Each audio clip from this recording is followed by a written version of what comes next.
Hey my history friends, tonight we're heading back to the dusty trails of the Wild West to find out what it was like to visit a saloon, better known as a Wild West Tavern. These places weren't just for sipping whiskey, they were chaotic hubs of gossip, gambling, piano music that never seemed to stop, and the occasional bar fight that broke out over a spilled drink or a disastrous poker hand. So before you get comfortable as always, take a moment to like the video and subscribe to the channel if you haven't already. Also, please let us know where you're watching from and what time it is for you. There have been many changes in story topics, enhancements to our brand, and even our content as a whole. We would appreciate all the feedback we can get to keep your experience as smooth as possible. Now dim your lights, turn on your fan for some noise, and let's begin. Picture yourself stepping off a dusty stagecoach in 1882 somewhere in the Arizona Territory. Your back aches as if you've been sitting on a concrete park bench for 12 hours. A situation that, given the suspension system of frontier transportation, isn't too far from reality. The sun is setting behind the mountains, painting everything in that golden hour light that would make a modern Instagram influencer weep with envy. You're searching for a place to eat, drink, and maybe wash off 3 days' worth of trail dust, and there it is, right across the street, the Silver Dollar Saloon. Its painted sign creaks in the evening breeze, and those iconic batwing doors, the ones that swing both ways and come up to about chest height, are practically calling your name. Now before you push through those doors, let's pause for a moment. You're about to enter what was essentially the social media platform of its day. Imagine a Wild West saloon as a fusion of Facebook, Twitter, and your local Starbucks, all housed within a single wooden structure that exudes a scent of tobacco, whiskey, and surreal dreams. The batwing doors weren't just for show, by the way. They were brilliantly practical, like cargo shorts, but actually useful.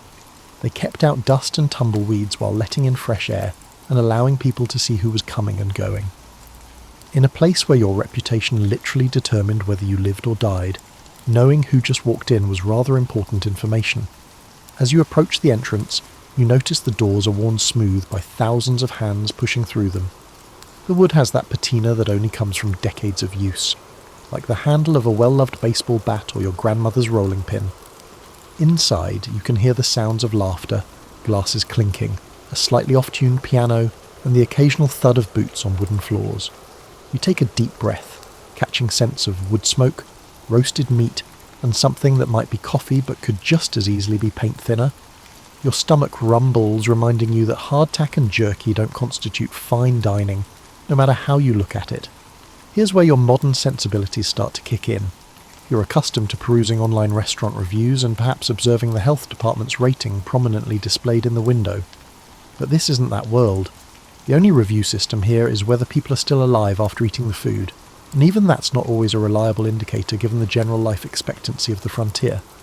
You adjust your hat, because everyone wore caps then, it wasn't optional like wearing pants to Walmart, and push through those swinging doors.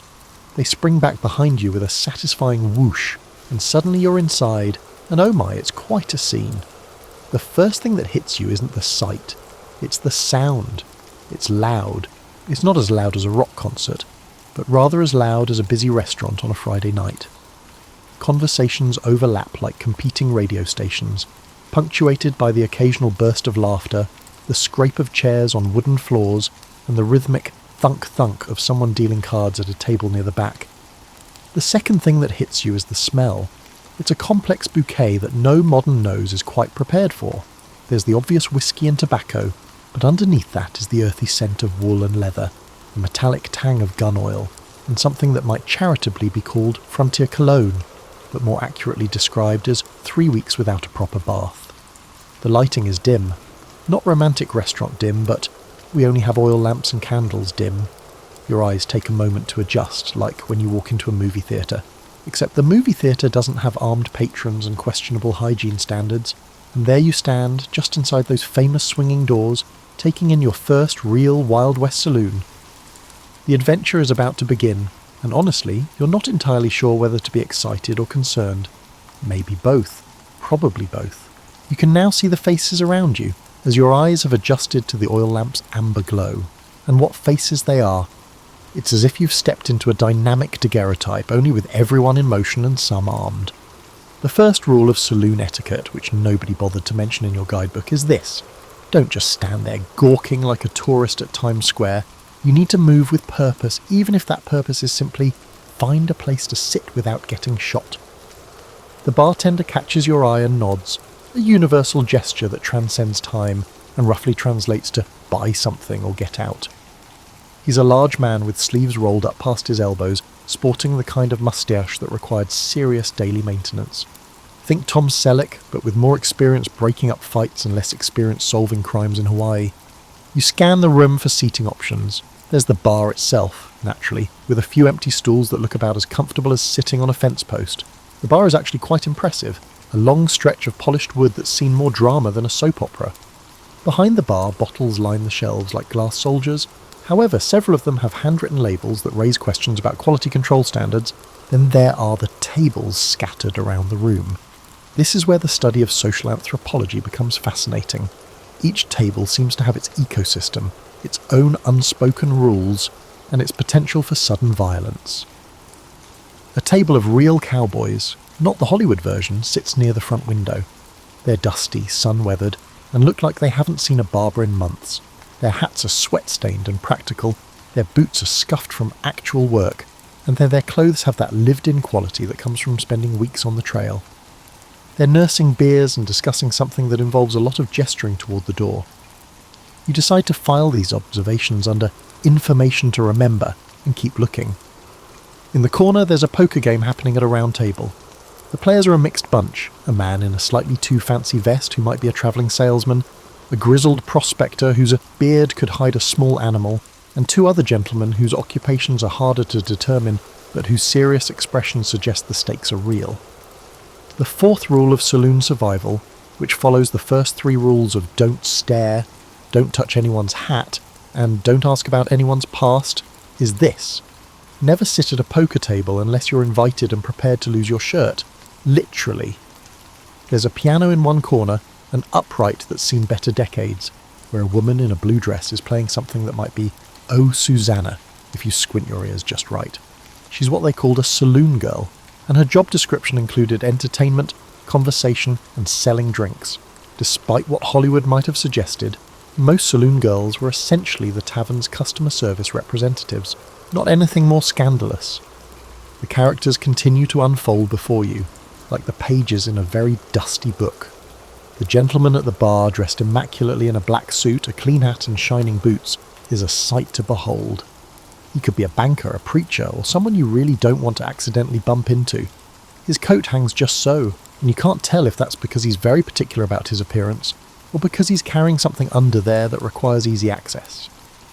At a small table near the back, a couple of older men are engaged in what appears to be either a heated philosophical debate or an argument about whose turn it is to buy the next round. Their voices rise and fall like a verbal tide, and occasionally one of them pounds the table for emphasis, making the glasses jump. You realise you're still standing there like a decoration, so you make your move toward the bar. The bartender watches your approach with the expression of someone who's seen everything at least twice and isn't easily impressed. As you climb onto one of those fence post stools, you notice the bar's surface tells its stories. Ring stains from countless glasses, small nicks from knives, and what might be initials carved by patrons with too much time and whiskey. The stool creaks ominously under your weight, not because you're heavy, but because it's held together with hope, nails, and possibly some very determined termites. You settle in, trying to look like you belong, while fighting the urge to ask if they have a wine list. The bartender approaches, wiping his hands on a towel that has witnessed better days. "What'll it be?" he asks, and you realise you're about to make your first real decision in the Wild West. Choose wisely. Your stomach and your reputation may depend on it. "What'll it be?" the bartender asks again, and you realise that this isn't like browsing through a 20-page menu at the Cheesecake Factory. Your options are limited, and some of them might be questionable for your long-term health prospects. Let's start with the drinks, shall we? The house specialty is whiskey, and by specialty I mean it's basically the only option that won't require you to lie down afterward. However, it's important to note that the master distiller did not age frontier whiskey in charming oak barrels for 12 years. Oh no, this whiskey was aged for about as long as it took to make it, which was roughly the same amount of time it takes to microwave a burrito. The bartender holds up a bottle with a handwritten label that simply says whiskey, in letters that suggest the writer's hand wasn't entirely steady at the time. The liquid inside has an amber colour that could generously be called rustic, or more accurately described as concerning. But you know what? When you've been eating trail dust for 3 days, your standards become remarkably flexible. Whiskey sounds perfect, you say, because when in Rome, or in this case, when in a place where Rome seems like a distant fever dream, you do as the locals do. The bartender pours you a shot in a glass that's clean enough, assuming you don't look too closely at the rim. The whiskey boasts a colour reminiscent of weak tea and an aroma reminiscent of what could once have been corn. You take a sip and, wow, it's like liquid campfire with hints of regret and a finish that suggests you should probably eat something soon. Speaking of food, let's talk about your dining options. The menu, such as it exists, is posted on a chalkboard behind the bar, written in the same shaky handwriting as the whiskey label. Your choices are beef stew, beans and bacon, cornbread and something optimistically labelled fresh fish. Now you're in the middle of the desert, so the fresh fish raises some immediate questions. Fresh from where exactly? How can the fish be considered fresh when the nearest substantial body of water is a 3-day ride away? The bartender notices your expression and chuckles. Don't worry about the fish, he says. Been on the menu for 2 years. Nobody's ever ordered it.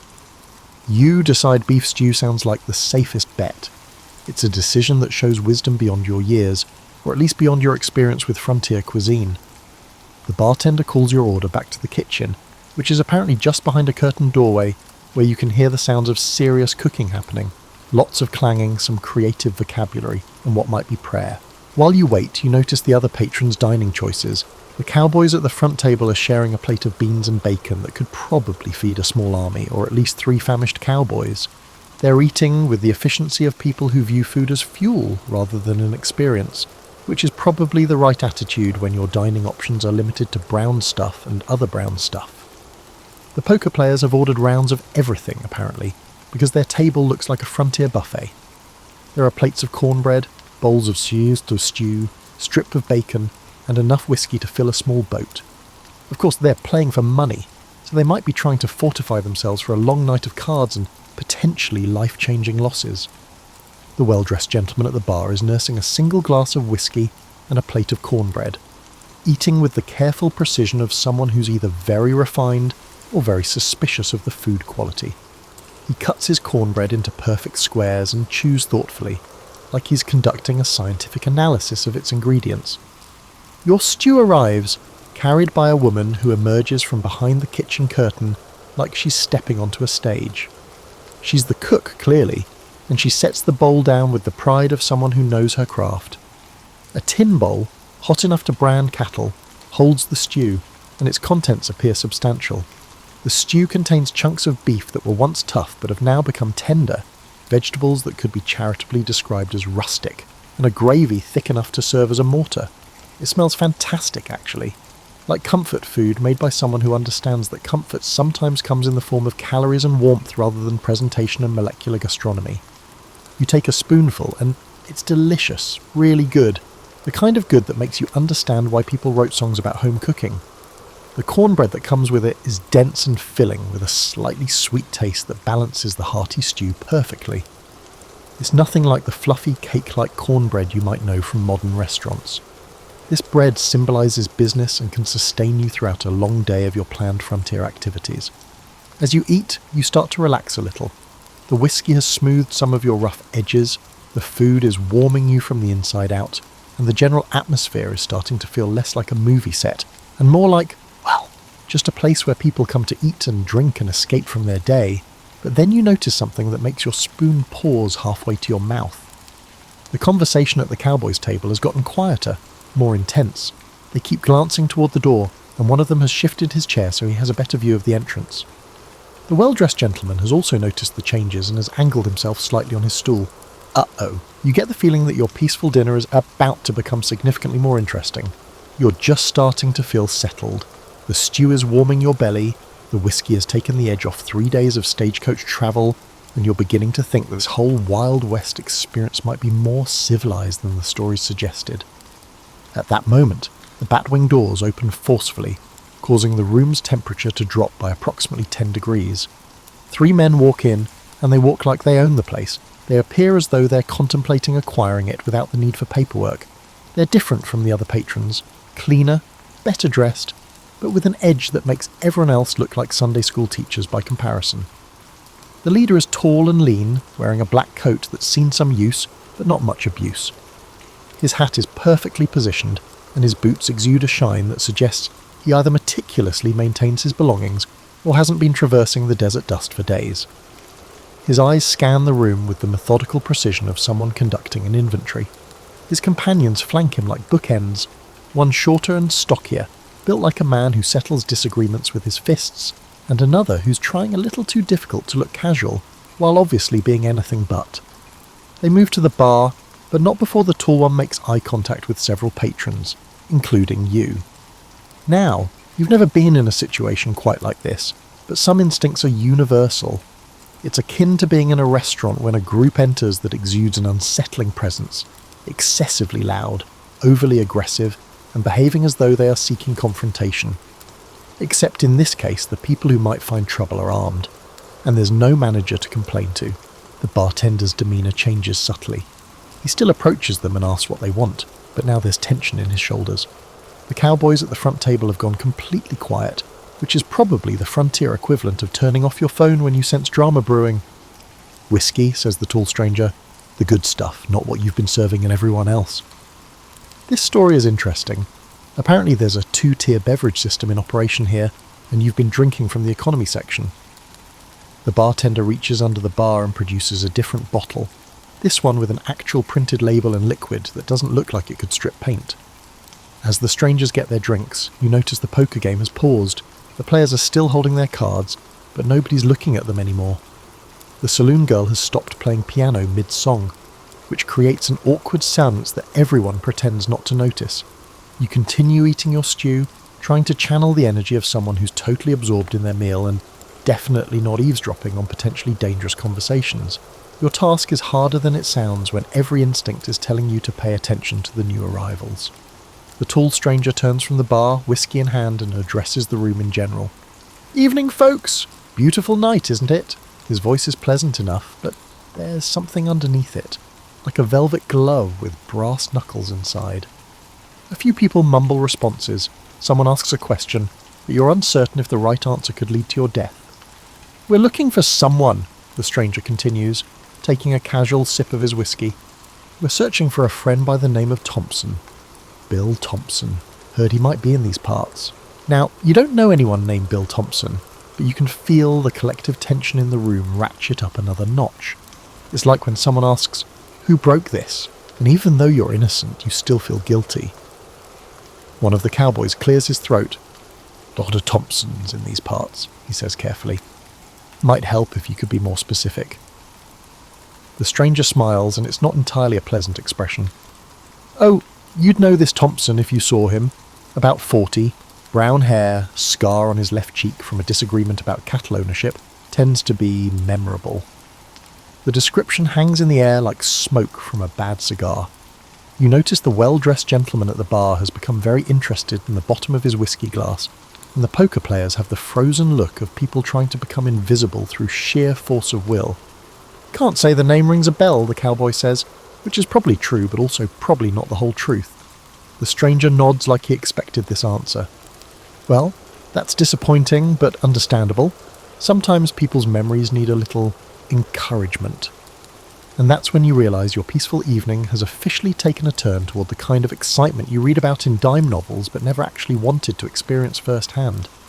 The stew suddenly tastes like cardboard, and the whiskey isn't warming your stomach so much as churning it. You keep eating, trying to look like someone who's completely oblivious to the growing tension, while your mind races through your options. You could finish quickly and leave, but that might draw attention. You could stay and hope things settle down, but that could mean getting caught in whatever's about to happen.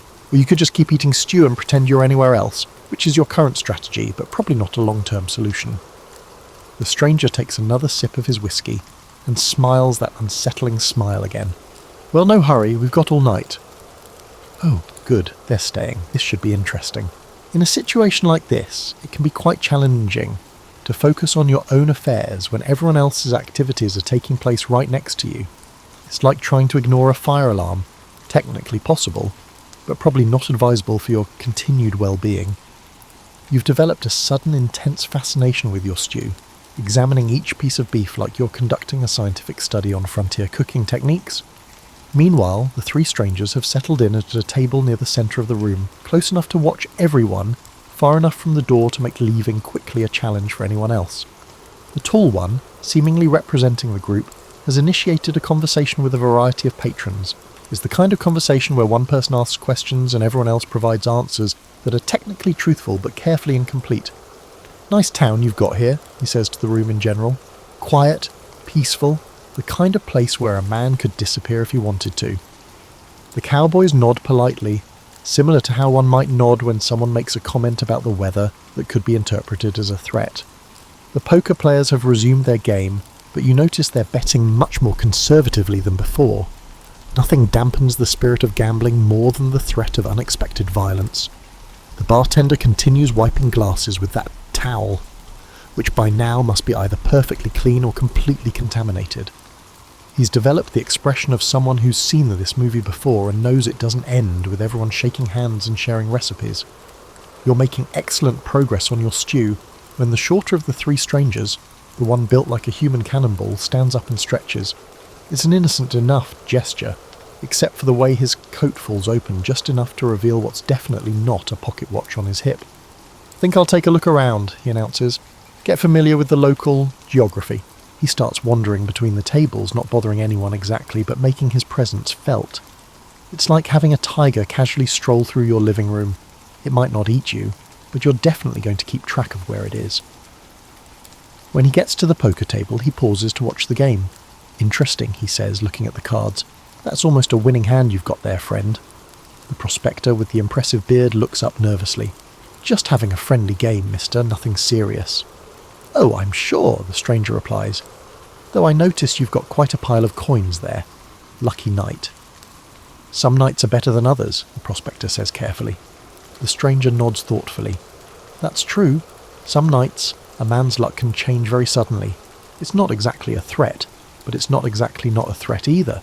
It's that special kind of frontier communication that says everything while saying nothing, like a passive-aggressive email written with 6-shooters. The wandering stranger continues his tour, eventually making his way toward the bar, toward you. You become intensely interested in the last few spoonfuls of your stew, hoping to project the aura of someone completely absorbed in their dinner and definitely not worth talking to. "Evening," he says, settling onto the stool next to you. "Evening," you reply, because ignoring him would be rude, and rudeness in this situation could have consequences that extend beyond hurt feelings. "Good stew?" he asks, looking at your bowl. "Yes, quite good," you answer honestly. No point in lying about something so easily verified. "You're not from around here," he observes. It's not a question. "Just passing through," you say, which is true and hopefully boring enough to end the conversation. He nods and orders a whiskey from the bartender. Not the good stuff, you notice, which suggests either budget constraints or that he's not as important as his tall friend. While he waits for his drink, he studies you with the casual interest of someone examining a potentially interesting bug. "Passing through to where?" he asks. Now you're in slightly trickier territory. Too much detail might make you memorable in ways you don't want to be. Too little might make you seem suspicious. You go with vague but plausible. "West," you say. "Looking for opportunities," he chuckles. "Aren't we all, friend? Aren't we all?" His whiskey arrives, and he takes a sip. Then he leans slightly closer, and you catch a whiff of tobacco, leather, and something that might be pomade or might be bear grease. "Word of advice," he says quietly. "Sometimes the best opportunity is knowing when to keep moving. Know what I mean?" You nod because you do know what he means, and because agreeing seems like the safest option. He's telling you, in the politest possible terms, that this might be a good night to finish your dinner and find somewhere else to be. "Appreciate the advice," you say. He nods and returns to his whiskey, apparently satisfied that his message has been delivered and understood. You finish the last of your stew and cornbread, trying to eat at a pace that suggests you're not hurrying but not lingering either.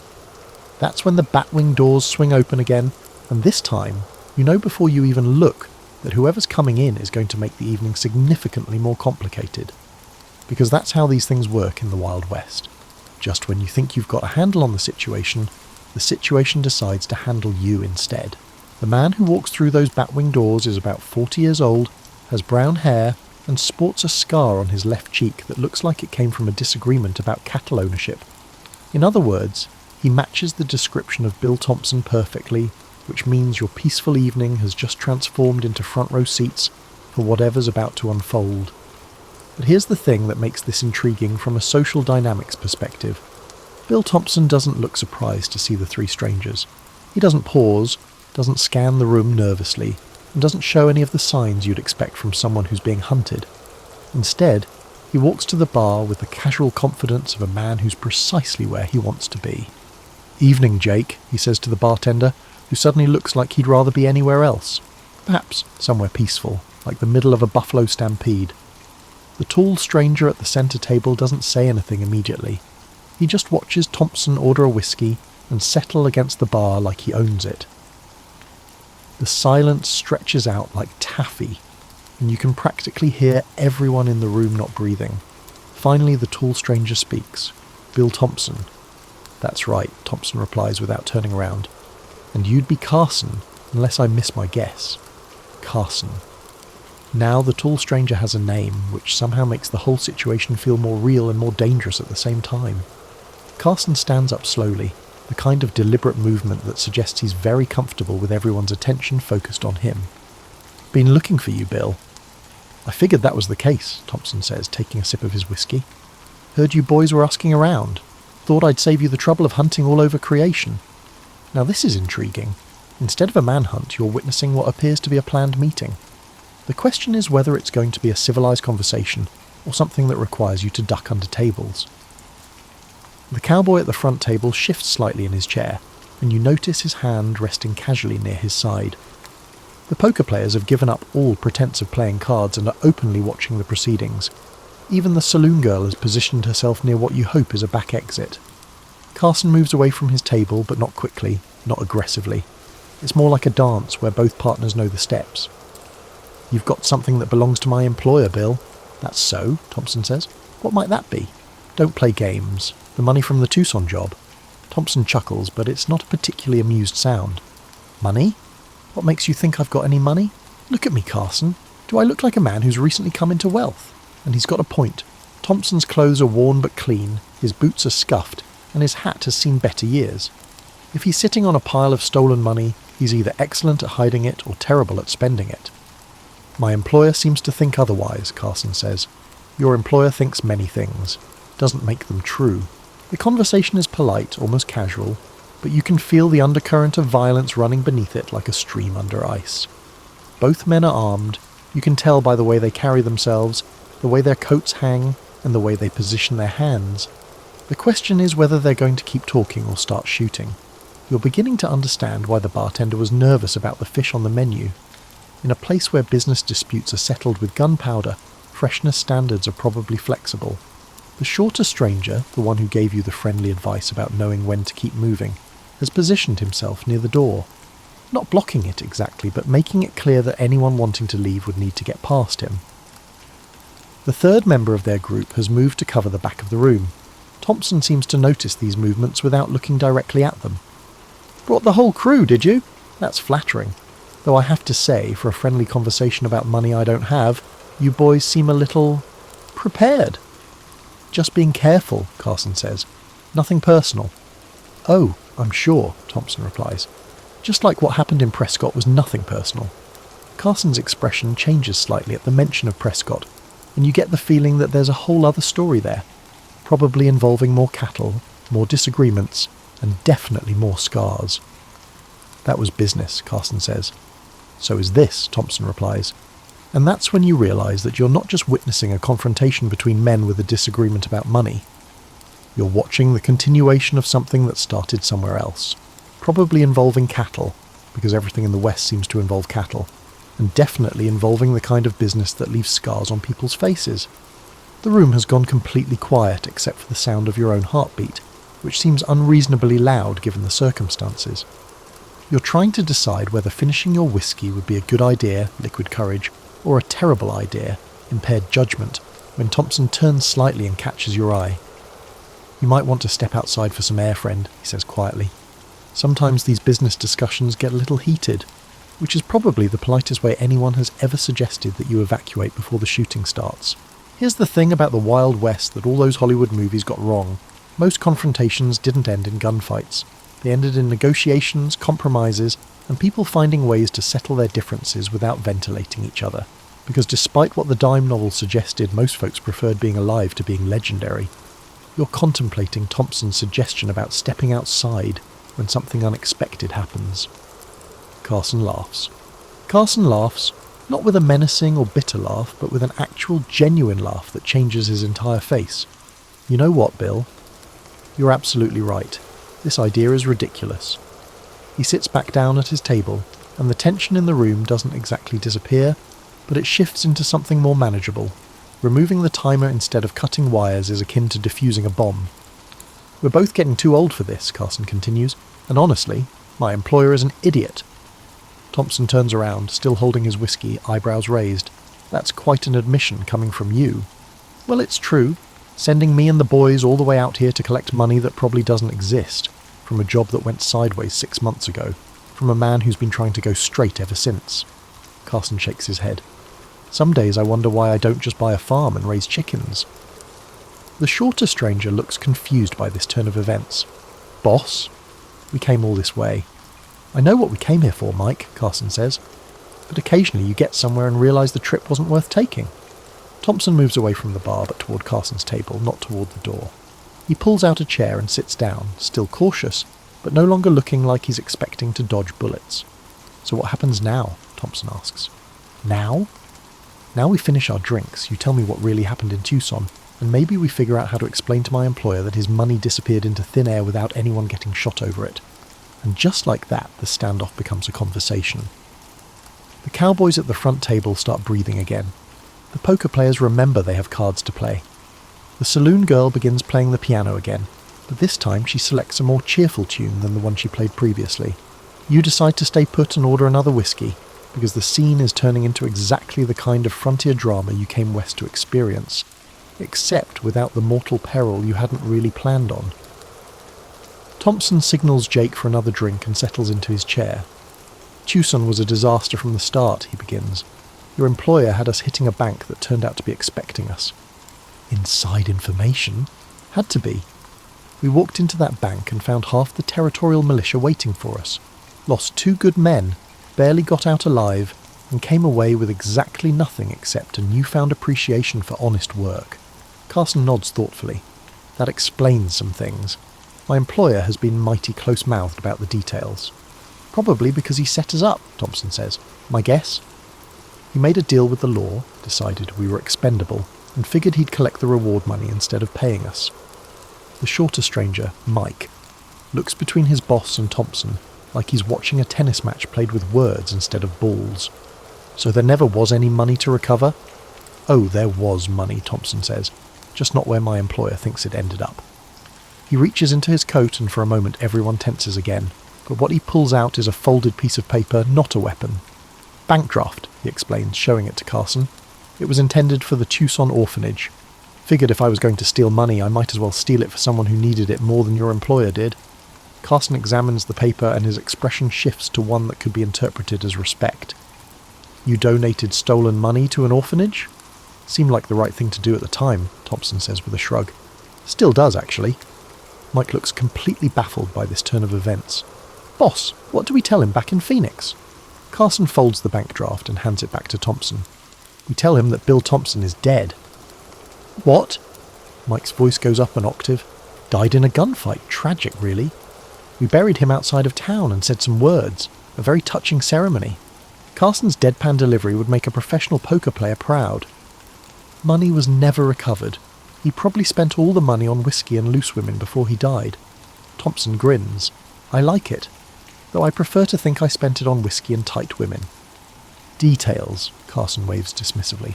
"Point is, as far as Phoenix is concerned, this case is closed, and that's when you realise you've just witnessed something remarkable.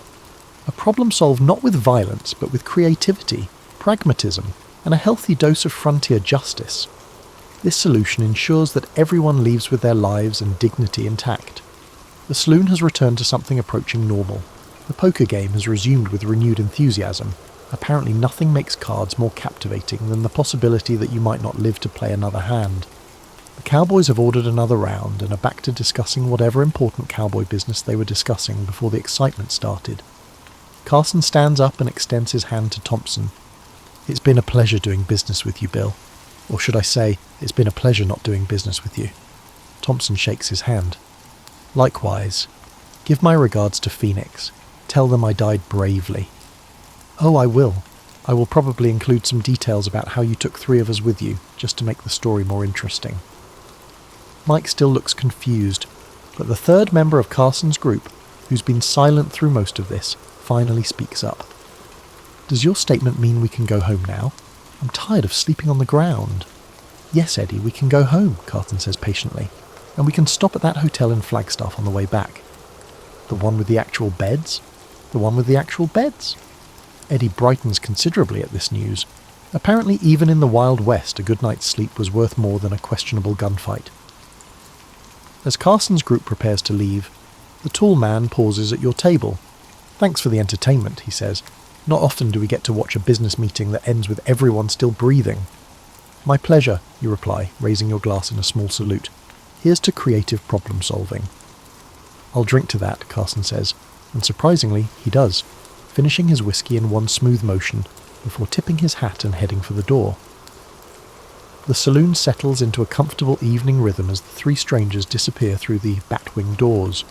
Thompson moves to the bar, orders another whiskey, and strikes up a conversation with Jake about the weather and the price of cattle. You sit back in your chair, nursing your second whiskey and marvelling at what you've just experienced. In the span of 2 hours, you've witnessed a manhunt, a standoff, a negotiation, and a resolution that would have made Solomon proud.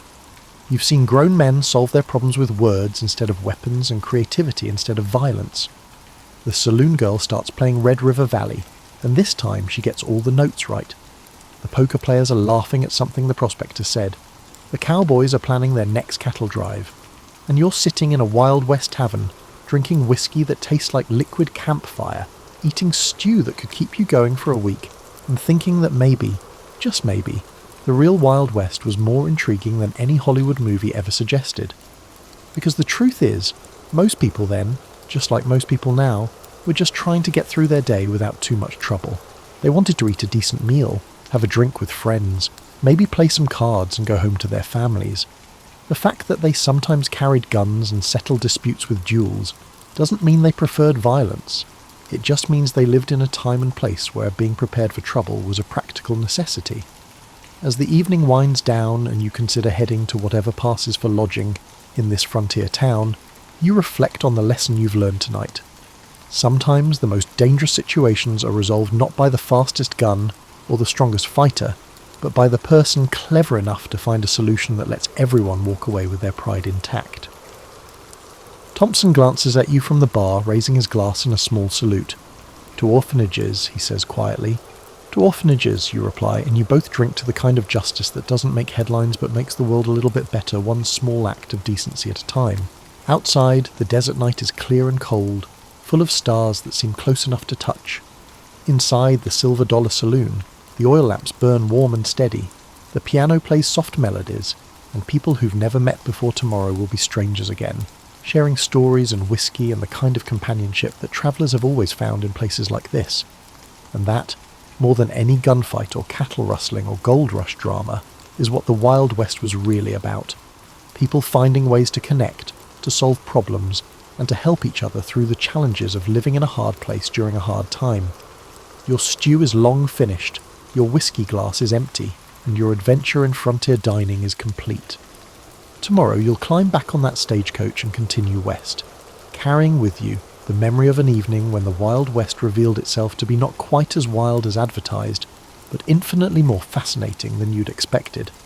Sometimes the best stories aren't about the fastest guns or the biggest fights. Sometimes they're about the moments when ordinary people find extraordinary ways to be decent to each other, even when, especially when, it would be easier not to be. And with that thought, you finish your whiskey, tip your hat to Jake the bartender, nod farewell to Thompson and the other patrons, and push through those famous batwing doors into the star-filled desert night, carrying with you a story worth telling and the kind of satisfied tiredness that comes from a day well lived and an evening well spent. The Silver Dollar Saloon settles into its nighttime rhythm behind you, ready to welcome the next traveller, the next story, the next small drama of frontier life. Because that's what places like this do. They provide a stage where ordinary people can have extraordinary moments, where strangers can become friends over a shared meal and a glass of something that might charitably be called whiskey. And in the morning, the stagecoach will come, and you'll climb aboard for the next leg of your journey, but you'll always remember the night you learned that the real Wild West wasn't one with guns. It was one with conversation, creativity, and the kind of human decency that transcends time and place. Sweet dreams, traveller. The frontier awaits, and now you know it's not quite as dangerous as the stories suggest, just infinitely more interesting than you ever imagined. If sleep still hasn't come, maybe that's all right. We have other stories placed here, old and new, to help out if you can't seem to drift off. These nights evoke the sensation of entering a dusty Wild West tavern, where the lanterns cast long shadows on worn plank floors, and the only sounds are the soft creak of stools and the murmur of travellers sharing captivating stories. The comfort you needed back then came from a low piano tune in the corner, the gentle clink of glasses, and the promise that the sunrise would find you safe under an open sky. That's the kind of feeling we're aiming for here. Something warm, something familiar. We appreciate you allowing history and sleep to illuminate your porch on these restless nights. It means more than you know. Now I'm off to lean against the bar rail, maybe thumb through a weathered ledger, and breathe in that whiskey and oak scent. Sweet dreams, my friends, and as always, rest easy beneath the frontier stars.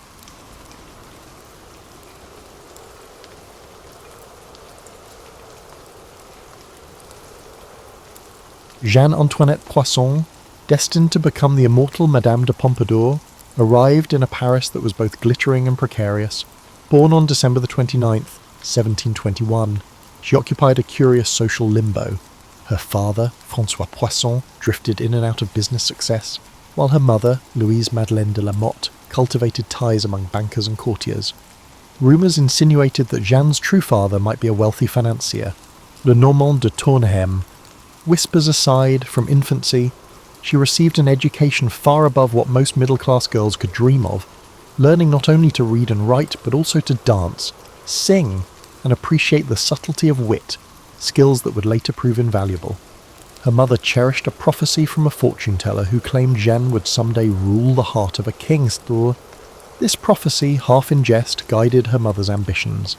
She introduced Jeanne to private tutors who immersed the girl in the nuances of theatre, music, and the refined manners of Parisian salons.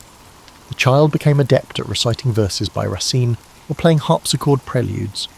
People teased that she might become a minor actress in the city's comedic troupes.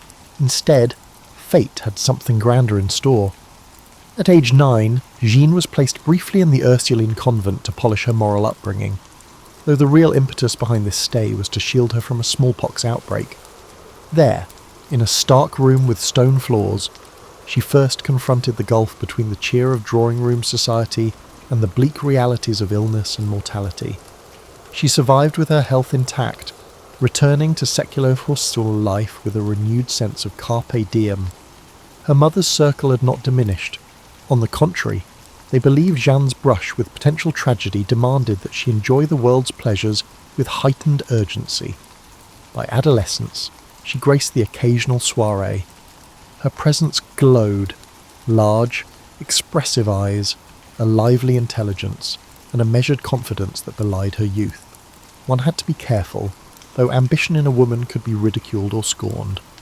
So Jeanne cultivated an outward modesty, letting her talents speak softly.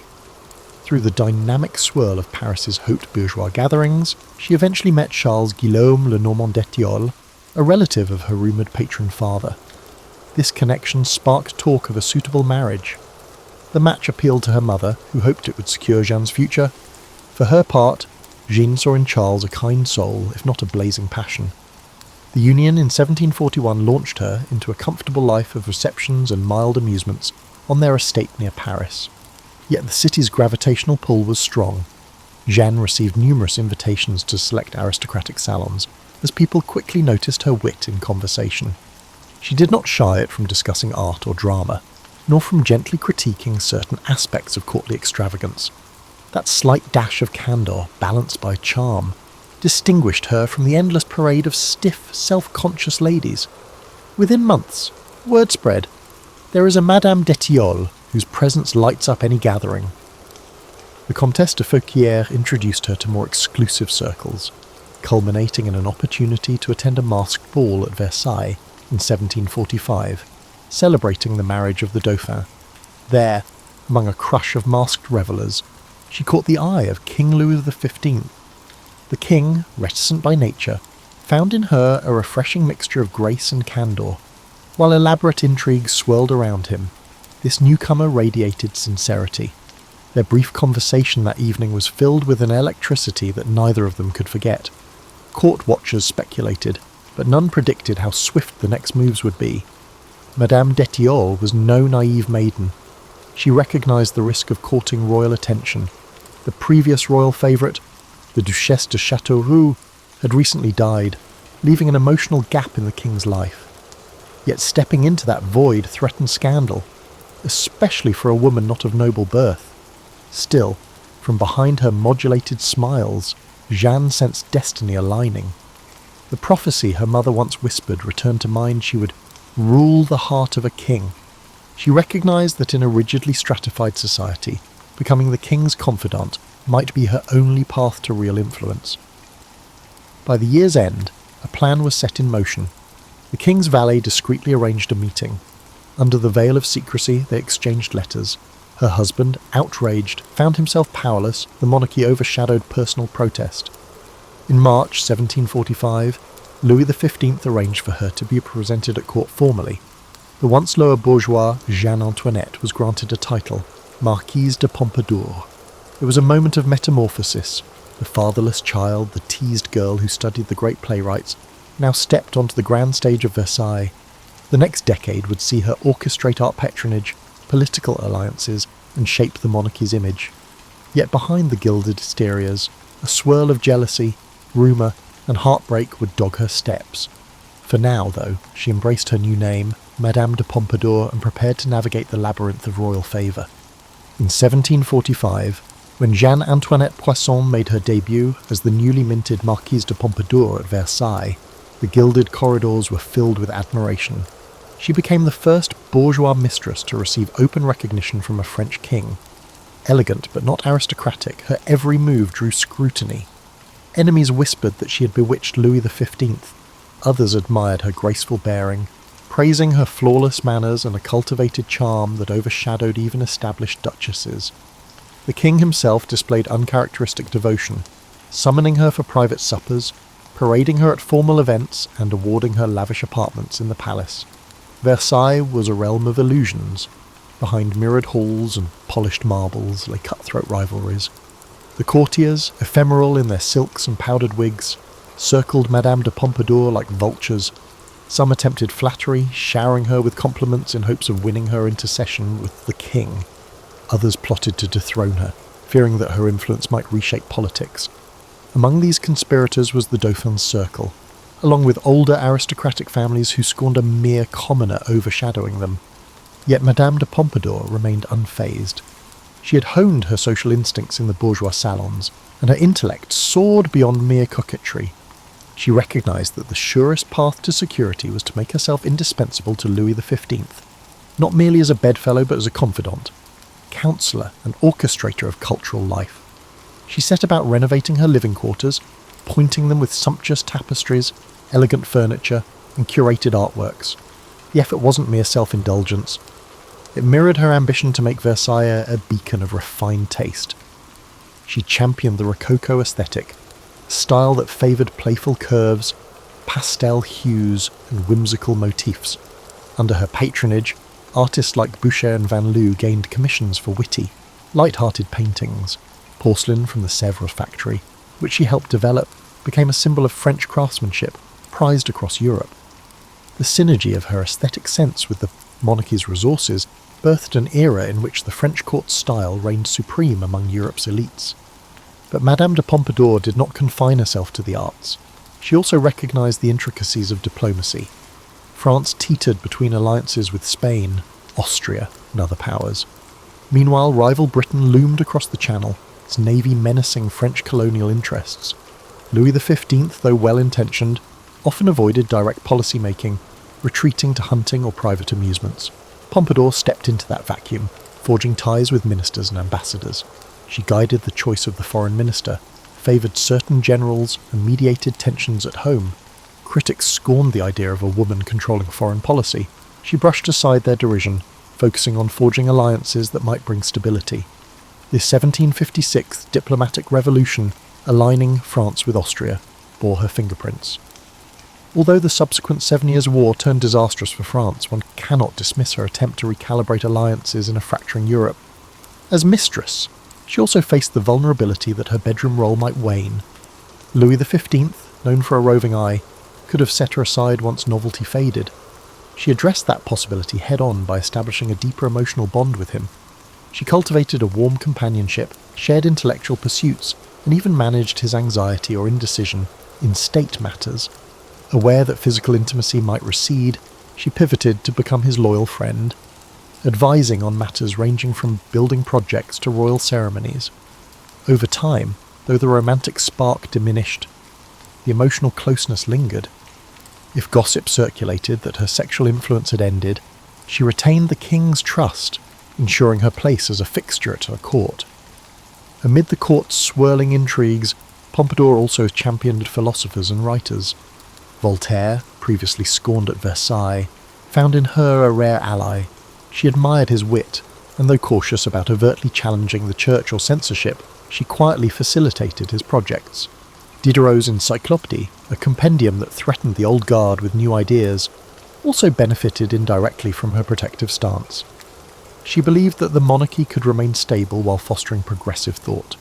An irony, perhaps, given that future revolutionaries drew on such Enlightenment works to question royal authority. For her part, Pompadour saw no contradiction.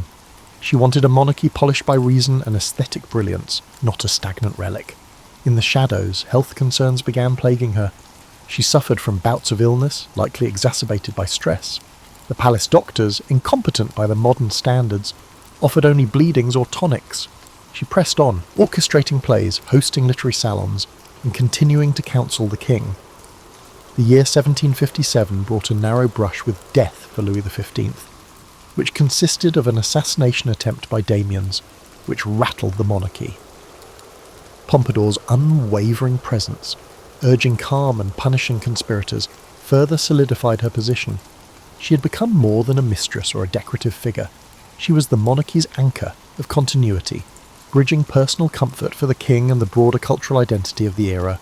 Despite swirling rumour and envy, she pressed on, aware that her star might dim at any moment, but determined to leave a luminous mark on France's cultural and political landscape. As the 1750s advanced, Madame de Pompadour's role in Versailles crystallised. She reigned as an unmatched patroness of the arts, ensuring that the palace no longer served solely as a symbol of absolute monarchy, but also as a stage for creative brilliance. She championed painters like François Boucher, whose pastoral scenes and playful mythologies perfectly suited the Rococo style Pompadour adored. Through her influence, tapestry workshops in Beauvais and Gobelins reached new heights, weaving dreamlike landscapes that graced royal salons. Yet her artistry extended beyond commissions. She personally oversaw colour schemes, interior decorations, and table settings for state banquets. In an age when women's influence was often restricted to the domestic sphere, Pompadour turned domestic aesthetics into a grand cultural statement. Simultaneously, she strengthened ties with intellectuals. Her secret exchanges of letters with Voltaire stand out, though she never fully endorsed his more radical critiques of religion or monarchy. She appreciated his wit and recognised the advantage of having a famous pen on her side.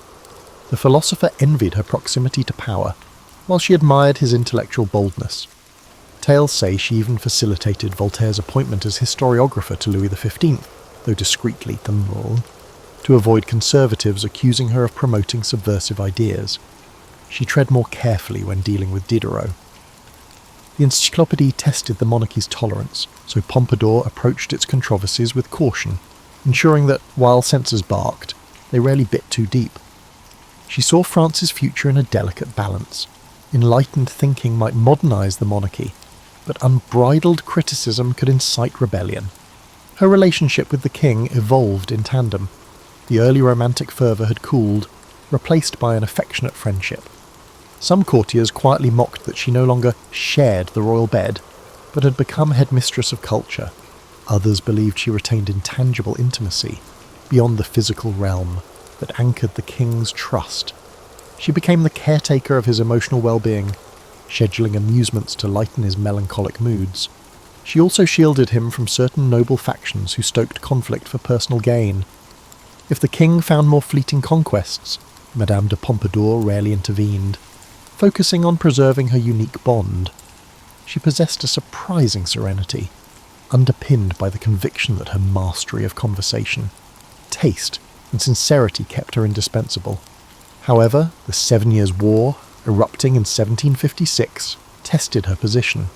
The war pitted France against Britain, Prussia, and other shifting alliances. Many pointed at her for the diplomatic revolution, alliances that had France supporting Austria. The war's initial campaigns went poorly for France, especially overseas, where British fleets seized French colonies. At home, taxes soared to fund failing armies, and the populace grew restive. Rival courtiers pinned blame on Pompadour, accusing her of amateurish interference in grand strategy. Pamphleteers circulated nasty caricatures depicting her enthroned, pulling puppet strings while generals kowtowed. She responded calmly, urging the king to replace incompetent ministers and reorganize finances, but morale was low. The humiliations on the battlefield tarnished both the monarchy's image and her own.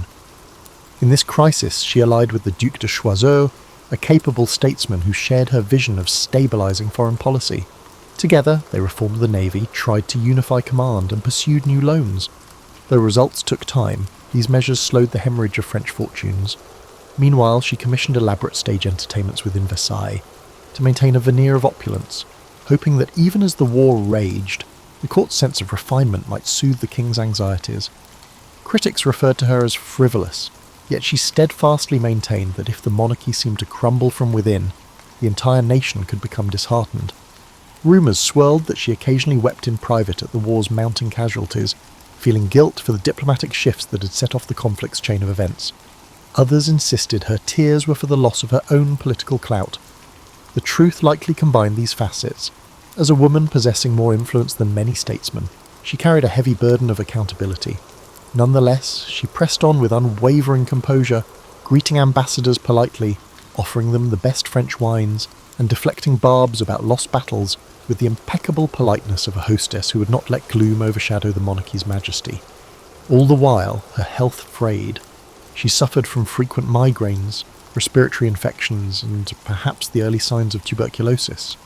Versailles' damp corridors and unpredictable weather hardly helped. Yet to preserve her image, she rarely admitted weakness, continuing to preside over official gatherings in sumptuous gowns, a faint smile on her lips. She confided in a small circle, noting that though her body felt battered, her spirit remained fiery. She was no naive ingenue. She recognized that if her health collapsed, her enemies would swoop in, reconfiguring the monarchy's circle of favourites. She needed to maintain her integrity, at least in public, to prevent the flame of her ambitions from fading. As the war continued into the early 1760s, the reputation of Madame de Pompadour began to fade due to her numerous defeats.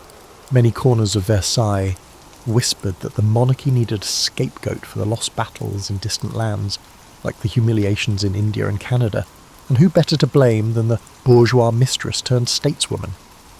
Meanwhile, King Louis XV had grown more taciturn, burdened by gloom as reports from the front lines showcased fiasco after fiasco. Pompadour, though, refused to retreat into obscurity. She believed her cultural legacy, if not her foreign policies, might yet salvage her name in history. She threw herself into grand architectural projects. The Petit Trianon, for instance, took shape as a small chateau in the palace's grounds. Officially, it was an expression of refined tastes, an embodiment of the new neoclassical style that was edging out Rococo flamboyance. Pompadour championed this shift, instructing architects to favour clarity, proportion, and a gentle grandeur. She oversaw landscaping, ensuring the gardens offered a tranquil retreat from Versailles' stifling pomp.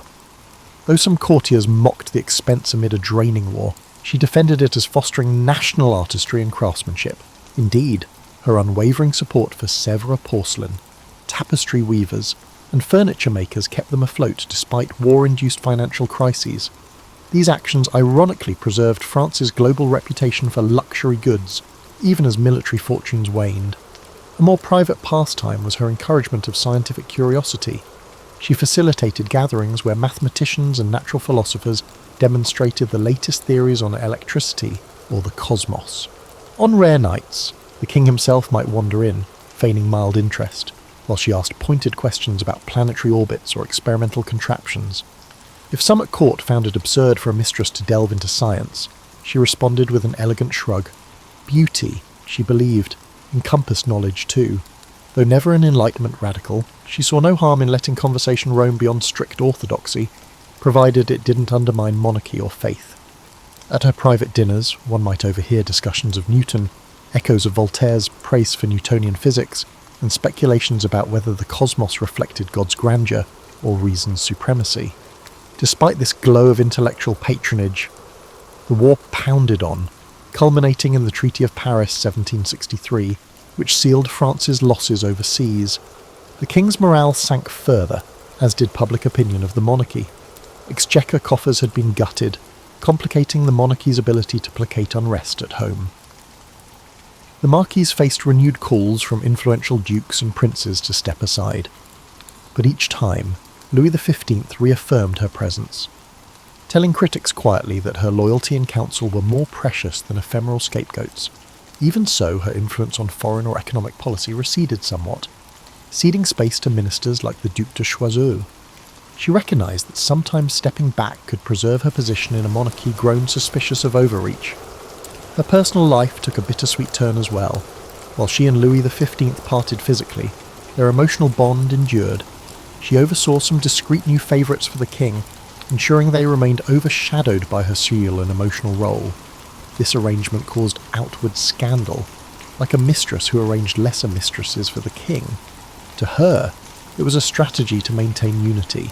She avoided illusions about romance. She valued the monarchy's stability, her safety, and the king's contentment. Courtiers who smelled hypocrisy could do little but whisper. Meanwhile, exhaustion gnawed at her. Her health demands soared. She sought cures in mineral baths, sojourns to fresh country air, or quackish potions. At times, she coughed blood, a dire sign. Doctors pleaded with her to relinquish intense court duties. She demurred, worried the vacuum might invite her enemies to corner the king. On good days, she could host a modest dinner, entertaining ambassadors with wry anecdotes about cultural trifles. On terrible days, she lay bedridden, instructing maids to deliver sorors, deliver urgent messages to or from the king's cabinet. Rumours circulated that she might not outlive the decade. Some courtiers rejoiced in that possibility. One morning in 1764, she travelled to Paris for a medical consultation. The city, abuzz with new philosophic clubs, briefly reminded her of simpler times, long before she was Madame de Pompadour, when she was just Jeanne d'Etiole, enthralled by the capital's vibrancy. Nostalgia mingled with anxiety about her fate. The doctor's diagnosis was grim, advanced pulmonary disease. She still resolved to return to Versailles, determined not to show mortal frailty in front of her detractors. The monarchy demanded the facade of unchanging grace. In April 1764, her condition deteriorated sharply. Her final days saw her writing letters to loyal friends, expressing regret not for her climb, but for the heartbreak inflicted, and the war's tragedies. The king, uncharacteristically emotional, visited her bedside offering comfort. On April 15th, 1764, Madame de Pompadour died at the age of 42. The court's immediate response was a wave of mixed sentiment. Some courtiers were relieved, others stunned at the end of an era. The king, famously stoic, watched her coffin leave Versailles in the rain, reportedly muttering, "Every day I lose a friend." The mistress who had soared from bourgeois birth to the apex of courtly power now belonged to history, leaving behind a legacy of cultural revival overshadowed by a disastrous war. Though ephemeral in mortal form, her imprint on France's art, diplomacy, and monarchical identity resonated long after her final breath. The news of the death of Madame de Pompadour swept through France's chattering classes. Her casket left Versailles quietly, without the state honours some believed she deserved, signifying the monarchy's official reluctance to over-celebrate a mistress. Yet beyond the palace gates, a more nuanced reaction emerged. The artisans of Sèvres porcelain laid wreaths in her memory, recalling that her patronage had elevated their craft to global renown. Playwrights in Paris's bustling theatres acknowledged her crucial role in supporting comedic and dramatic works, especially those by authors who previously found no foothold at court. The city's literati debated whether she'd been a subversive ally of Enlightenment or merely an opportunist who shielded radical writers from direct censorship. In the years following her passing, a swirl of memoirs and diaries from court insiders added complexities to her portrait. Some, like the Duchesse de Branca, insisted Pompadour was cunning but never malicious, referencing times when she mediated petty feuds and sought to reduce court punishments. Others, such as the Comte d'Argenson, portrayed her as manipulative, citing how she influenced Louis XV to ostracize certain ministers. The truth likely encompassed both dimensions, a woman forging alliances to survive in a labyrinth of power, occasionally stooping to intrigue, but also championing genuine reforms. Posthumously, Voltaire penned a measured eulogy, calling her the luminary who strove to lighten the gloom of a fractious monarchy. He didn't shy from acknowledging her mistakes, particularly in foreign policy, yet lauded her role in fueling the arts. This balanced tribute resonated with a segment of the population that recognised how precarious her place at court had been, pinned between satisfying a king's ephemeral desires and wielding real influence in a male-dominated sphere. In an epoch dismissive of women's public roles, her achievements were singular. Over the subsequent decade, the monarchy advanced under new favourites and alliances. Louis XV, though he took other mistresses, never found the same confidant dynamic. Madame du Barry, for instance, faced more direct contempt from the old aristocracy, lacking Pompadour's cultivated veneer.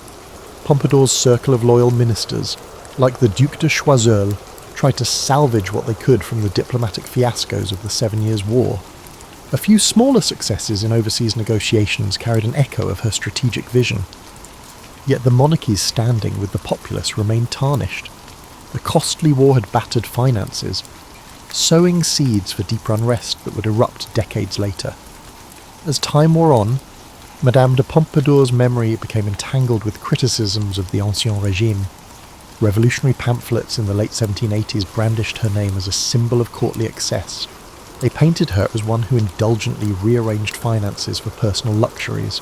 She symbolised to them the moral corruption that allowed a monarchy to lavish wealth on elaborate pleasures while peasants starved. The nuance that she was also a champion of arts, that she tried to moderate the monarchy's stumblings, often got lost in the fervour of revolution.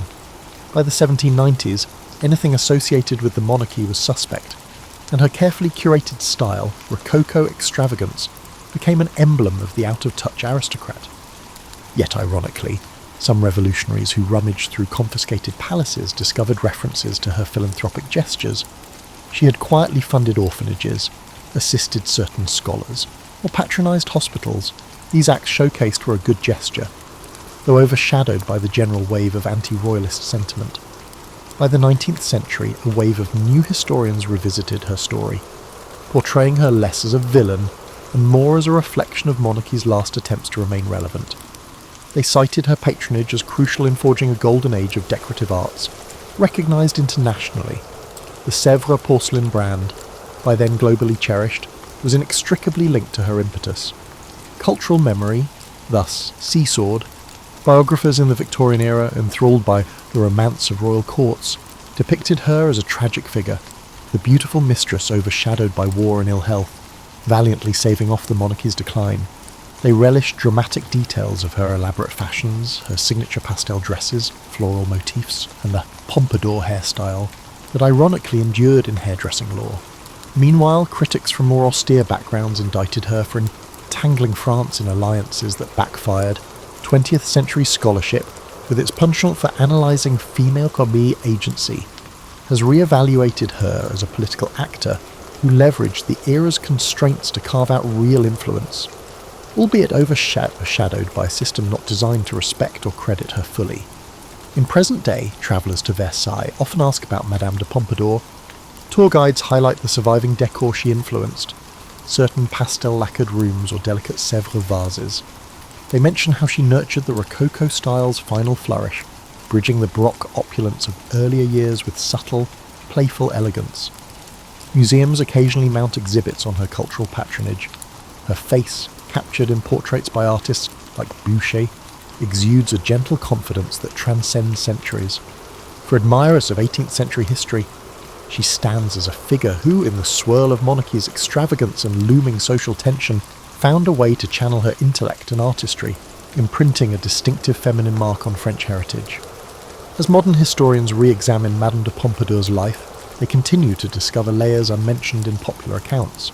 Her personal correspondence, scattered across archives in Paris and provincial chateaux, reveals a woman who wrestled with theological questions, contrary to the jaded depiction of her as purely secular. She wrote to a confidant about the tension between the pomp of Versailles and a spiritual yearning, confessing a sense of guilt at times, but also belief that God might call individuals to serve in worldly spheres. This spiritual dimension complicates stereotypes that she was solely driven by ambition or vanity.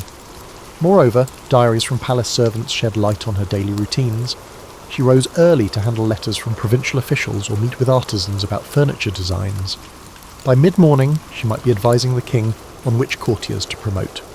By afternoon, she oversaw rehearsals of comedic plays or small operas, a respite for the war-weary monarchy. In the evening, private dinners with the king, wreathed in the flicker of candle-lit chandeliers, allowed her to glean insights into his anxieties. She balanced each role with remarkable stamina, though migraines and palpitations often tormented her. A newly discovered note from her lady-in-waiting described how, after hosting a lavish ball, Pompadour would retire behind closed doors, pressing cold cloths to her forehead, tears of pain slipping quietly as she resolved not to betray weakness the following day. In addressing her romantic liaisons, it's easy to assume her life was consumed by the king's attentions. Yet subtle references suggest she once harboured affections for an unnamed court musician, exchanging whispered confidences in corridor alcoves. Realising the danger in such a dalliance, she ended it swiftly to avoid scandal, leaving behind a clue to her capacity for self-denial. Another rumoured flame was a philosopher she corresponded with under a pseudonym. Whether that was purely intellectual or tinged with romance remains debated. The overriding truth is that she recognised that enthralling the king required keeping secrets. She had to preserve the monarchy's illusions, even if that meant sacrificing personal longing. Her sense of strategy in coping with the backstabbing environment remained striking. She carefully placed allies in minor roles, a guard captain, a chamberlain, a bishop, so that vital threads of palace life led back to her. If a plot surfaced, she'd hear rumours early enough to steer the king away or quell conspirators. She likewise practiced generosity to those in need, awarding small pensions to older courtiers or assisting impoverished aristocrats with dowries. This generosity wasn't purely altruistic, it fostered an environment where indebted souls recognised her as a pillar of stability.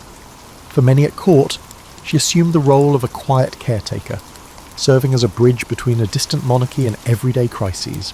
In an era lacking official welfare, her patronage served as an informal safety net.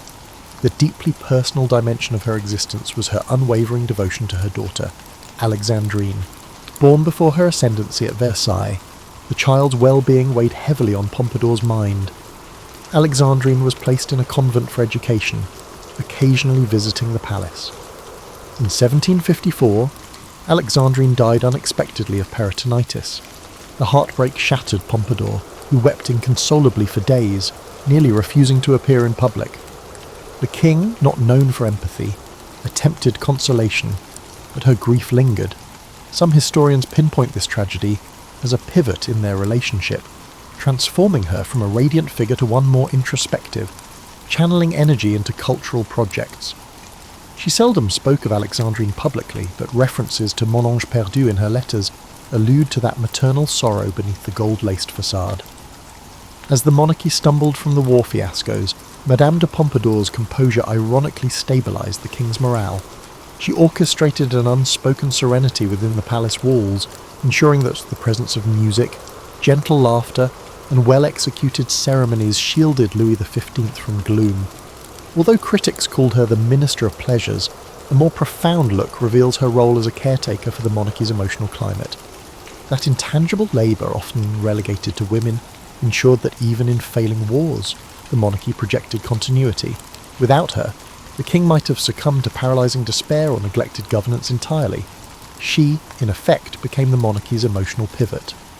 When contemporary readers gauge her significance, they must weigh the paradoxes: a bourgeois woman who championed aristocratic extravagance, a mistress who reconfigured diplomatic ties, and an aesthete who contended with the brutality of war. She was not without faults. Certain decisions sparked conflict, and her loyalty to the monarchy overshadowed empathy for the broader populace. Yet one can see in her a formidable intelligence navigating male-dominated politics, championing creativity and forging a personal brand that outlived her mortal years. That blend of contradictory traits cements her as a figure too complex for simple judgments, a testament to the nuanced roles women could occupy in a kingdom perched precariously on the brink of historical transformation. Today, Madame de Pompadour endures as an emblem of 18th century elegance, overshadowed yet also illuminated by the monarchy's eventual collapse in 1789. She died decades before the French Revolution erupted, which is surprising to some, but her story offers a lens into the monarchy's illusions and the flickers of modern sensibility stirring beneath them. The Rococo style she popularised, with its playful curves and pastel palette, might seem superficial, but it signalled a shift away from the heavy formality of earlier Baroque. In championing intangible pursuits like music, painting, and philosophical discussion, she partially laid a cultural groundwork that, ironically, helped spread ideas that later questioned the monarchy's absolute basis. In the centuries after her demise, her name popped up in unexpected places. Industrial producers of porcelain invoked Pompadour pink or Pompadour blue for delicate tableware. Dressmakers resurrected the Pompadour hairstyle in various reinterpretations, some tall and powdered, others more subtle but referencing that flair she had for graceful display. Literary authors from Balzac to Nancy Mitford explored her biography, each spinning vantage points. Was she a cunning manipulator or a gentle caretaker for an indecisive king?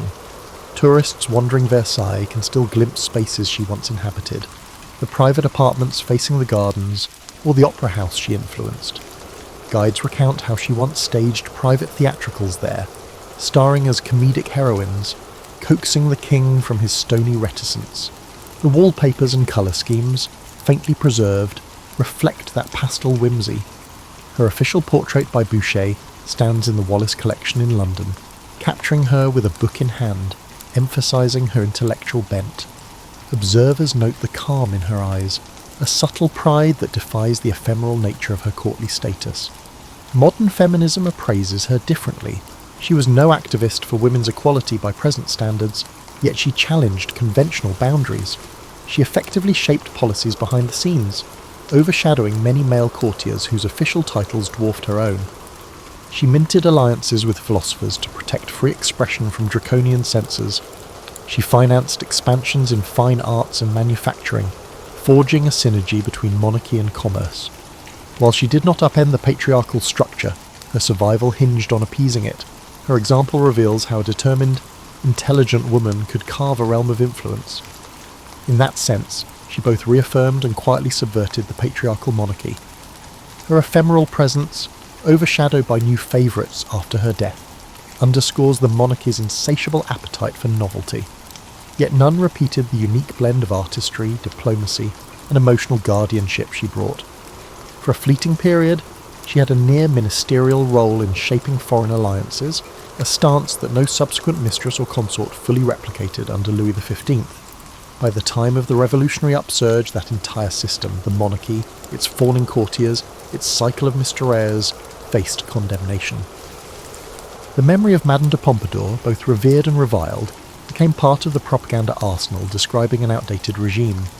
Her radiant self-assurance in official portraits served as evidence of aristocratic decadence, ironically ignoring the fact that she hailed from the bourgeoisie. For the average person our age stumbling upon her story, the immediate reaction might revolve around the gossip, a mistress at Versailles, the icon of style. But deeper reflection uncovers a figure bridging bold intelligence, aesthetic brilliance, and pragmatic survival in a court bent on devouring the naive. She was that improbable cultural prime minister, as some labelled her, forging a space in a male-dominated environment. If at times she contributed to misguided policies or neglected the plight of the lower classes, such failings aligned with the monarchy's broader blind spots. In that sense, her story reflects systemic complexities rather than personal ones alone, but her narrative might evoke parallels with the art of balancing professional demands, personal identity, and the swirl of public scrutiny that go way deeper than we all might imagine. She found ways to harness her adversity, lack of birth rank, suspicion from aristocrats, to shape a remarkable trajectory. Whether we judge her kindly or harshly, she embodied the precarious dance of pleasing the powerful while forging something new, a synergy of intellectual tastes, refined pleasures, and aesthetic transformations that left France irrevocably changed. Her adversaries wrote pamphlets proclaiming her ephemeral, but ironically she remains a hallmark of that era, overshadowing some royals in cultural memory. Ultimately, Madame de Pompadour's life underscores a universal theme. In an environment where official power rests with men, an individual with vision, resilience, and strategic cunning can mould an age, albeit at a personal cost. She gave French culture a final Rococo bloom before the wave of neoclassicism and, eventually, revolution.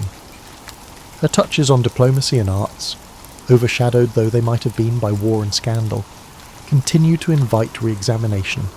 And so, for those who seek nuance in history, her story remains a captivating chronicle of ambition, grace, heartbreak, and a legacy that resonates long after her heart ceased to beat within Versailles' gilded labyrinth.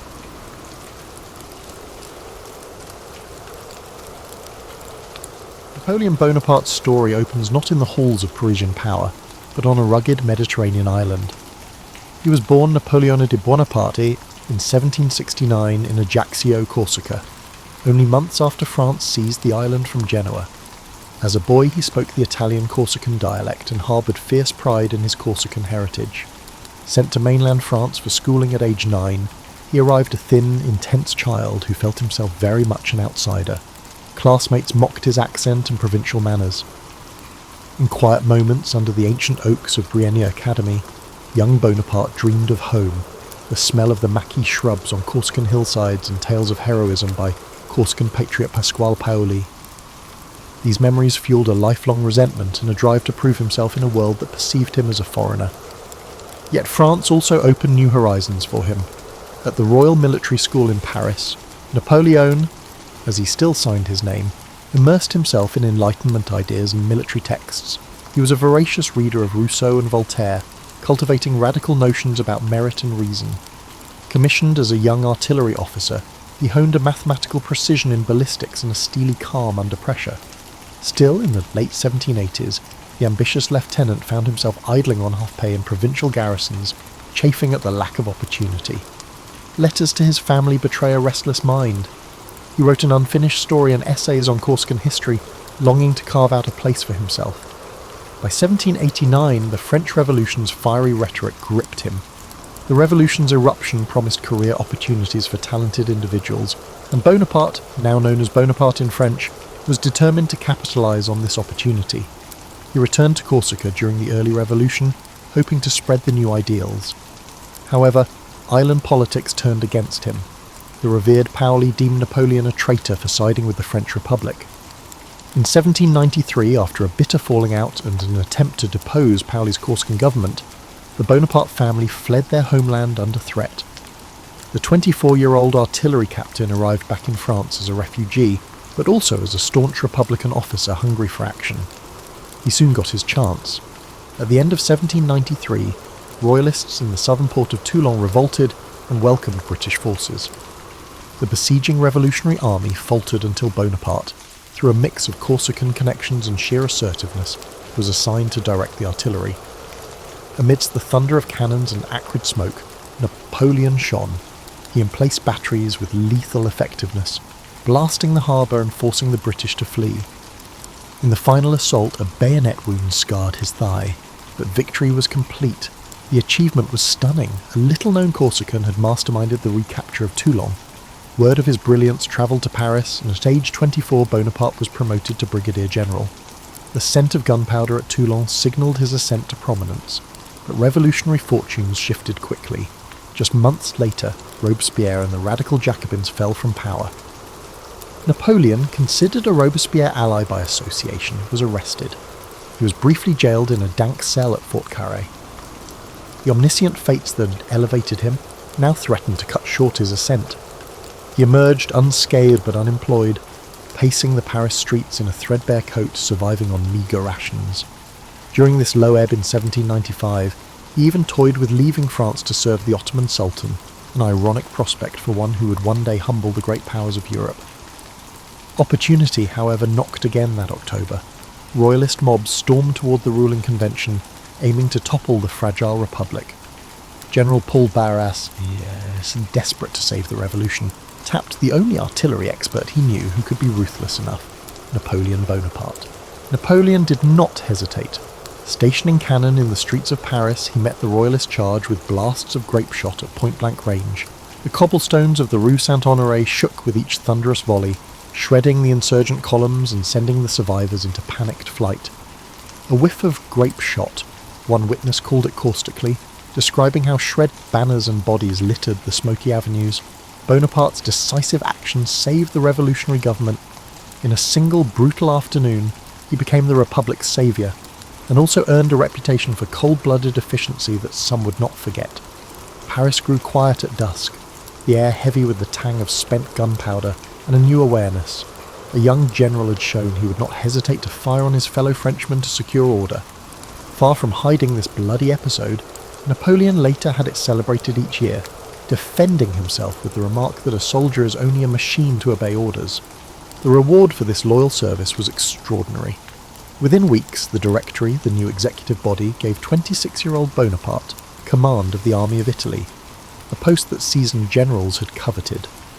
Around the same time, he met Josephine de Beauharnais, a glamorous Creole widow 6 years his senior who was connected to Barras. The attraction was immediate and consuming. In March 1796, just days before departing to take up his new command, Napoleon married Josephine in a private civil ceremony. He adored her with an earnest, impassioned love that blazed through the letters he would soon send daily from the Italian front. Josephine provided the social polish and connections he lacked. He gave her devotion and the promise of destiny. As he rode out of Paris in the spring rain, Napoleon Bonaparte was a curious figure, a Corsican outsider turned Republican general, recently a penniless outcast, now head of an army. His ambitions were boundless. France had given him an army and a beautiful wife. He intended to repay both with glory. The die was cast. The little corporal's rapid ascent was about to commence. The slender young general who arrived to lead the Army of Italy in 1796 found a dispirited, ragtag force clad in rags and hungry for both food and victory. Napoleon's predecessors had achieved little in the grinding war against Austria, but the new commander electrified his men from the outset. Gathering the troops, who looked sceptically at his slight stature and youthful face, he pointed toward the enemy's rich lands beyond the Alps. "Soldiers," he cried, "you are ill-fed and almost naked. I will lead you into the most fertile plains in the world. Rich provinces and great cities will lie in your power. In them you will find honour, glory and riches." The soldiers erupted in cheers. Scepticism gave way to fervour as he promised to transform their threadbare desperation into triumph. During the early days of the campaign in the damp foothills of Piedmont, men who were on the verge of deserting instead found themselves prepared to follow this fiery little general to the farthest reaches of the earth. Napoleon promptly fulfilled his promise. He moved with startling speed and aggression, catching Austrian and Piedmontese armies off balance with bold tactics. In a whirlwind of battles through the mountain passes, he demonstrated a predator's instinct, striking where least expected and driving his exhausted troops forward with sheer force of will. At Montenotte, Dago, Millesimo and Mondovi, French cannon and bayonets routed forces that months before would have sent them reeling. The Austrian generals, many twice Bonaparte's age, were confounded by his unpredictable manoeuvres. "They haven't seen anything yet," Napoleon boasted confidently after one victory. "In our time, no one has the slightest conception of what is great. It is up to me to give them an example." His bravado was backed by action. He negotiated Piedmont's withdrawal from the war within weeks, then turned the Army of Italy against the Austrians occupying Lombardy. In May 1796, Napoleon cemented his legend at the bridge over the Adda River near the town of Lodi. The Austrian rearguard had taken up a strong position across the river, their cannon covering the narrow wooden span.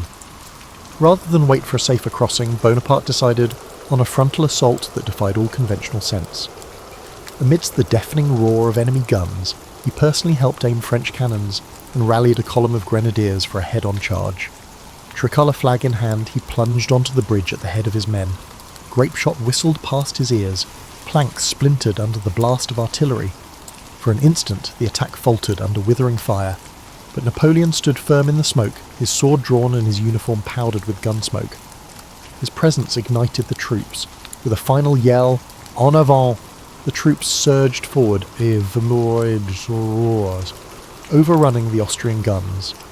On the far bank, the stunned enemy broke and fled.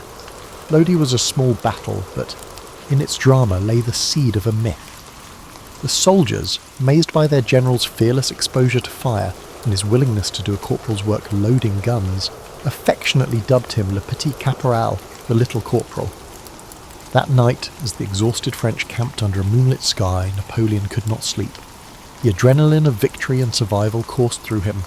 In later years, he would recall that at Lodi, from that moment on, I foresaw what I might be. Already I felt the earth flee from beneath me, as if I were being carried into the sky.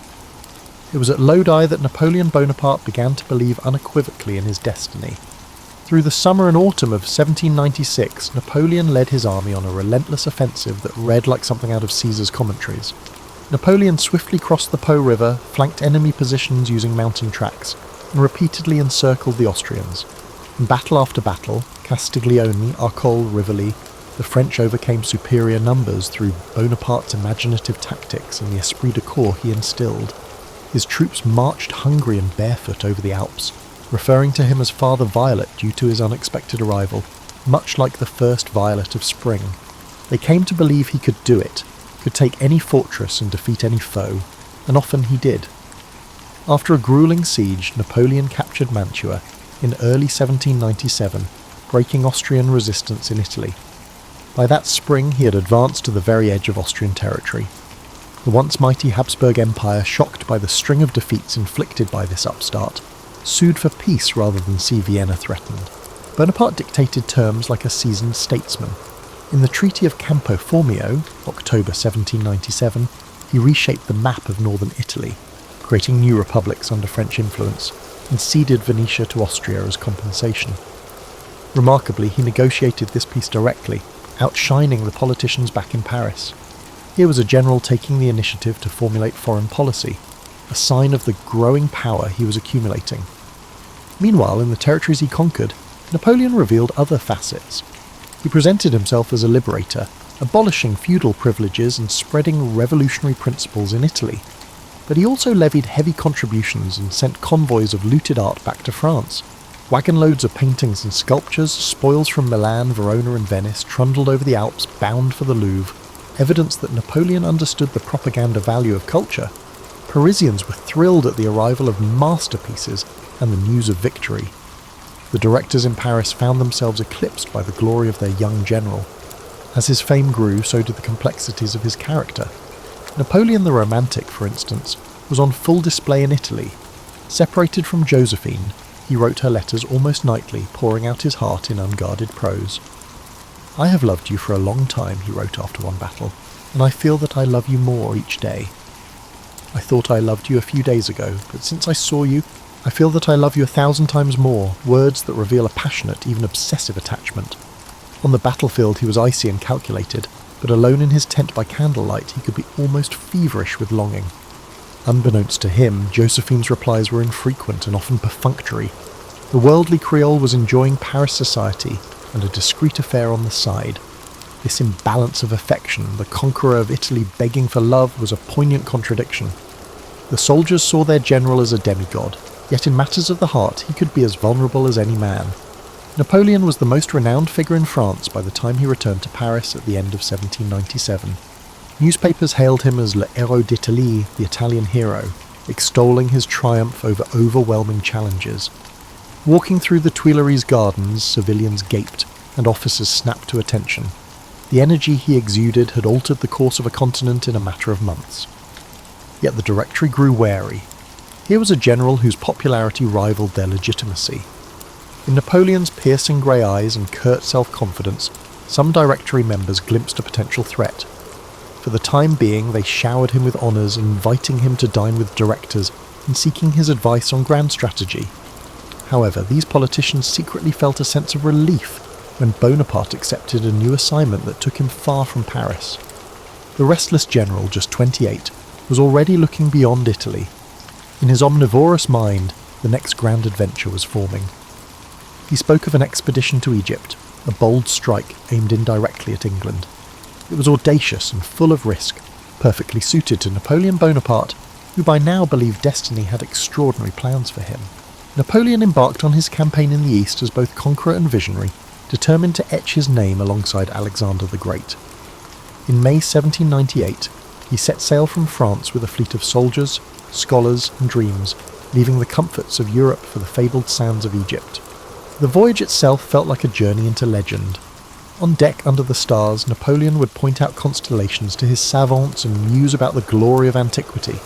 By day, he devoured books on the Orient. He was not merely leading an army, he was crafting an image of himself as an enlightened liberator and a new Caesar of the East. The soldiers, packed tightly in the sweltering holds, were regaled with their general's proclamations that they were bound for immortal glory. Many were seasick and anxious, yet they believed in him. It was said that as their ships passed by the Great Pyramids visible on the horizon, Napoleon dramatically addressed his troops. Soldiers, from the summit of these pyramids 40 centuries look down upon you. The line, echoing across the desert wind, sent shivers down the ranks.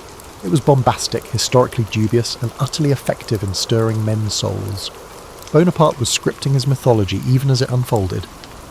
After a swift conquest of the port of Alexandria, Napoleon marched his army inland to confront the ruling Mamluk warlords. On July 21, 1798, near the village of Embabe, Napoleon deployed his troops in massive squares with the hazy outline of pyramids in the distance. The Battle of the Pyramids, as it came to be known, was as much theatre as combat. Mamluk cavalry in colourful silk and armour charged repeatedly, renowned for their ferocity, but they shattered against the disciplined French squares bristling with bayonets. Amid the volleys and cannon smoke, French drummers beat a steady rhythm that mingled with the distant cries of camels and the clang of scimitars. Napoleon, seated atop a grey Arabian charger, surveyed the battlefield through his spyglass, outwardly calm. When the dust settled by late afternoon, thousands of Mamluk riders lay dead or dying in the Nile marshes. The French losses were relatively light. Word spread among the locals that the young general had supernatural powers. How else could one explain such a lopsided victory? Napoleon encouraged these whispers. He established himself in Cairo and convened a diwan, council, of local notables, pledging respect for Islam and the people. In proclamations, he professed admiration for the Prophet Muhammad and claimed the French were friends of Muslims, even inventing a tale of a mystical conversation with imams in a pyramid. Such declarations were cynical but shrewd, aimed at pacifying a land he knew little about. Bonaparte the chameleon was adapting once more. In Cairo he appeared draped in an oriental robe at times, playing the part of the liberator of the East. However, reality intruded on his grandiose plans. In August 1798, mere weeks after the triumph at the pyramids, disaster struck at sea. The British Admiral Horatio Nelson caught the French fleet anchored in Aboukir Bay and annihilated it in a fiery night-long battle. In one night, Napoleon's communication with France was severed. His army was stranded in Egypt. Unfazed outwardly, he doubled down on forging a new narrative. If return to Europe was cut off, he would turn his conquest into a transformative mission. He established the Institut d'Egypte in Cairo, where scholars studied everything from ancient hieroglyphs, the Rosetta Stone would soon be unearthed by his team, to modern irrigation. French officers strolled the streets with notebooks instead of only muskets. The occupation took on a curious dual nature: brutal military rule on one hand, suppressing revolts with mass executions when needed, and enlightened exploration on the other.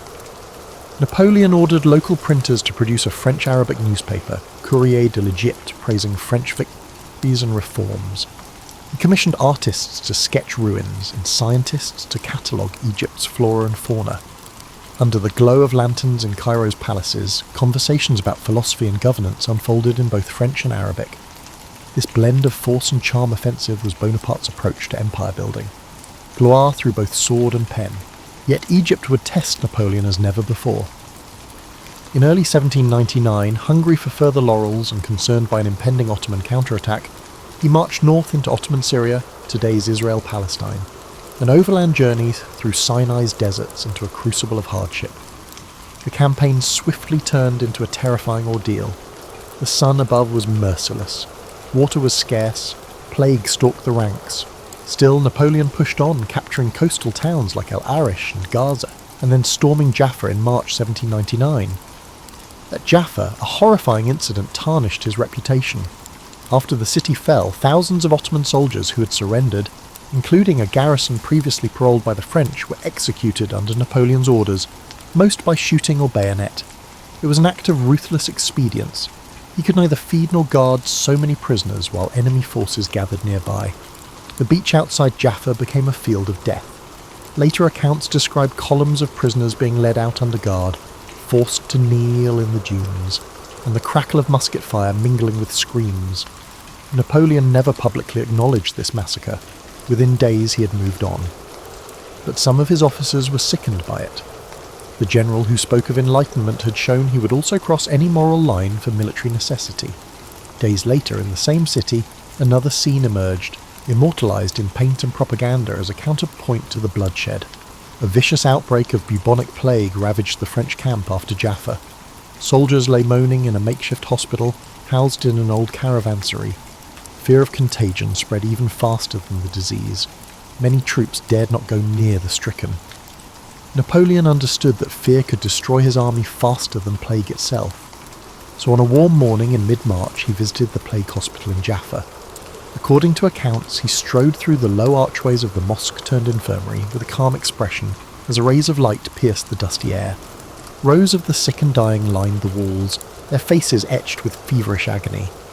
Napoleon showed no hesitation. He moved from cot to cot, speaking softly, even touching one soldier's inflamed bubo with his bare hand in a gesture of compassion and courage.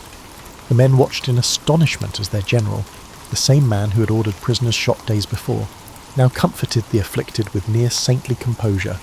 One soldier reportedly tried weakly to rise and salute. Napoleon gently bade him rest. This visit became legendary. Later, back in France, the event would be commemorated by artist Antoine-Jean Gros in a massive painting depicting Bonaparte as a fearless healer reaching out to the plague-stricken, bathed in a quasi-religious glow. The painting glossed over the grimmer context, yet its power endures. It was propaganda as much as compassion, Napoleon crafting the myth of himself as both ruthless conqueror and benevolent hero. That spring, however, military realities were harsh. Napoleon's advance into the heart of Syria encountered the formidable walls of Acre. British warships aided the Ottoman defenders, and despite repeated assaults, the fortress of Acre did not fall. Bonaparte's army grew weaker by the day. Plague, heat, and stiff resistance sapped their strength. After 2 months of frustration, Napoleon finally lifted the siege in May 1799. He led his gaunt, worn men on a grueling retreat back to Egypt, harassed by mounted Ottoman forces and bedevilled by the merciless climate. The omniscient narrator of history might note that the event was the first serious setback in Napoleon's career. Outside the walls of Acre, the limits of his fortune became evident. In one poignant incident during the retreat, a French soldier, too sick to walk, begged not to be left behind. Napoleon paused, and in a rare display of quiet mercy, ordered that a horse be left for the man, a small redemption for Jaffa's horror. By late 1799, back in Cairo, Napoleon received word of political turmoil in France and the threat of invasion by European coalitions. Sensing that his moment on the larger world stage had arrived, he made a fateful decision. He would abandon the Egyptian enterprise and return to Paris post-haste.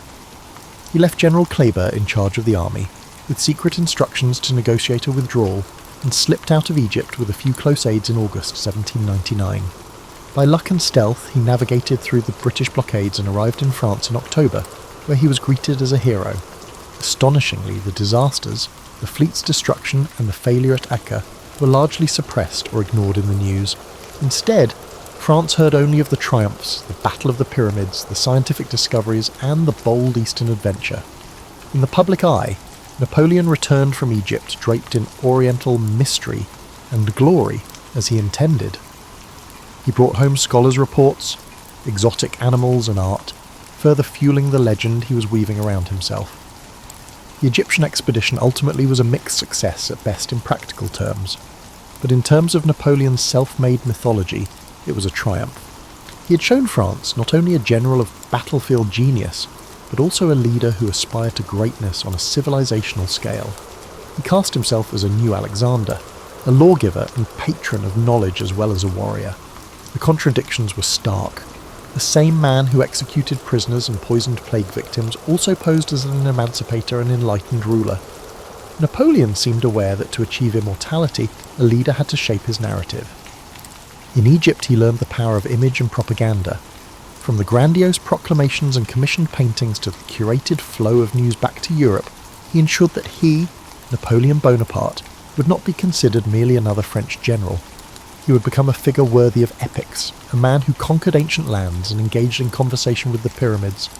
As he returned to France, he prepared for his next daring action, seizing political power. The saviour of France had returned from the deserts, burnished by sun and fame, ready to dictate the next chapter of the revolution. The France Napoleon returned to in 1799 was ripe for change, and he knew it.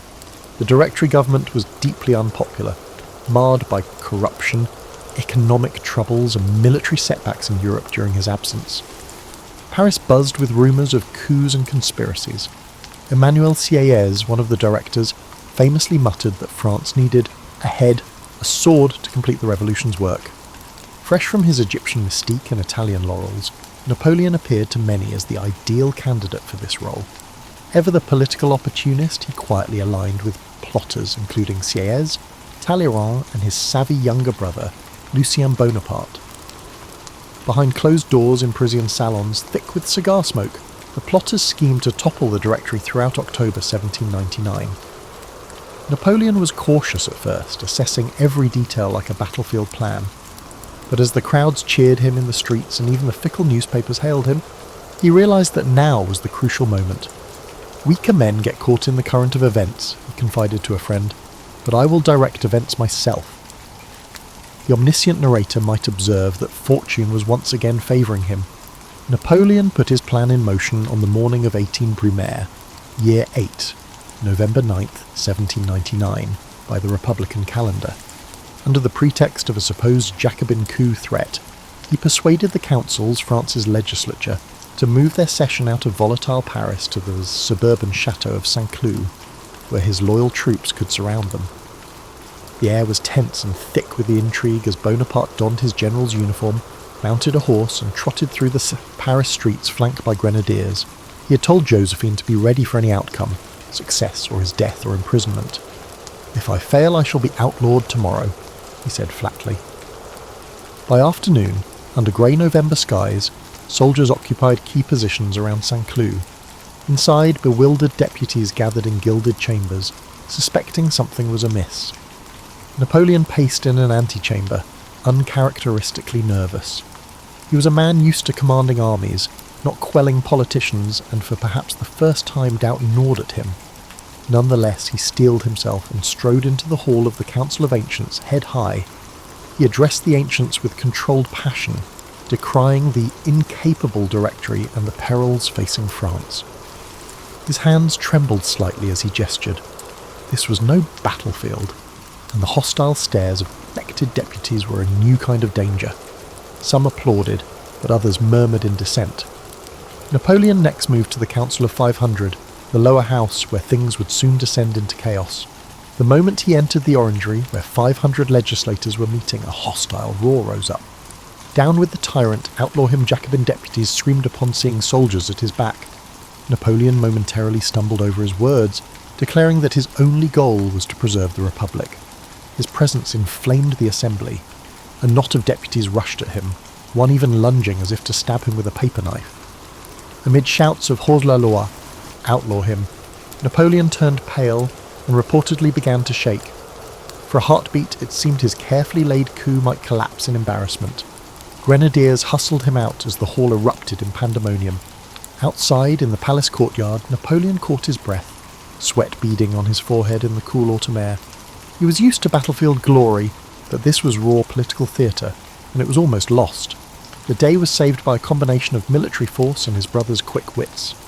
Lucien Bonaparte decisively took the stage as president of the Council of 500. He slipped away and addressed the soldiers waiting outside. With a dramatic flourish, Lucien drew his sword and pointed it at Napoleon's chest, shouting that his brother had been attacked by assassins inside, and that he would strike Napoleon down himself if ever the general betrayed the people. The grenadiers, perplexed but swayed by Lucien's bravado, rallied. They burst into the hall with fixed bayonets, clearing it of recalcitrant deputies in minutes. Legislators scrambled out windows or bolted for the doors as soldiers occupied the chamber. By evening, Saint-Cloud was silent save for the measured tramp of boots on marble floors. A rump of hand-picked deputies, brought back under bayonet guard, voted to abolish the Directory and appointed a three-man consulate to govern France. The coup, though far messier than planned, had succeeded. Napoleon was named first consul, the dominant position in the new government. As he rode back to Paris that night under escort, he was exhausted but exultant. "The revolution is over," he declared to an aide with quiet triumph. "I am the revolution now." In reality, it was a new beginning. The 30-year-old general had seized control of the nation. Over the next months, Napoleon solidified his power with breathtaking speed and shrewdness. While Sieyès and Ducos, the other two consuls, were shunted aside into irrelevance, Bonaparte set up residence in the Tuileries Palace, the former royal residence, signalling that a new kind of ruler had arrived. He worked ferociously, sometimes 18 hours a day, overseeing everything from military operations to administrative reforms. The third-person omniscient view allows a glimpse into his private routine. Rising before dawn, he would dictate letters to multiple secretaries in succession, his mind leaping from topic to topic, then meet ministers, then generals, sorting each issue with a decisive clarity. He seemed to scarcely need sleep, running on ambition and endless cups of strong coffee. France, weary of a decade of revolutionary chaos, responded enthusiastically to firm leadership, even as Napoleon tightened censorship on the press and set up an efficient secret police under Joseph Fouché. Many welcomed the stability these measures brought. A new slogan appeared: authority, not liberty. The very people who had once shouted for freedom now craved order, and Bonaparte delivered it. Abroad, he continued to prove his genius on the battlefield, further cementing his position at home. In 1800, when Austria threatened to overturn the gains of the revolution, Napoleon led a dramatic crossing of the Alps, guiding the army of the reserve through the high passes with cannon dragged by mules and men, in scenes that would later be immortalised in art, albeit with a white charger he likely never rode. He surprised the Austrians in northern Italy by securing a victory at Marengo in June 1800, a fierce battle where a midday crisis almost led to the French's defeat, but a timely cavalry charge reversed the outcome. Marengo became mythic in France. Napoleon spun it as a grand triumph of his personal leadership. Indeed, when his exhausted troops cheered Vive Bonaparte on the blood-soaked fields of Marengo, it reinforced his near-messianic status. Austria sued for peace, and Britain too signed the Treaty of Amiens in 1802, a rare moment of general European peace that the first consul used to consolidate his regime. During these years, Napoleon revealed himself not just as a brilliant general, but as a statesman of extraordinary talent and contradictions. He set about rebuilding France. The consulate saw sweeping reforms. A new legal code, the Code Civil, Napoleonic Code, was drafted to enshrine equality before the law, property rights, and secular authority. Napoleon took a direct hand in its formulation, personally chairing many sessions of the Council of State, quill in hand, debating points of contract law or inheritance. The code, completed in 1804, eliminated feudal remnants and became one of Napoleon's proudest achievements, a lasting framework of justice. At the same time, he brokered a reconciliation with the Catholic Church through the Concordat of 1801, healing the rift caused by revolutionary dechristianization. To the horror of ideologues, this pragmatic deal recognised Catholicism as the religion of most Frenchmen, though not the state religion, and restored some church influence, but under Napoleon's terms. The once anti-clerical general understood that to pacify France, he must placate her believers. Thus, in Notre Dame Cathedral, where revolutionaries had once exalted reason, Mass was celebrated again by order of the first consul. No detail of governance escaped him. He created the Bank of France to stabilise the currency, overhauled education with new lycées and scholarships, and reformed taxation so revenues flowed reliably. Roads and bridges were built or repaired across the country. In the twilit halls of the Tuileries, courtiers once again danced at balls, but this time honouring a soldier in place of a king. France was regaining prosperity and confidence under Napoleon's firm hand. All the while, Bonaparte's personal power grew ever more concentrated. In 1802, a national plebiscite of Mimere, carefully managed by his officials, made him first consul for life. The result was announced with fanfare, an implausible majority of voters in favour, which flattered him immensely. He would famously dismiss objections by pointing to such plebiscites, claiming he had the people's mandate. An emperor in waiting in all but name, he began to envision a dynasty. In the quiet of his private study, he pondered the fates of Caesar and Charlemagne, concluding that the revolution needed the permanence of monarchy in a new form. His siblings were given honours and arranged advantageous marriages. Napoleon was positioning the Bonapartes as France's new royal family, much to the ridicule of some old revolutionaries who muttered that we did not destroy one aristocracy to create another. But many others went along eagerly, trading ideological purity for the trappings of a renewed court. By 1804, foiled plots against his life, such as the infernal machine bomb on a Paris street in 1800, and royalist intrigues provided the pretext to take the final step. In the spring of 1804, evidence of a Bourbon prince's involvement in a conspiracy led Napoleon to order the Duke of Enghien seized from neutral territory and executed, an action that sent a chill through Europe's aristocracy but eliminated a potential figurehead for monarchists.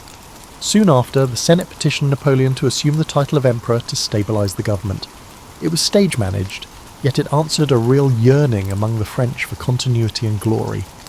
Napoleon accepted. Another plebiscite was held, again approving by an overwhelming margin that Bonaparte become Emperor of the French.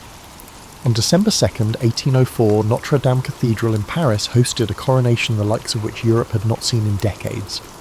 The medieval edifice, once defaced and neglected in the revolutionary turmoil, was lavishly restored and draped in crimson and gold for the occasion. Dignitaries from across Europe, some grudging, others curious, attended. Pope Pius VII himself was brought from Rome to bless the ceremony, a stunning coup that lent a mantle of ancient legitimacy. The atmosphere inside Notre Dame mixed grandeur with spectacle. Incense wafted through the air. Hundreds of candles illuminated the nave, and the 35-year-old Napoleon, clad in robes of velvet and ermine, processed down the aisle to the strains of glorious music. But true to his character, he subtly upended tradition at the climactic moment. As the Pope prepared to anoint and crown him, Napoleon stepped forward, took the crown, the new golden diadem modelled on Charlemagne's, into his hands, and placed it upon his head. The audience gasped softly. It was unheard of for a monarch to crown himself. Then Napoleon crowned Josephine as Empress, gently setting a small crown on her bowed head, even as tears of emotion filled her eyes. Their marriage had been rocky over the issue of an heir, but today they presented a united front in majesty. The Pope raised a hand in blessing, effectively ratifying what had already occurred. Observers noted the symbolism. Napoleon signalled that he owed his throne to no one but himself and the French people, by the grace of God and the Constitution of the Republic, as the formula ran. Some detractors whispered it was the ultimate act of Bonaparte's arrogance. Others saw in it the genius of a man who made and recognised his own destiny. Either way, Napoleon had risen from Corsican obscurity to imperial zenith in just 15 years. As the cannons boomed a 21-gun salute across Paris, and the newly crowned emperor stepped out on the cathedral steps, in the same uniform he wore at Marengo beneath the imperial mantle, the crowds acclaimed him wildly. Many had tears in their eyes, believing they beheld the saviour of France crowned in glory. Thus, the French Republic gave way to the French Empire, with Napoleon I on the throne. In him, people saw a rare combination of revolutionary change and traditional authority.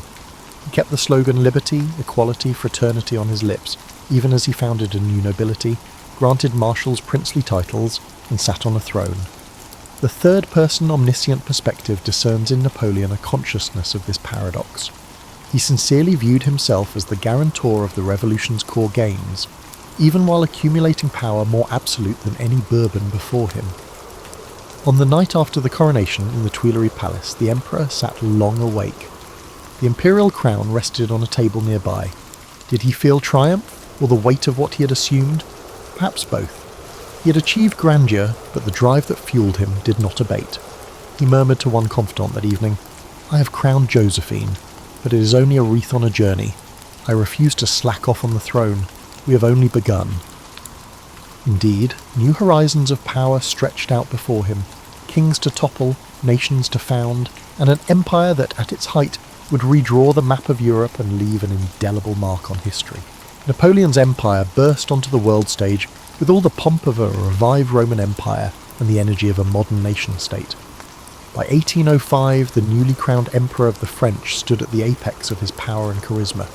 He had transformed France internally, and now he set out to reshape Europe in France's image and under France's domination. Courts across the continent, he had from Vienna to Berlin, watched the self-made monarch with a mix of awe, fear and loathing. They dubbed him the Corsican ogre in private, yet could not deny his brilliance in war and governance. Napoleon's contradictions were becoming the world's problem. A child of revolution who donned a crown, a promoter of egalitarian law, who married into the Ancien Regime in 1809, he divorced Josephine, who had failed to produce an heir, and married Marie-Louise, an Austrian Hohenzollern archduchess, thus allying himself to the Habsburgs. At the empire's zenith, roughly 1807 to 1809, it seemed nothing could stand against him. His empire stretched from the Atlantic to the Russian border, from the North Sea to Naples. His brother Joseph sat on the throne in Naples. Joseph also ruled in Spain after 1808. His brother Louis governed in Holland. His brother Jérôme reigned in Westphalia. And in Italy he himself wore the Iron Crown of Lombardy. A veritable family system of Bonapartes replaced old dynasties. Napoleon's marshals, once commoners and soldiers of fortune, now ruled as dukes over conquered provinces. The map of Europe was redrawn with French client republics and kingdoms. Napoleon dismantled the ancient Holy Roman Empire in the German heartland in 1806, erasing a millennium of history in the process. In its place he created the Confederation of the Rhine under his protection. From Portugal to Prussia, nearly the whole of continental Europe either lay under his direct control or danced to his tune. These years saw Napoleon's military genius at its undisputed peak. The War of the Third Coalition in 1805 brought France head-to-head with Austria, Russia and Britain. Napoleon's response was characteristically audacious. He abandoned his frequently discussed plan to invade Britain, as the Royal Navy still held sway over the seas, and instead he swiftly marched his Grand Armée eastward. In a masterstroke of manoeuvre, he encircled an Austrian army at Ulm in October 1805 without a major fight, forcing its surrender. Then, as an Austrian and Russian combined force attempted to regroup, Napoleon lured them into a trap on the fields of Austerlitz in Moravia. On December 2nd, 1805, exactly 1 year after his coronation, he delivered what he himself regarded as his tactical masterpiece, the Battle of Austerlitz, also called the Battle of the Three Emperors.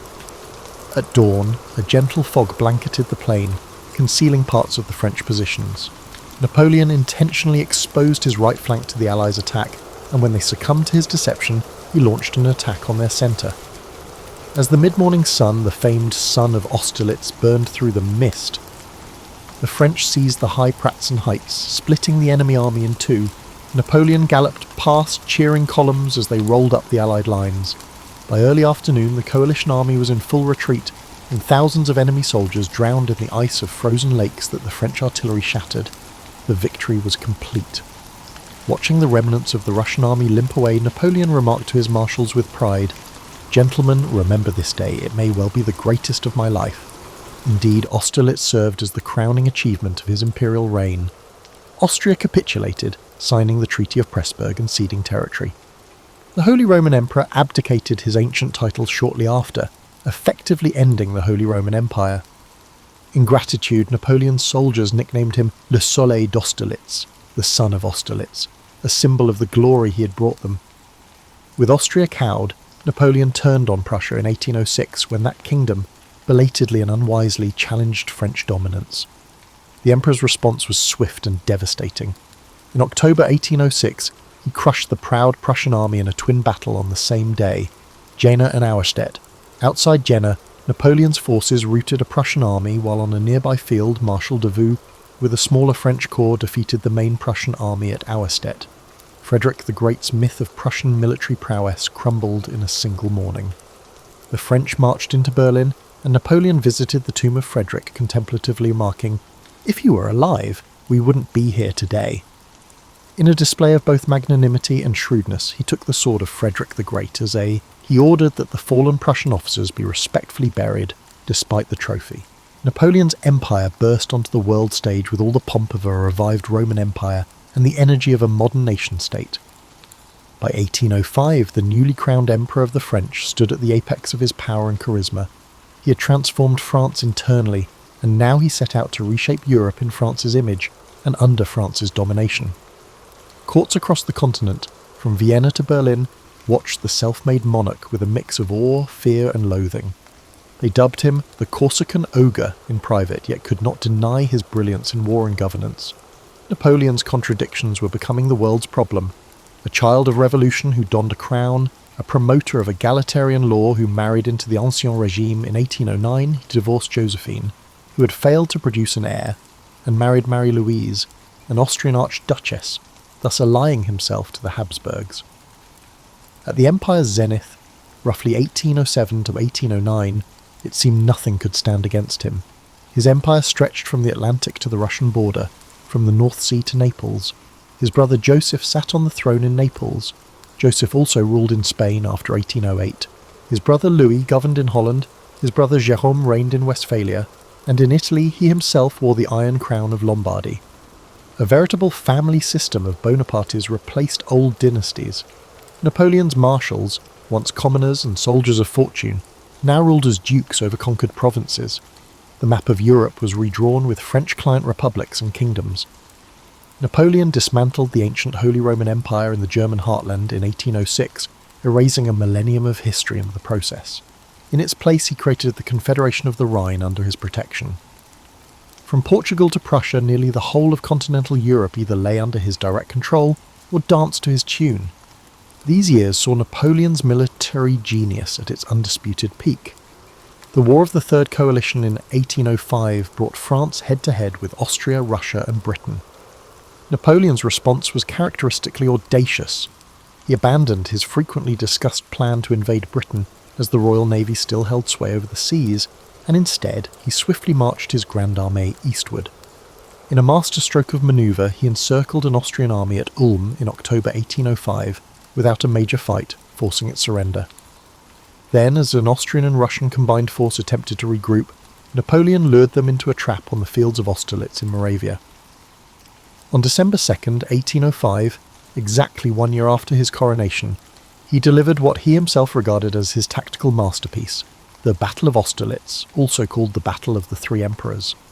At dawn, a gentle fog blanketed the plain, concealing parts of the French positions.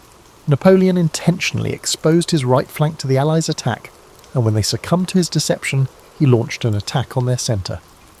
As the mid-morning sun, the famed sun of Austerlitz, burned through the mist, the French seized the high Pratzen heights, splitting the enemy army in two. Napoleon galloped past cheering columns as they rolled up the Allied lines. By early afternoon, the coalition army was in full retreat, and thousands of enemy soldiers drowned in the ice of frozen lakes that the French artillery shattered. The victory was complete. Watching the remnants of the Russian army limp away, Napoleon remarked to his marshals with pride, "Gentlemen, remember this day. It may well be the greatest of my life." Indeed, Austerlitz served as the crowning achievement of his imperial reign. Austria capitulated, signing the Treaty of Pressburg and ceding territory. The Holy Roman Emperor abdicated his ancient title shortly after, effectively ending the Holy Roman Empire. In gratitude, Napoleon's soldiers nicknamed him Le Soleil d'Austerlitz, the Sun of Austerlitz, a symbol of the glory he had brought them. With Austria cowed, Napoleon turned on Prussia in 1806 when that kingdom, belatedly and unwisely, challenged French dominance. The Emperor's response was swift and devastating. In October 1806, he crushed the proud Prussian army in a twin battle on the same day, Jena and Auerstedt. Outside Jena, Napoleon's forces routed a Prussian army, while on a nearby field, Marshal Davout with a smaller French corps defeated the main Prussian army at Auerstedt. Frederick the Great's myth of Prussian military prowess crumbled in a single morning. The French marched into Berlin, and Napoleon visited the tomb of Frederick, contemplatively remarking, "If he were alive, we wouldn't be here today." In a display of both magnanimity and shrewdness, he took the sword of Frederick the Great as he ordered that the fallen Prussian officers be respectfully buried despite the trophy. The Peninsular War, as the conflict in Spain came to be known, became a vicious, years-long guerrilla struggle that Napoleon later referred to as the Spanish Ulcer, draining his resources. It was the first major crack in his empire. The mighty French arm, designed for set-piece battles, found itself bleeding in an asymmetric war of ambushes and reprisals in the Spanish hills. Napoleon himself travelled to Spain in late 1808 to blitz the resisting Spanish armies and did win conventional battles with typical brilliance, but he could not pacify the proud and hostile populace indefinitely. The British seized the chance and landed forces under Arthur Wellesley, the future Duke of Wellington, to support the Spaniards and Portuguese. For the first time, Napoleon's aura of invincibility was under threat by an insurrection and a foreign expedition on his flank. Still, at the Empire's height, these troubles seemed minor compared to the grand canvas of Napoleon's dominance. In 1809, Austria, encouraged by French difficulties in Spain, dared to challenge Napoleon once more. The Emperor responded with swift fury. Though the Austrians surprised him and handed him his first personal defeat in a pitched battle at Aspern-Essling just outside Vienna, where in May 1809 Archduke Charles inflicted heavy losses as Napoleon's attempt to cross the Danube was repelled, the French regrouped. In July, Napoleon spearheaded a significant attack during the Battle of Wagram, a 2-day intense battle on the plains close to Vienna. It was a grim, attritional battle, lacking the elegant manoeuvres of Austerlitz, but Napoleon's larger reserve of men and artillery prevailed. Austria sued for peace again after Wagram. As part of the settlement, and to solidify the new Franco-Austrian amity, Napoleon took the dramatic step of divorcing Josephine, his beloved but now 46-year-old empress, who'd given him no children, and marrying Archduchess Marie-Louise of Austria. The act was a profound personal sacrifice for him. Both he and Josephine wept bitterly at their formal parting, despite past infidelities on both sides. Yet Napoleon, ever pragmatic about power, knew the Bonaparte legacy needed an heir of his own blood, and an Austrian princess would bring legitimacy in the eyes of Europe. In 1811, Marie-Louise bore him a son, whom Napoleon grandly titled the King of Rome. At 42, the emperor had a healthy male heir. That year marked the pinnacle of Napoleonic confidence. He spoke of founding a dynasty that would last 100 years. One evening, holding the infant prince in his arms beneath the glow of chandelier light, he is said to have murmured, "You will be my living trophy. You will inherit all I have made." Amidst these triumphs, Napoleon's influence went beyond warfare and politics, leaving an imprint on society and even distant continents.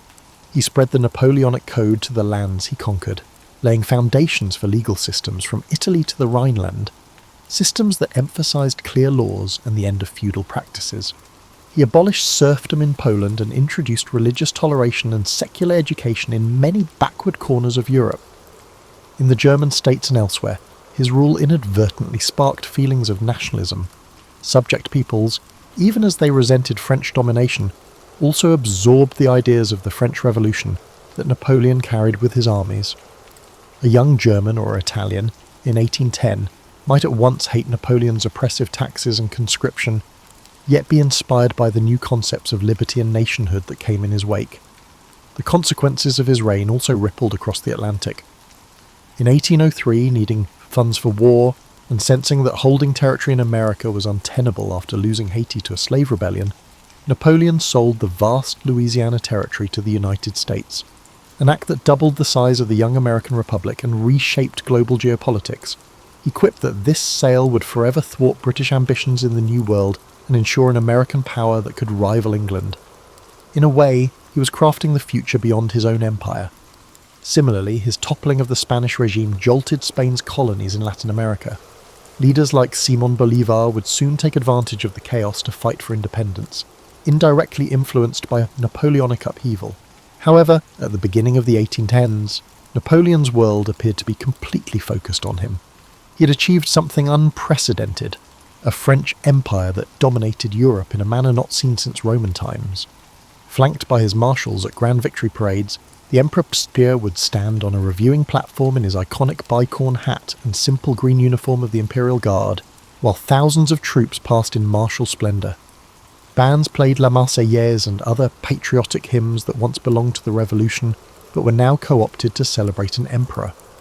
To observers in London or Vienna, it might have looked as if Europe was lost in a trance of Napoleonic glory. And indeed, many of the common folk in France and her satellite states revered Napoleon sincerely, crediting him with delivering efficient government, national pride, and victory after victory. Yet within Napoleon's tight circle there were those who sensed the dangers of hubris creeping in. Talleyrand, his wily foreign minister, till Napoleon dismissed him, once remarked acidly that Napoleon's downfall would be his inability to stop himself. "Il n'a pas de limites," he warned a colleague. "The man knows no limits." Fouché, the police minister, kept secret dossiers mapping discontent and conspiracies, aware that not all hearts were with the emperor. Even some marshals grumbled about the endless wars and their human cost. Mothers across France quietly cursed the emperor, who took their sons year after year for his grande armée. The empire was powerful but brittle in places, reliant entirely on one man's brilliance and charisma. In 1812, at the height of his control, Napoleon assembled the largest army Europe had ever seen, over 500,000 men drawn from every corner of his domains, and led them eastward in a campaign that he believed would secure his dominance once and for all. The target, his former ally, the Russian Tsar, who had drifted out of the continental system and defied French influence. Confident in his destiny and accustomed to rapid victories, Napoleon wagered everything on one more lightning war. The Grande Armée, a cosmopolitan host of Frenchmen, Italians, Germans, Poles, and others, marched off with singing and high morale under summer skies.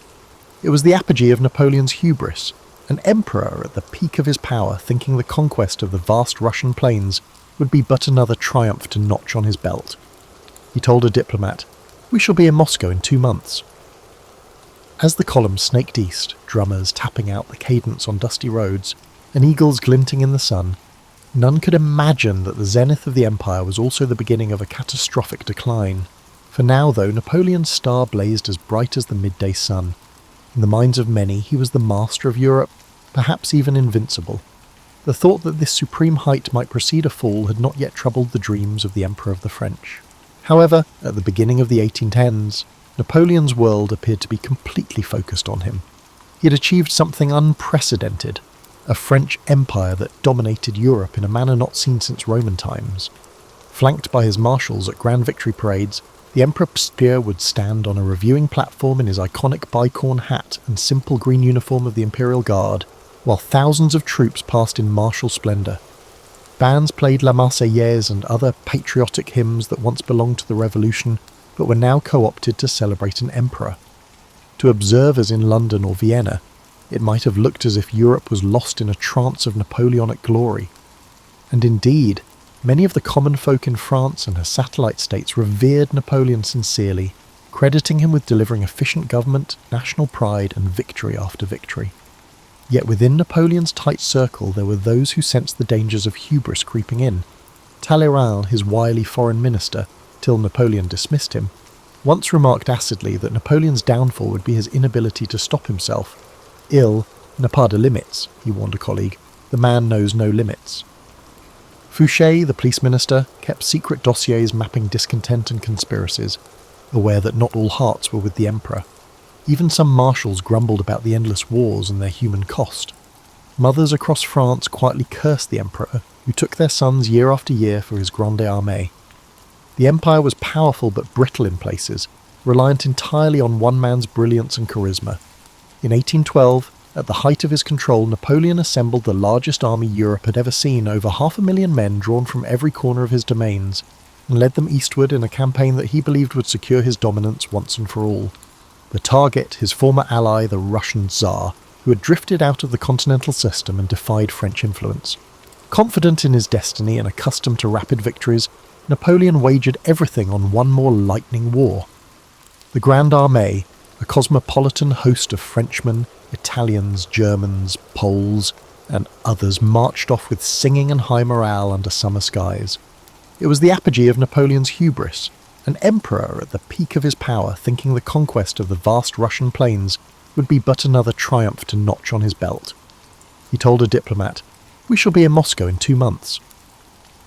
As the column snaked east, drummers tapping out the cadence on dusty roads, and eagles glinting in the sun, None could imagine that the zenith of the empire was also the beginning of a catastrophic decline. For now, though, Napoleon's star blazed as bright as the midday sun. In the minds of many, he was the master of Europe, perhaps even invincible.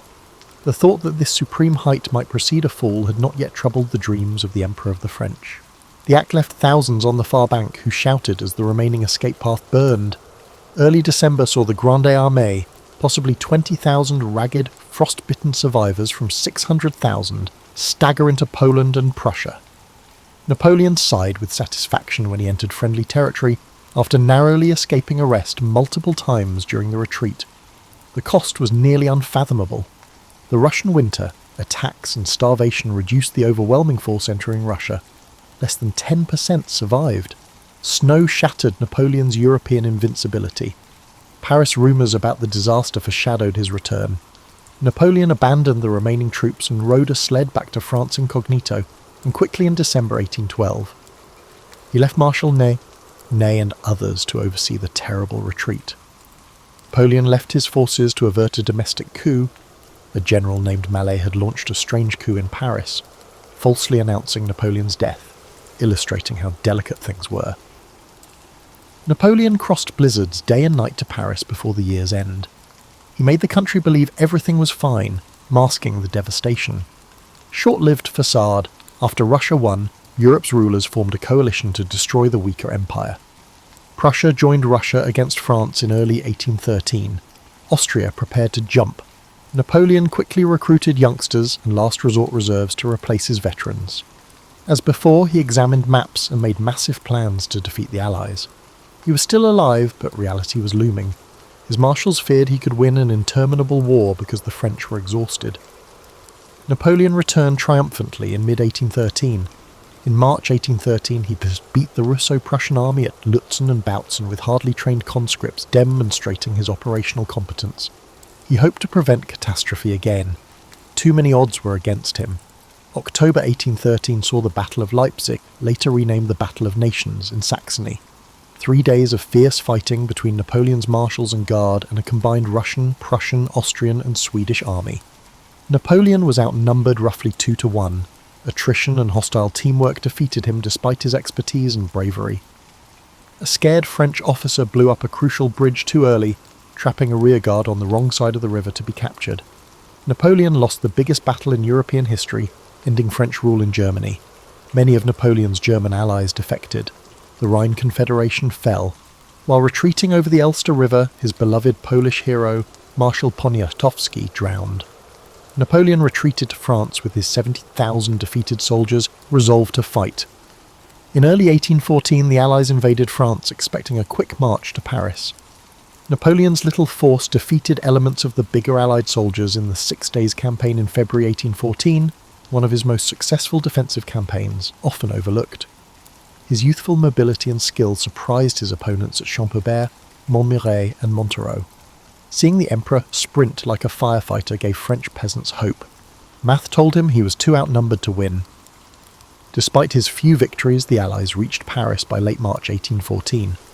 After Marshals Marmont and Mortier, left to defend Paris, concluded resistance was pointless. The coalition army took it practically in peace. After centuries without foreign rule, the victorious Tsar Alexander, King Frederick William of Prussia and other dignitaries entered Paris on March 31, 1814. Parisians flocked to the boulevards in despair or relief as Napoleon's epic adventure ended. Napoleon was outraged and unhappy in Fontainebleau following Paris's loss. He pondered marching his remaining men to seize the city. His marshals confronted him, exhausted and honest for the first time. Marshals Ney, Oudinot and Lefebvre, who had followed him across Europe, advised him to reason. They claimed France was defeated and resistance would be fatal. Napoleon was furious, accusing them of cowardice and betrayal. He faced reality alone in Fontainebleau at night. The Allies sought his unconditional surrender. Even his stepson Eugene and brother Joseph persuaded him to submit for the nation. Marshals Ney and MacDonald issued a stunning ultimatum on April 4, 1814. Philippe must abdicate before the army could march on Paris. Napoleon abdicated for his son, expecting an Allied regency. When rejected, he realised the game was over. Napoleon abdicated on April 11, 1814, relinquishing French regal rights. He received an annual stipend and a modest guard on Elba, a small Italian island, from the Allies, a beautiful prison for a fallen king. Napoleon said goodbye to his old guard in Fontainebleau's courtyard on April 20th, 1814. France would remember a touching scene. Napoleon continued speaking with a steady, impassioned voice, saying to the soldiers of my old guard, I bid you farewell. You've been my constant companion on the path to honour and glory for 20 years. Do not mourn my fate. I want to document our wonderful deeds. Sweet kids, goodbye. Napoleon. Veteran grenadiers of 12 campaigns cried. The Emperor kissed the imperial eagle flag one last time and hugged General Petit, who was holding the regimental eagle. He said, Goodbye, kids, raising his hand in salutation. Napoleon, despite his best efforts, jumped into a carriage crying. That night, many jaded soldiers lay under the stars, unsure of France's or their future without l'Empereur. A veteran murmured, It's over. A wonderful person left. An imaginary kingdom held European ruler Napoleon Bonaparte captive. He arrived at Elba, 119 square miles of rugged terrain and vineyards in Tuscany, in late April 1814. He was rarely self-pitying.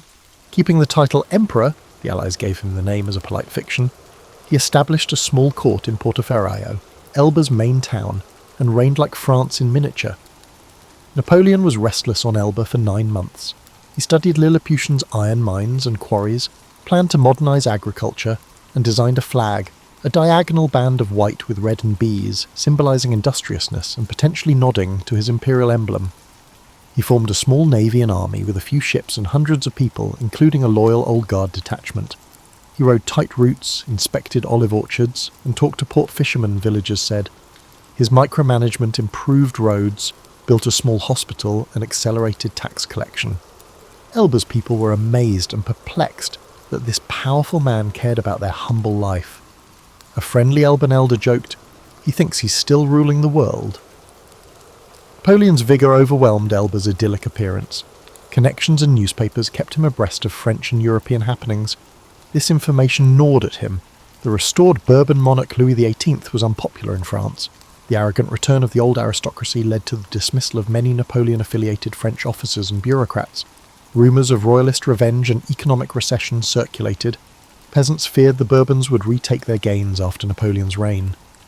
During a congress of the great countries in Vienna to redraw Europe's map after Napoleon's fall, the British may send Napoleon to a remote Atlantic rock if he becomes too difficult in Elba. The island felt like a gilded prison.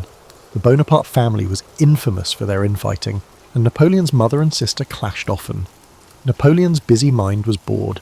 He was sad looking at the sea via a telescope from Elba's cliffs in early 1815. I live like a sleeping volcano, read one letter. He could not bear the world going on without him. His insatiable ambition and fate won. In late February 1815, Napoleon returned to France to reclaim his crown after hearing the Congress of Vienna was in disorder, and France's anger with Louis XVIII was growing. It appeared impossible. An expelled emperor escorted by Allied ships trying to incite a civilian insurrection to overthrow a reconstituted monarchy. Napoleon had the ability to bring dreams to life. Napoleon fled Elba on February 26, 1815, under loose guards. He travelled to France with several hundred loyal warriors aboard the ship Inconstant and on numerous smaller vessels to evade British surveillance. He escaped capture on the voyage by chance and daring. Napoleon stared at the prow with a familiar fire as the Côte d'Azur appeared. France is ours, he informed his troops. Bonaparte believed Louis XVIII's France would fail. On March 1, 1815, the French Riviera witnessed an astonishing sight. Napoleon Bonaparte, the exiled emperor, landed near Cannes with a tiny force and unfurled his tricolour flag once more. Dressed in his trademark grey greatcoat and cocked hat, he stepped ashore and proclaimed, "I have come to save France." Thus began the episode known as the 100 Days, a final blaze of Napoleon's meteoric life. He marched northward, avoiding the royalist stronghold of Provence, choosing the Alpine route through the Dauphiné.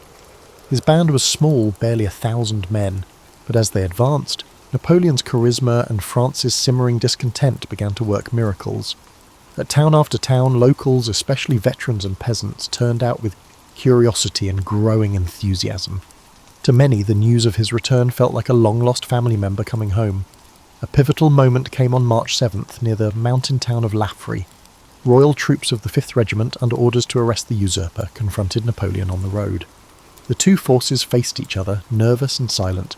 Napoleon, fearless, strode forward alone, flung open his coat to bare his chest, and shouted to the soldiers arrayed against him, "Soldiers, if there is one among you who wants to kill his general, his emperor, here I am."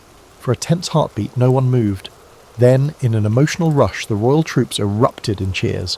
"Vive l'Empereur" rang out as they threw down their white Bourbon cockades and surged toward Napoleon. The men of the 5th joined Napoleon's ranks in unison. Eyewitnesses saw veterans crying and laughing as they embraced their former leader. Word quickly spread throughout the countryside.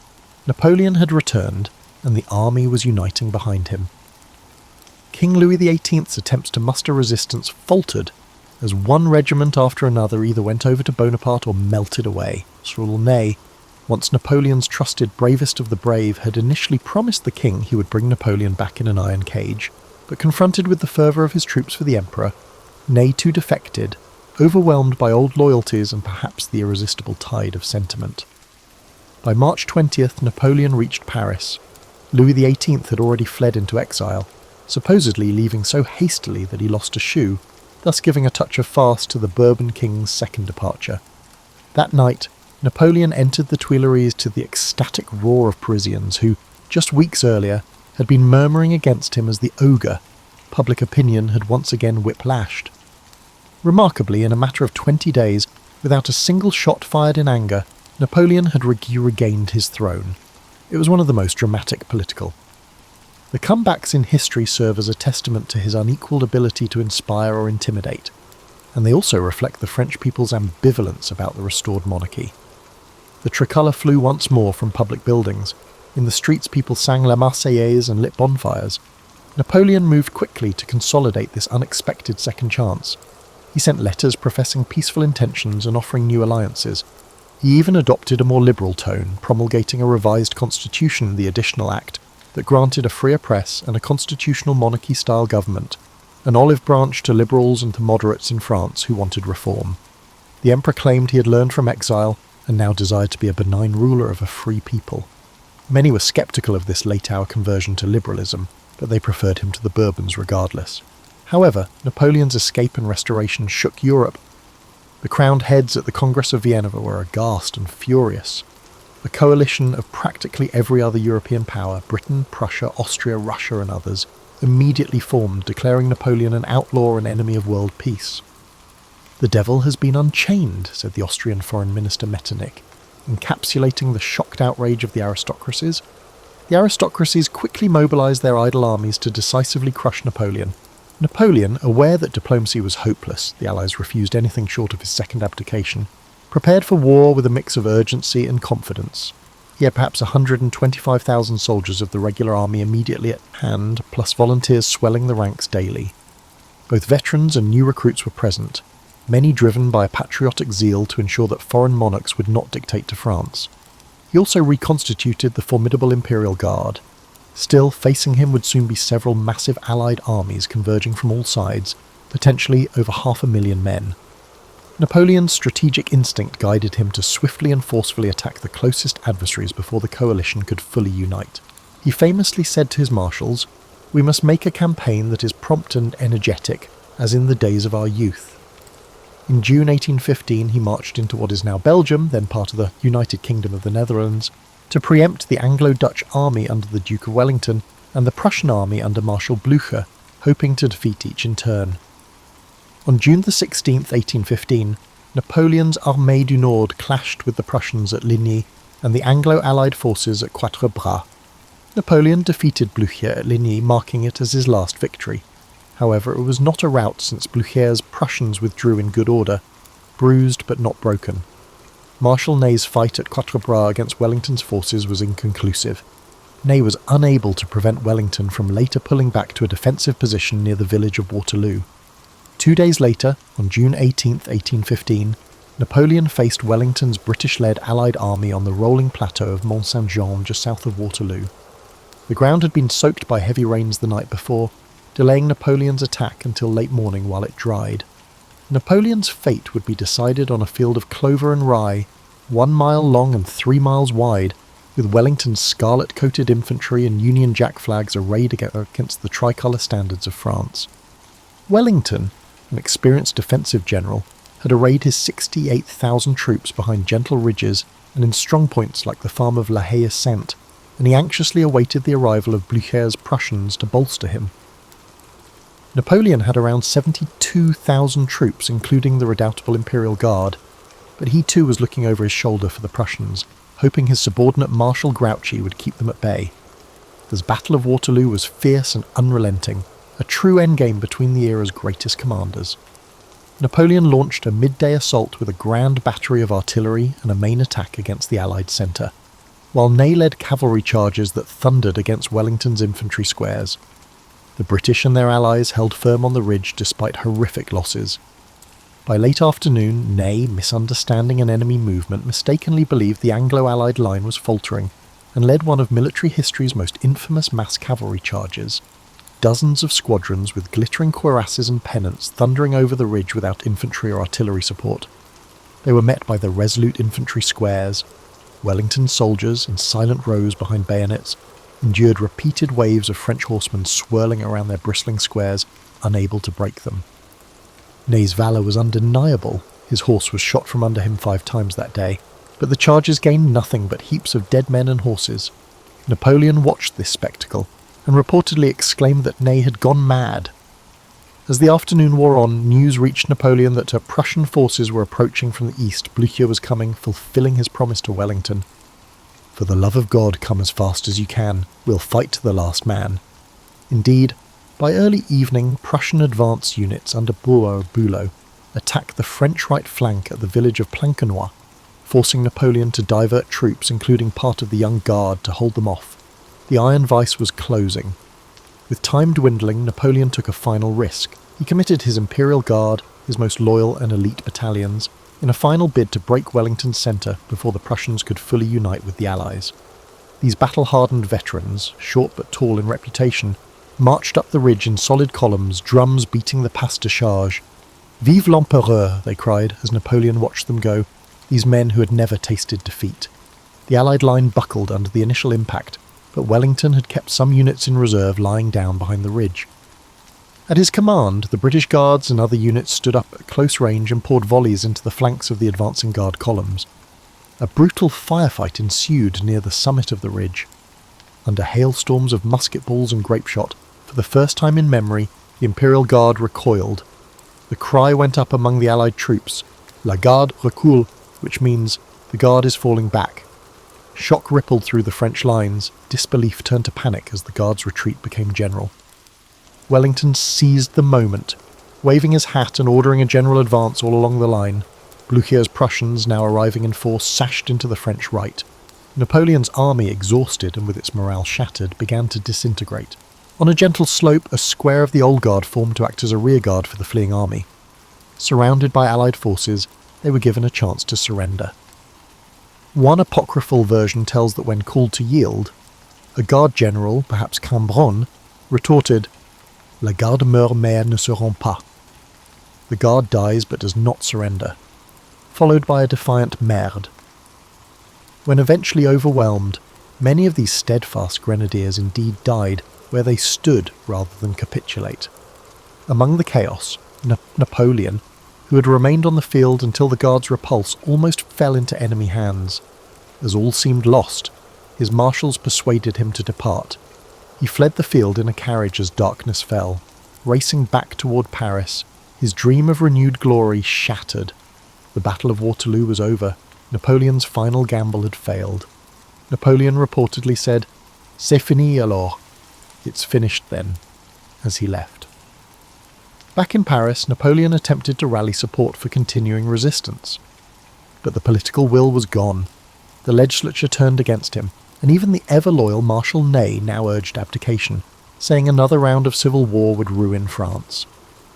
On June 22, 1815, Napoleon abdicated for the second time in favour of his young son Napoleon II, though the Allies ignored this and restored Louis XVIII again. He then made his way to the Atlantic coast, initially hoping to escape to the United States. For weeks he lingered at Rochefort, with 2 British warships blocking any attempt to sail.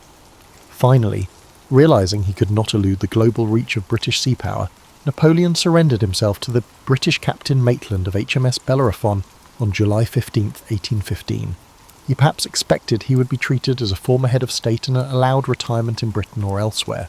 Instead, the British, driven by their government's resolve that he never trouble the world again, decided to send him to the remote South Atlantic island of St. Helena, far from any European shore.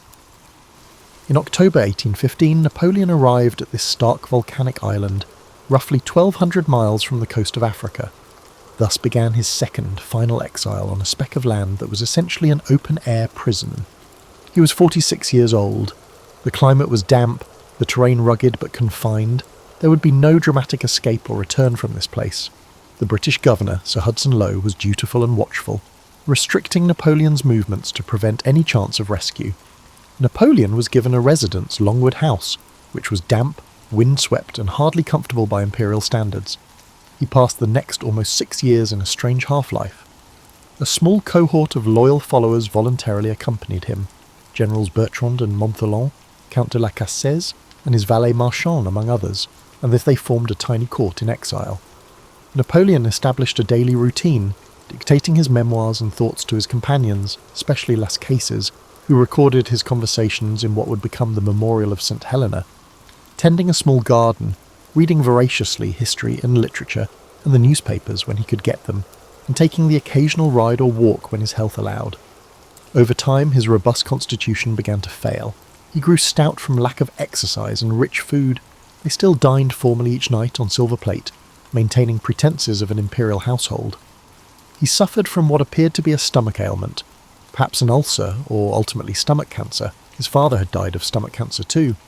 Some speculated he was being slowly poisoned. Indeed, arsenic was later found in hair samples, though modern historians lean towards natural illness exacerbated by the conditions and possibly the arsenic present in things like the wallpaper dye. Emotionally and intellectually, Napoleon oscillated between boredom, bitterness and reflective calm. He would spend hours mapping out alternative histories, what he should have done at Waterloo, or regretting not crushing the Prussians more decisively earlier, or lamenting the folly of the Russian campaign. At other times, he would delve into philosophical discussions about fate and the future generations. He once stated, "They wanted me to be another Washington," referring to how Britain might have expected him to quietly retire and farm, but they will not find another Washington in me. As months turned to years, Napoleon became preoccupied with shaping his legacy. In dictation sessions, he portrayed himself as the champion of the people's rights against reactionary monarchs and as a soldier-philosopher who spread revolutionary ideals. He insisted that his true glory was not the 40 battles he won, for defeat at Waterloo overshadowed them, but what will live forever is my civil code, the administrative reforms, the memory of a nation I transformed. He described the Grande Armée as a band of brothers who achieved the impossible out of love for France. He even expressed some remorse, or at least sadness, over the human cost of his ambitions. At times, sitting on the porch at Longwood, gazing at the Atlantic rollers under a grey sky, one imagines Napoleon pondering the ultimate futility of worldly power. Nevertheless, he never lost a certain pride and combativeness. When Sir Hudson Lowe would visit with petty regulations or refuse him the title of Emperor in correspondence, the British addressed him as General Bonaparte, Napoleon would bristle with anger, sometimes refusing to see the governor at all, cloaking himself in dignified silence. His entourage remained fiercely loyal, sharing in these indignities. In 1818, Las Cases was deported by le Milieu for allegedly trying to smuggle letters to Europe. Napoleon was outraged, but he continued his dictations with others. Over time, reports of his declining health reached Europe and softened some hearts. Even royalists in France became less harsh, and a simmering Bonapartist sentiment emerged. In 1821, as Napoleon's condition worsened, constant abdominal pain, nausea and physical weakening, he took to bed. In April, he sensed the end was near and made a will, famously asking to be buried on the banks of the Seine, among the French people whom I have loved so much. On May the 5th, 1821, during a ferocious storm, Napoleon died. His last words, murmured in delirium, were recorded by those at his bedside as France d'Armée, Armée, Tête d'Armée, Josephine. France, the army, head of the army, Josephine. Even at the final moment, his mind clung to what he cherished. his country, his soldiers, his glory, and perhaps a fleeting thought of the first wife he had loved. Napoleon was buried on St. Helena in a shaded valley, in a modest grave marked only by a simple tombstone. The British, wary of any symbol, left it nameless. But death only magnified the legend. Within years, memoirs like the Memorial of St. Helena spread across Europe, painting Napoleon as a romantic hero and martyr of sorts, the great man undone by fate and the malice of lesser men. The term Napoleon complex would come to describe not psychological height issues, but the complexity of his historical image. Tyrant or enlightened ruler, military genius or reckless conqueror. In 1840, as political tides changed in France, King Louis-Philippe obtained permission to bring Napoleon's remains home. In a grand state ceremony, Napoleon's body was exhumed, found remarkably well preserved, and transported to Paris. Lined by hundreds of thousands of silent onlookers, his coffin passed under the Arc de Triomphe, that monument he commissioned at the height of his power, and he was finally laid to rest with full honours in a red porphyry sarcophagus at Les Invalides. France thus symbolically reconciled with her prodigal son. He described the Grande Armée as a band of brothers who achieved the impossible out of love for France. He even expressed some remorse, or at least sadness, over the human cost of his ambitions. At times, sitting on the porch at Longwood, gazing at the Atlantic rollers under a grey sky, one imagines Napoleon pondering the ultimate futility of worldly power. Nevertheless, he never lost a certain pride and combativeness. When Sir Hudson Lowe would visit with petty regulations or refuse him the title of Emperor in correspondence, the British addressed him as General Bonaparte, Napoleon would bristle with anger, sometimes refusing to see the governor at all, cloaking himself in dignified silence. His entourage remained fiercely loyal, sharing in these indignities. In 1818, Las Cases was deported by le milieu for allegedly trying to smuggle letters to Europe. Napoleon was outraged, but he continued his dictations with others. Over time, reports of his declining health reached Europe and softened some hearts. Even royalists in France became less harsh, and a simmering Bonapartist sentiment emerged. In 1821, as Napoleon's condition worsened, constant abdominal pain, nausea, and physical weakening, he took to bed. In April, he sensed the end was near and made a will, famously asking to be buried on the banks of the Seine, among the French people whom I have loved so much. On May the 5th, 1821, during a ferocious storm, Napoleon died. His last words, murmured in delirium, were recorded by those at his bedside as France d'Auray, Armée, Tête d'Armée, Joséphine. France, the army, head of the army, Joséphine. Even at the final moment, his mind clung to what he cherished. His country, his soldiers, his glory, and perhaps a fleeting thought of the first wife he had loved. Napoleon was buried on St. Helena in a shaded valley, in a modest grave marked only by a simple tombstone. The British, wary of any symbol, left it nameless. But death only magnified the legend. Within years, memoirs like the Memorial of St. Helena spread across Europe, painting Napoleon as a romantic hero and martyr of sorts, the great man undone by fate and the malice of lesser men. The term Napoleon complex would come to describe not psychological height issues, but the complexity of his historical image. Tyrant or enlightened ruler, military genius or reckless conqueror. In 1840, as political tides changed in France, King Louis-Philippe obtained permission to bring Napoleon's remains home. In a grand state ceremony, Napoleon's body was exhumed, found remarkably well preserved, and transported to Paris. Lined by hundreds of thousands of silent onlookers, his coffin passed under the Arc de Triomphe, that monument he commissioned at the height of his power, and he was finally laid to rest with full honours in a red porphyry sarcophagus at Les Invalides.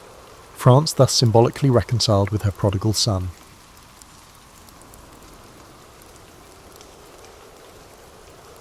Oda Nobunaga arrived in 1534 in the unmetalled province of Owari, amid a period in Japan now remembered for endless conflicts and rapidly shifting feudal allegiances. His father, Oda Nobuhide, was a minor warlord grappling with clan infighting, local skirmishes, and the perpetual risk of larger armies from neighbouring provinces. There was no guarantee that the infant Nobunaga would transform the realm. Families fought, alliances crumbled, and new leaders emerged overnight. Yet, from the vantage of time, it's clear he planted seeds that would remake Japan. Early records describe a young Nobunaga as unruly. He spurned formalities, wearing outlandish clothes, Arriving late to solemn ceremonies and generally annoying clan elders, they labelled him foolhardy or even an embarrassment to the Oda name. But behind that facade of flamboyance lurked a creative mind hungry for novelty. He tinkered with foreign trinkets, asked probing questions about strategy, and displayed a knack for analysing rival movements. Teachers who tried to tame him rarely succeeded, yet they noticed flashes of brilliance, like the time he walked the perimeter of his father's castle, pointing out weaknesses in gate design that grown samurai overlooked. His father's death in 1551 thrust this untested youth into sudden prominence. Instantly, the Oda clan fractured, uncles, half-brothers, and distant cousins jostled for the top seat. Conventional wisdom suggested that the audacious fool of Owari had little chance.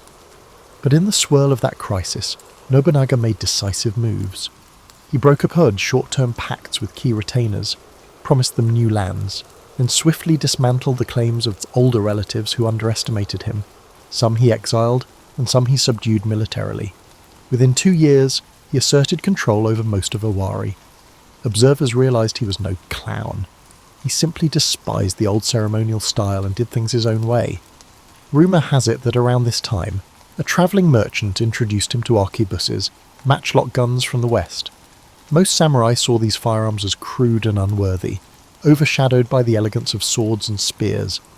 Nobunaga, though, recognised their potential. He quietly stockpiled them, ordering gunsmiths to replicate or adapt them. He tested them in private drills, training foot soldiers to fire in disciplined volleys. The practice was a departure from the Sengoku norm, which romanticised heroic duels. He aimed to harness the synergy of the ranks, prioritising technology over individual bravado. Such a notion didn't spread widely yet, but the seeds were planted for a new kind of warfare. The first major test of his cunning came in 1560, when Imagawa Yoshimoto, one of the era's most formidable warlords, led a giant army through Owari en route to the capital. The conventional approach would have been for smaller clans to hide in fortified castles or attempt half-hearted skirmishes, but Nobunaga went bold. He famously prayed at a local shrine, offered sake to his men, and then launched a surprise attack at Okihazama. The result was astonishing. Yoshimoto's vast force, lulled into overconfidence, collapsed under Nobunaga's ambush. Yoshimoto himself was killed in the confusion. This victory stunned the Japanese archipelago. A lesser clan from Owari, under a brash young lord, had toppled one of the biggest threats in a single day. After Okihazama, smaller local warlords rushed to align with the Oda clan, or at least sign neutrality pacts. Nobunaga's prestige soared, yet he did not rest. He began forging deeper connections with merchants in nearby free cities, establishing an economic backbone. He sought alliances with key figures in Mino and Omi provinces, using marriages and mutual defence pacts. At the same time, he displayed unpredictability, punishing uncooperative lords harshly, sacking their castles, and installing loyal retainer families in the void. Amid these expansions, he showed an unusual attitude towards status. Traditional samurai lineage mattered less to him than competence. If a farmer's son displayed skill, Nobunaga might elevate him to command squads or handle taxes. The situation unsettled older aristocrats who viewed inheritance as the bedrock of power. Nobunaga cared little for their complaints, arguing that victory and stability were more important than outmoded hierarchies. This approach gained him fierce loyalty from those who recognised that talent was rewarded, but it also sowed resentment among the old guard, who saw him as an iconoclast. By the late 1560s, Oda Nobunaga had outgrown the label fool. He was forging a reputation as a radical risk-taker, combining intimidation, strategic alliances, and unconventional warfare. In council, he might appear dressed simply, focusing on substance instead of pomp. Observers recall that. In private, he studied maps meticulously, pondering how to break the web of petty wars that kept Japan fractured. No one yet imagined the scale of his ambition, that he'd attempt to unify the entire land. But the signs were there in every bold decision, every new alliance, and every shattered old tradition. He was on the brink of a far more sweeping campaign. As his influence grew in Owari, Oda Nobunaga directed his attention towards the neighbouring Mino. This domain was under the Saito clan, known for cunning leadership and strong coastal defences, especially the imposing Inabayama castle perched on a steep hill. Local warlords murmured that Mino was a fortress-laden region, not easily subjugated, but Nobunaga believed that if he could seize Mino, he would secure a critical foothold on the route to Kyoto. Diplomatically, he first tried forging a connection. He arranged for his foster daughter to marry the Saito heir. The hope was to pave a smoother path. Yet the Saito patriarch, Saito Dosan, died in a familial conflict, leaving the clan leadership in flux. The new Saito head refused to yield. Nobunaga changed his strategy.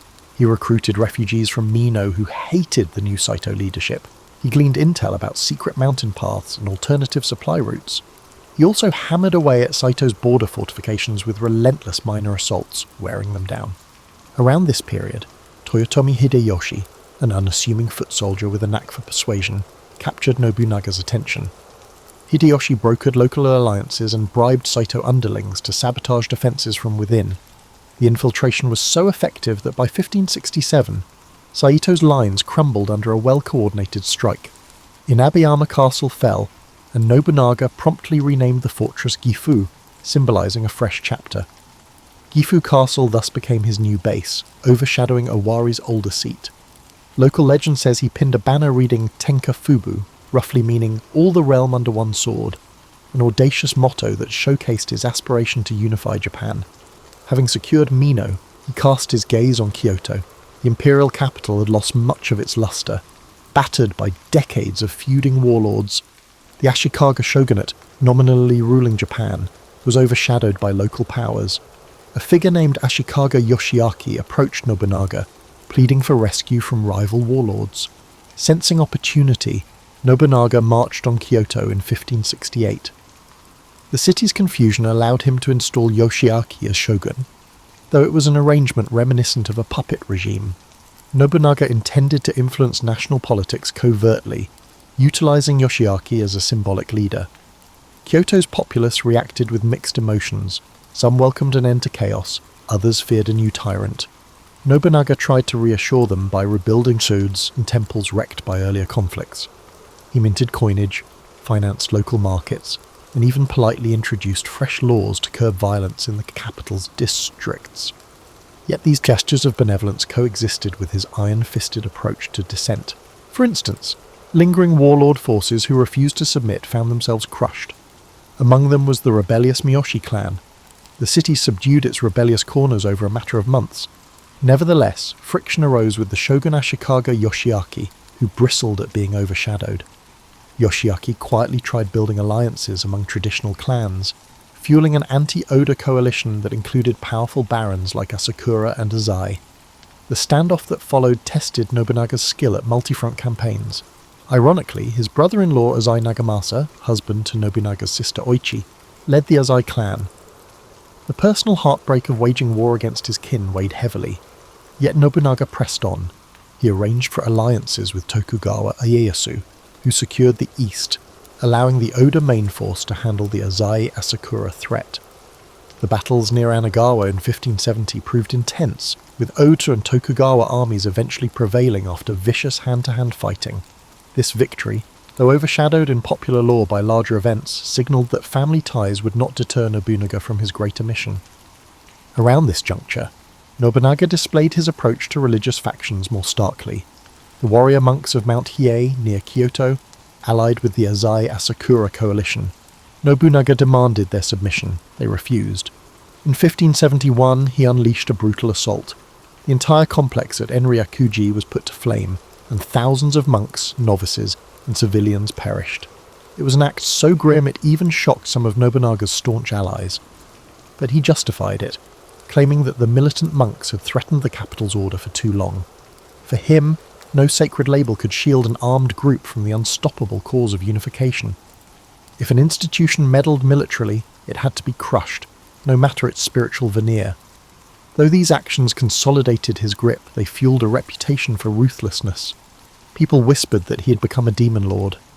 Yet ironically, he also cultivated appreciation for the arts.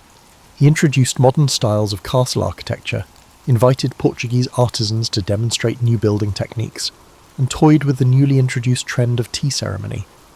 This contradictory mix, Extreme brutality on the battlefield paired with refined cultural pursuits confused many, but it formed the heart of Nobunaga's method, forging a new Japan by blending modern innovation with unstoppable force.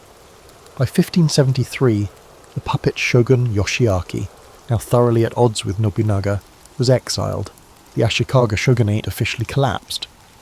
From that point forward, the question wasn't whether the old order was gone, it was whether Nobunaga could fill the vacuum before other warlords struck. The next moves he made would define the entire future of the archipelago. The year 1573 unleashed a new dynamic in central Japan. The centuries-old Ashikaga shogunate stood dissolved, leaving a power vacuum that Oda Nobunaga sought to fill. Although he did not assume the shogun title, some suspect he viewed it as too entangled with archaic baggage, he effectively governed from Kyoto as the central warlord. Nobunaga's subordinates, notably Hashiba Hideyoshi, later Toyotomi Hideyoshi, and Tokugawa Ieyasu, took on crucial roles in expanding the Oda domain and stabilizing conquered territories. Nonetheless, pockets of fierce resistance remained, including the might of the Takeda clan in eastern provinces. One would not expect that a man ascending so rapidly would find time for culture, yet Nobunaga's passion for spectacle grew. Reports mention grand banquets in Kyoto with exotic dishes, Portuguese wine, and comedic theatre performed at night by torchlight. He sponsored the No drama, though in a personal style that adapted scripts to laud new heroes. Some older aristocrats frowned. No, they believed, was the hallmark of an older, refined tradition. But to Nobunaga, tradition was a tool, not a chain.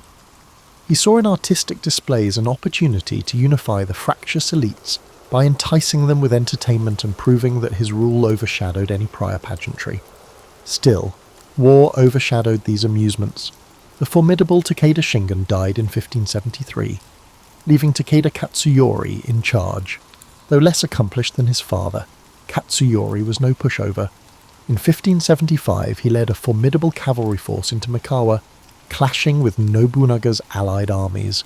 The event set the stage for the pivotal Battle of Nagashino. Typically, a cavalry swarm overcame infantry, but Nobunaga's novel approach, extensive palisades, rotating lines of arquebusiers, shattered the myth of unstoppable horse charges. The musket volleys decimated the Takeda ranks. Eyewitnesses described how, for the first time, massed firearms overcame famed cavalry charges in open terrain. This watershed moment reaffirmed Nobunaga's reputation as a modernizing general, who embraced firearms wholeheartedly. Following Nagashino, the Takeda clan's prestige plummeted, enabling Nobunaga to extend deeper into eastern domains. Meanwhile, in the capital, he grew more direct in quelling any recalcitrant aristocrats or religious sects. He was rumoured to have humiliated certain courtiers who showed insufficient obedience. Indeed, a swirl of new rumours painted him as borderline sacrilegious, ignoring the established kami worship in shrines or publicly mocking certain shrine rituals as superstitious. This spurred the rumour of him being the demon warlord, culminating in some devout warriors forming tiny conspiracies to rid the land of this impious figure. One overlooked dimension was his approach to commerce. Beyond the free markets in castle towns, Nobunaga established way stations and lodging posts along major highways. He suppressed local toll collectors who bled travellers. This policy triggered an economic upswing. Caravans from the Seto Inland Sea carried salt, textiles and foreign goods with fewer bribes to pay.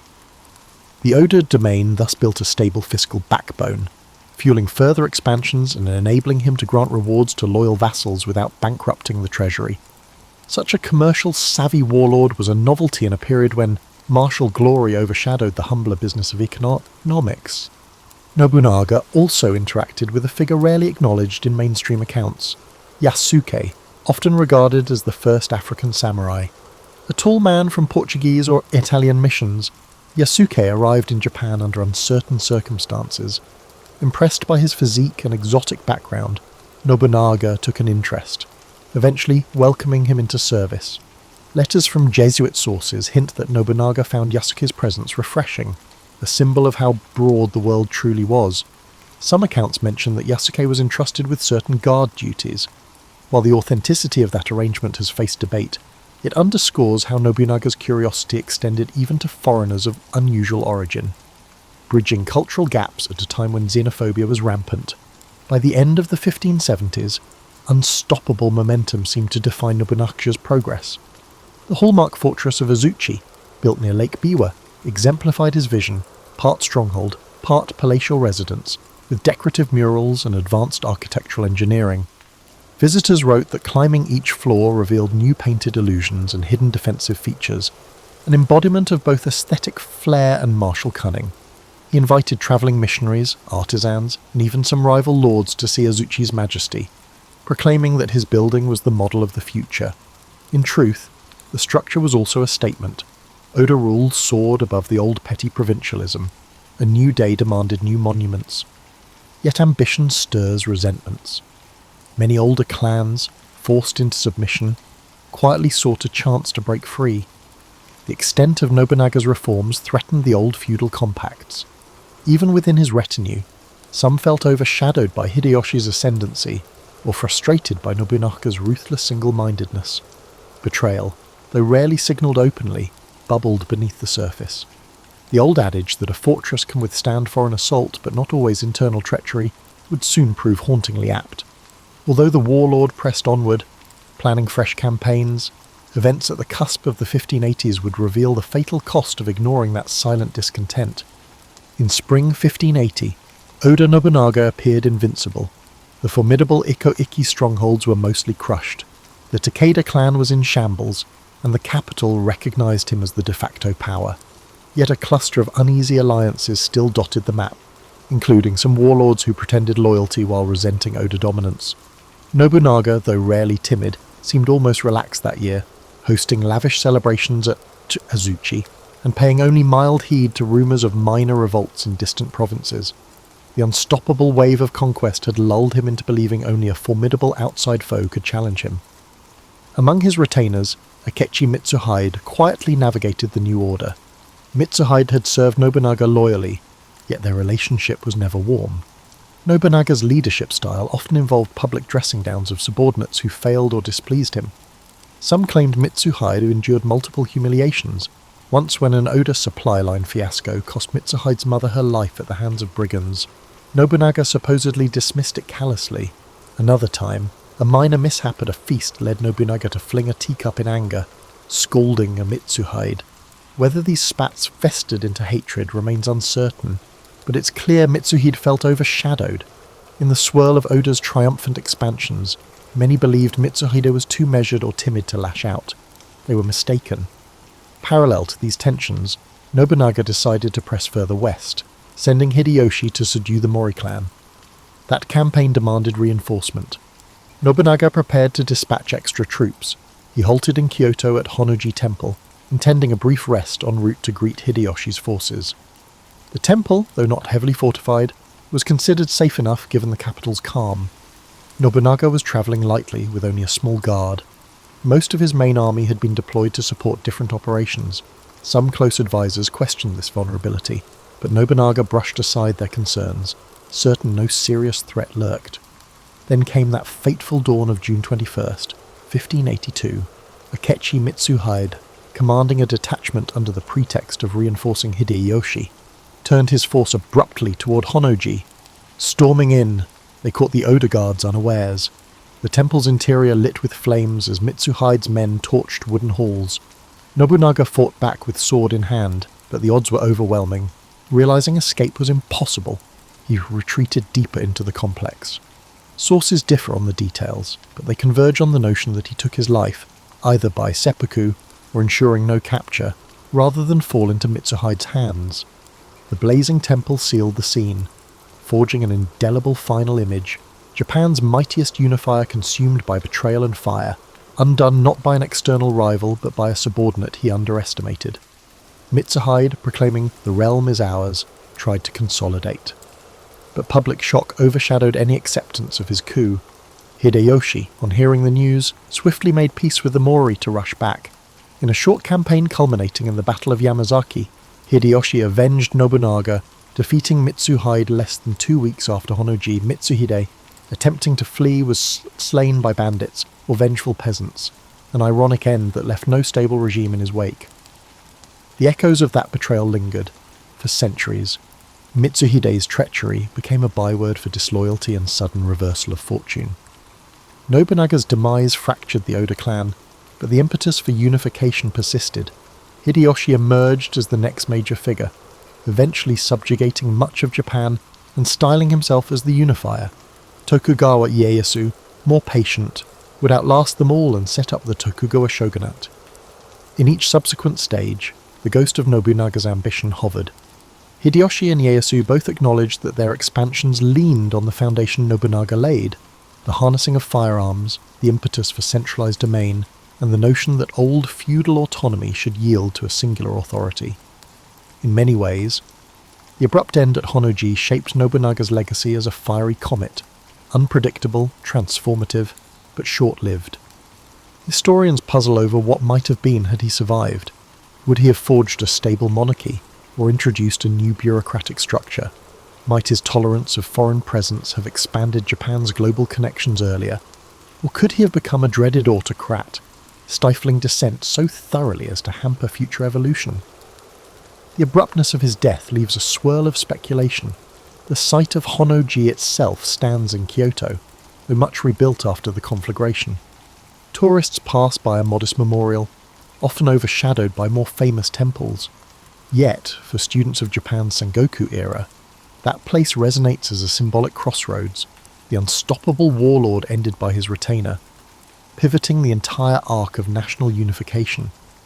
The charred remains from that day are long gone, but glimpses remain in curated relics, diaries, and a handful of swords believed to have belonged to Nobunaga's retinue. Each artifact underscores the transience of power. One moment, a near-omnipotent figure rewriting the land's destiny. The next, a victim of fate and betrayal.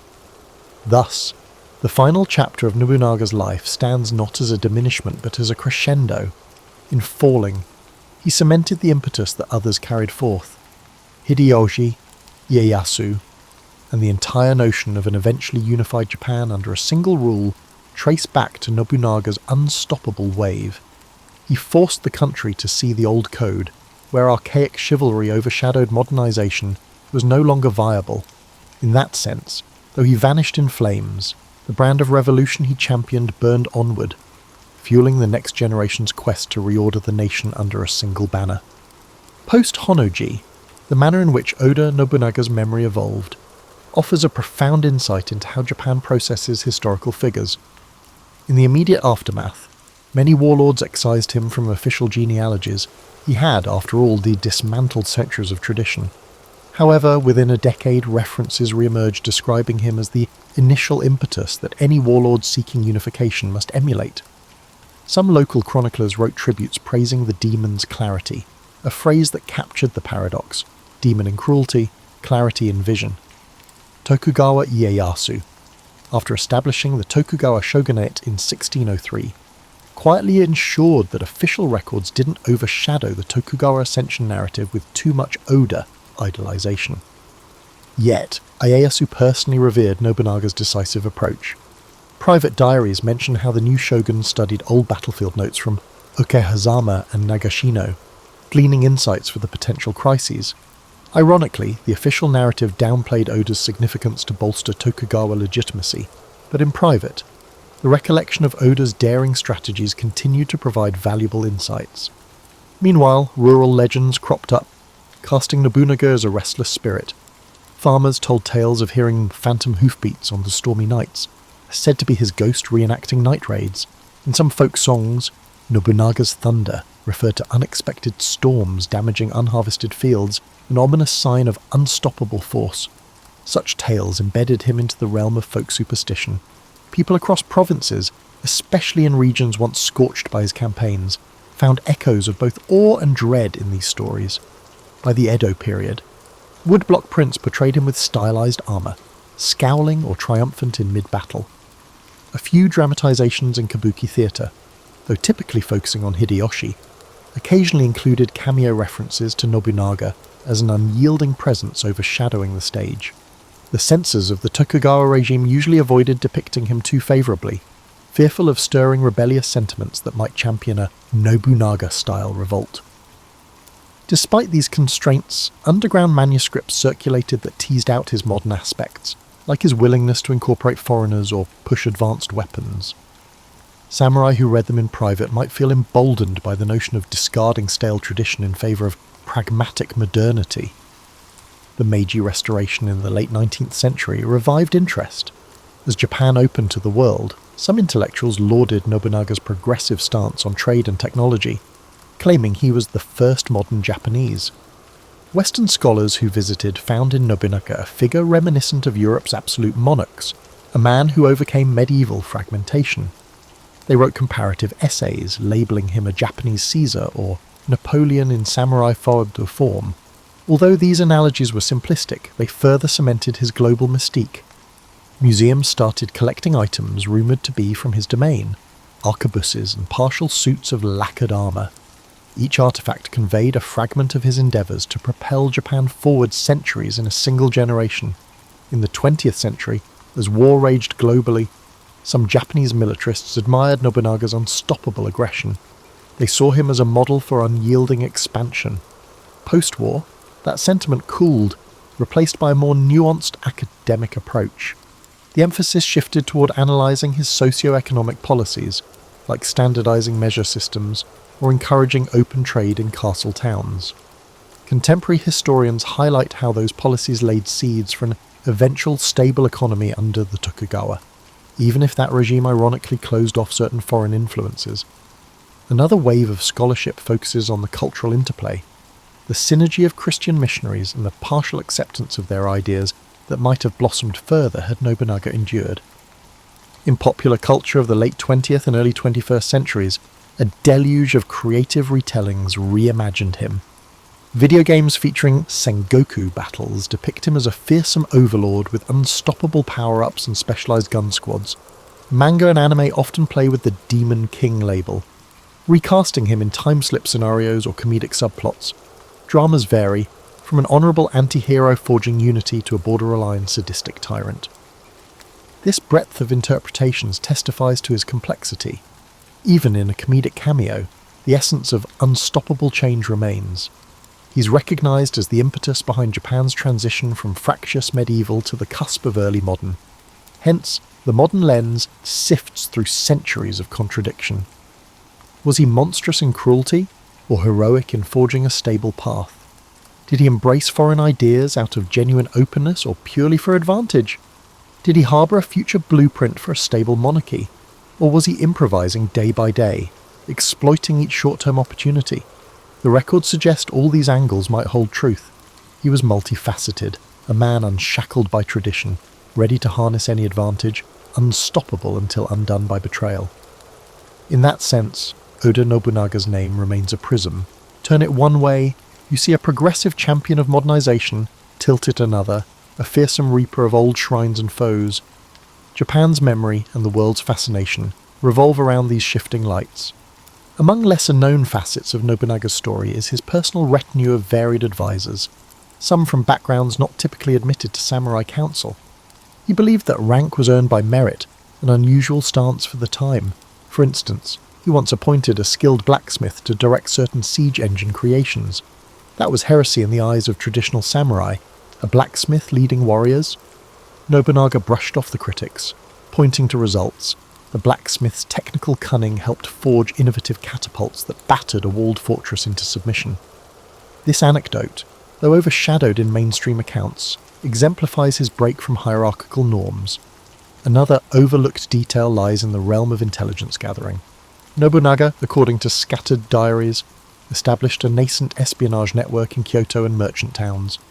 He recognised that raw might alone wouldn't keep him ahead. Through discreet watchers, some disguised as travelling entertainers, some as pilgrims, he gleaned updates on rival lords' alliances, or fractious Buddhist sects plotting in secret.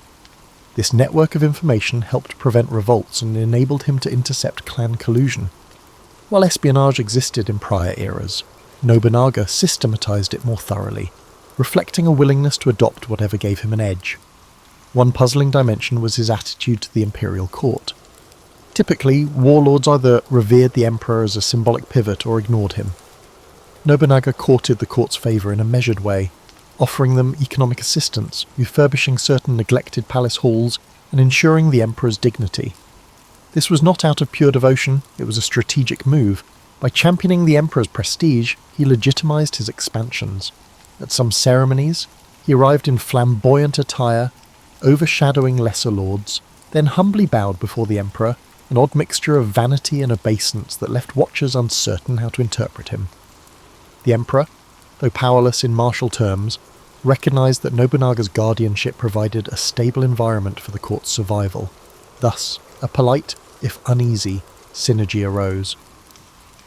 Nobunaga's personal life, beyond the political realm, remains partially veiled.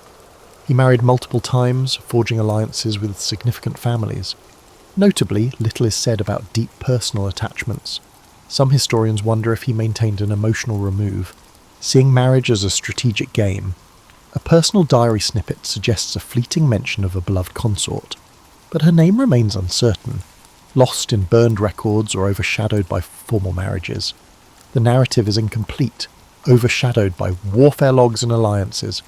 It underscores how the official story seldom captures intimate sentiments, especially for a man so public in ambition. One rumoured anecdote from castle staff claims that Nobunaga had a private reading habit, poetry anthologies from the Heian period and Chinese military treatises. He found parallels between ancient poems praising ephemeral blossoms and the transience of alliances. He told a close retainer that the ephemeral nature of cherry blossoms matched the ephemeral nature of men's loyalty. Some guess this reflection spurred him to adopt savage efficiency in the stamping out potential threats, believing that if a blossom would fall anyway, best it do so on his terms. Whether or not that anecdote is fully accurate, it captures the sense that a philosophical thread ran under his pragmatic exterior. As for the everyday peasant or merchant in his expanding territory, the experience was double-edged. They might face forced relocations or heavy corvée labour to build new fortifications, but once integrated, they also benefited from relative security and new roads that spurred commerce. Contemporary letters from village headmen describe a mix of relief at decreased local warfare and disquiet about the unwavering demands of the Oda administration. Taxes might be consistent, but if the local official was incompetent, they feared Nobunaga's retribution. Entire hamlets might be sacked if accused of harbouring rebels. So, daily life was balanced between a calmer environment and the dread that a single misstep could provoke a brutal crackdown. As he neared the final chapter, some retellings claim he grew more flamboyant. He staged banquets with kabuki or comedic plays, wearing elaborate kimonos. Others emphasize an increasing paranoia, pushing him to punish even minor affronts. Possibly both narratives contain truth. The synergy of a man who recognized he was on the cusp of forging a new epoch, yet felt the press of potential betrayals from every corner, could produce a contradictory stance. Lavish celebration one day, savage clampdown the next. Ultimately, that tension snapped at Honoji, leaving him consumed by betrayal. In the end, these lesser-known details, his espionage, unorthodox appointments, subtle alliances with the imperial court, and personal reading habits, magnify how complex Oda Nobunaga was. Not purely the demon king, not purely the modernizing champion. He traversed spaces beyond simplistic labels. His story, though overshadowed by dramatic battles, resonates in the subtle underpinnings of how he managed realms, resources, and relationships. It hints that while overshadowed by an era of swirling conflict, his efforts carved out a new path from medieval fragmentation to emergent central authority, paving the way for Hideyoshi, Ieyasu, and the eventual dawn of a stable, albeit closed, Japan under the Tokugawa. Standing at the confluence of myth and fact, Oda Nobunaga remains a singular figure in Japan's historical consciousness. Centuries have passed since that fateful day in 1582, yet the shadow of Honoji lingers. Observers, even in modern times, see in him a tension between brutality, enlightenment, tradition, and radical innovation. His presence looms in talk of the Sengoku era, overshadowing many of his contemporaries because he alone dared to step outside the old rules so dramatically. One wonders how, if not for Mitsuhide's coup, Japan's path might differ. Maybe Nobunaga would have extended even friendlier ties with the West, fostering deeper trade or adopting new sciences. Some speculate he might have orchestrated a national bureaucracy well before Tokugawa consolidation, speeding modernization by centuries. Others argue the pace of Western contact was still too slow and that his stance on Christianity was too ambiguous to create a real opening. Or perhaps his severity would have ignited a larger civil revolt, cutting his story short anyway. Such conjectures swirl because the actual drama ended abruptly, leaving a vacuum for Hideyoshi and Ieyasu to fill. In modern Japan, historians group him among the three great unifiers, albeit the earliest and the most audacious. Hideyoshi refined, Ieyasu entrenched, but Nobunaga was the unstoppable spark. Various local festivals in Gifu or Nagoya celebrate him as an iconic local hero, perhaps ignoring the cruelty that charred the walls of temples. The duality remains, parades costumed in flamboyant Oda regalia, hosting cheerful crowds, ironically commemorating a man who showed little mercy to foes. Yet that contradiction is not lost on participants, who acknowledge that forging a new order seldom occurs gently. Schools in Japan mention him in textbooks, albeit briefly, formidable lord who championed guns, overcame the Imagawa, subdued the Takeda, and died at Honnoji. This truncated version rarely delves into his approach to governance or the transformations in commerce he championed.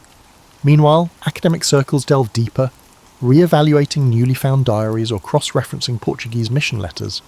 Each re-examination can shift the nuance. Was he truly a patron of broad-minded exchange or just pragmatic about receiving advanced weaponry? Did his free market instincts come from moral convictions or from a desire to centralize wealth under his control? The records are incomplete, ensuring debates continue. Outside Japan, popular culture globalized his name. Strategy games depict him as a charismatic conqueror with cutting-edge muskets. Anime series swirl him into fantasy battles. Occasionally they highlight the heartbreak of betrayal, other times the unstoppable conquests. In global narratives about heroic tyrants, Oda Nobunaga stands comfortably among Genghis Khan, Napoleon, and other icons of unstoppable expansion. The mythic dimension grows with each retelling, overshadowing smaller truths, like how he dealt daily with petty clan disputes or municipal tax controversies. Yet those small truths made the difference in his success, the capacity to handle detail, from forging muskets to forging pacts with blacksmiths and foreign traders. Perhaps the ultimate takeaway is that leadership in a time of flux is rarely pure. Nobunaga's story underscores how seizing the moment demands leaps of imagination, a willingness to adopt unfamiliar tools, and readiness for pushback from entrenched interests. But such leaps can also breed enemies from unexpected places. He overcame vast hurdles, only to be undone by the retainer whose loyalty he took for granted. The caution is timeless.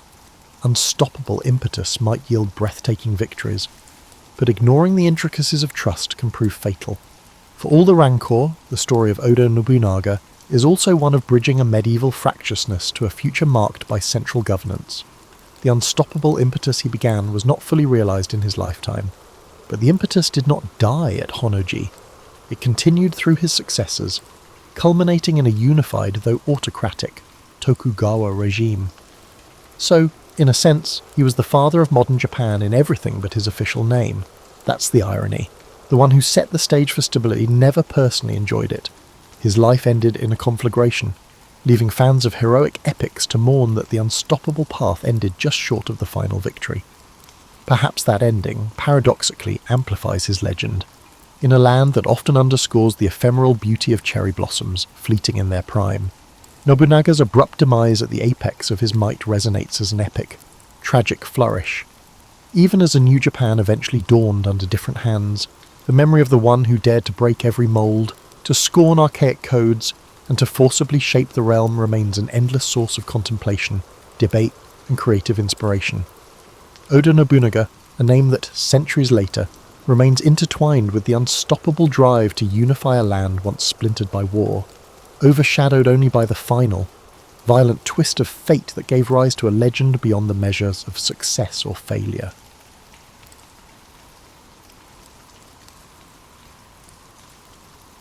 During the summer of 1962, when Kennedy was the president and the Beatles were still unknown young men in Liverpool, three men, each nursing dreams as vast as the Pacific that surrounded their concrete cage, sat in the heart of America's most notorious prison. Alcatraz Federal Penitentiary, the Rock to those who knew her intimately, perched like a medieval fortress on her island throne, 22 acres of hubris wrapped in fog and federal authority. Frank Morris, inmate AZ-1441, possessed the kind of mind that could unravel a Rubik's Cube blindfolded, if such puzzles had existed then. His IQ of 133 made him the prison's unofficial genius, though his criminal resume suggested he'd been applying his considerable intellect to all the wrong equations. Frank had collected felonies such as bank robbery, car theft and armed robbery, similar to how other men collect baseball cards, and he did so with about as much long-term planning. In the cell next to Frank's metropolitan headquarters sat John Anglin, AZ-1476, a man whose southern drawl could charm honey from a hive, but whose sticky fingers had landed him in more trouble than a cat in a yarn factory. John and his brother Clarence had been robbing banks since they were old enough to reach the teller windows, though their methods lacked the sophisticated planning that Frank brought to his endeavours. They were the kind of criminals who'd rob a bank and then stop for ice cream on the way home, not realising that mint chocolate chip doesn't provide much of an alibi. Clarence Anglin, AZ-1485, completed this unholy trio of criminals. If John was the charmer and Frank was the brain, Clarence was the steady hand, the man who could keep his cool when the heat was on and the law was closing in. Together, the three had accumulated enough time behind bars to span several geological epochs, their sentences stretching into a future where flying cars and moon colonies seemed more plausible than parole. The Rock had earned her reputation through careful cultivation of despair. Alcatraz, surrounded by waters so cold they could freeze a man's soul before his body hit the bay, was designed by men who understood that sometimes the most effective prison bars are made of salt water and hypothermia. The swift and unforgiving currents around the island carried the dreams of would-be escapees towards the Golden Gate Bridge and towards the sea. Warden Olin Blackwell ran the prison with the precision of a Swiss timepiece and the warmth of a January morning in Siberia. He'd inherited Alcatraz from his predecessor like a family curse. This description includes the mythology of impregnability and lists America's most creative criminals. Under his watch, 23 men had attempted escape in 14 separate tries. All had been recaptured, shot, or drowned. A track record that would make any warden proud and any inmate thoughtful. The daily routine at Alcatraz followed a rhythm as predictable as a metronome. Wake at 6:30 to the sound of a bell that had been imported from a defunct monastery, apparently to add a touch of ironic spirituality to the proceedings. The kitchen staff prepared breakfast, leaving no room for weapons, tools, or hope. The meals were nutritionally adequate and gastronomically devastating, a combination that seemed designed to break the spirit while preserving the body for future punishment. Work assignments varied from the mundane to the mind-numbing. Some inmates worked in the prison laundry, where they could contemplate the cleanliness they were providing to the outside world, while wearing uniforms that made them look like extras in a particularly grim musical. Others worked in the kitchen, where they learned to create meals that would make a medieval peasant grateful for gruel. The most fortunate were employed in the prison library, where they could immerse themselves in tales of locations where the walls remained free of condensation and the sea did not taunt them with its close proximity. But it was in the industrial workshop that our three protagonists found themselves assigned, surrounded by tools that were counted more carefully than votes in a contested election. Amid the scent of machine oil and the rhythm of industrial equipment, Frank Morris began to notice details. Frank Morris observed the gradual settling of the concrete walls over the decades. The patterns of condensation suggested different densities in the construction materials. The sound travelled through the ventilation system like whispered secrets. Every evening, as the sun painted the bay in shades of freedom, the three men would return to their cells, 6 feet by 9 feet of government-issued solitude. But while their bodies were confined, their minds began to wander down paths that would have made Houdini himself nod with approval. They started to see Alcatraz not as an impregnable fortress, but as a very elaborate puzzle waiting to be solved. As the darkness in their cells grew, and the fog rolled in from the Pacific like a protective blanket, 3 men began to dream of a morning when they would awaken in a different place. Winter arrived at Alcatraz like an unwelcome relative, settling in for a long stay and making everyone miserable with its presence. The fog grew thicker, the winds intensified, and the concrete walls appeared to radiate despair. It was during these grey months that Frank Morris began to study the prison with the dedication of a doctoral candidate whose thesis was titled Creative Applications of Structural Engineering. The beauty of Frank's mind lay not in its criminal applications, though those had been impressive in their own misguided way, but in its ability to see patterns where others saw only chaos. While his fellow inmates counted days until release dates that existed only in their most optimistic fantasies, Frank counted rivets, measured shadows, and calculated the thermal expansion of aging concrete. The revelation came to him during a particularly tedious afternoon in the workshop, while he was assigned to repair a ventilation grate that had been damaged by the previous winter's storms. As he worked, Frank noticed that the concrete around the vent had developed small cracks, hairline fractures that spoke of a building settling into middle age. The salt air had been working its slow chemistry on the structure for decades, and even the mighty Alcatraz was not immune to the patient persistence of time. That evening, as the lights dimmed and the prison settled into its nightly routine of enforced contemplation, Frank shared his observations with the Anglin brothers. Their cell block B block had been constructed in the 1910s, when concrete was more an art than a science, and building codes were suggestions rather than commandments. The walls that held them were thick enough to contain their bodies, but, Frank suspected, not necessarily their ingenuity.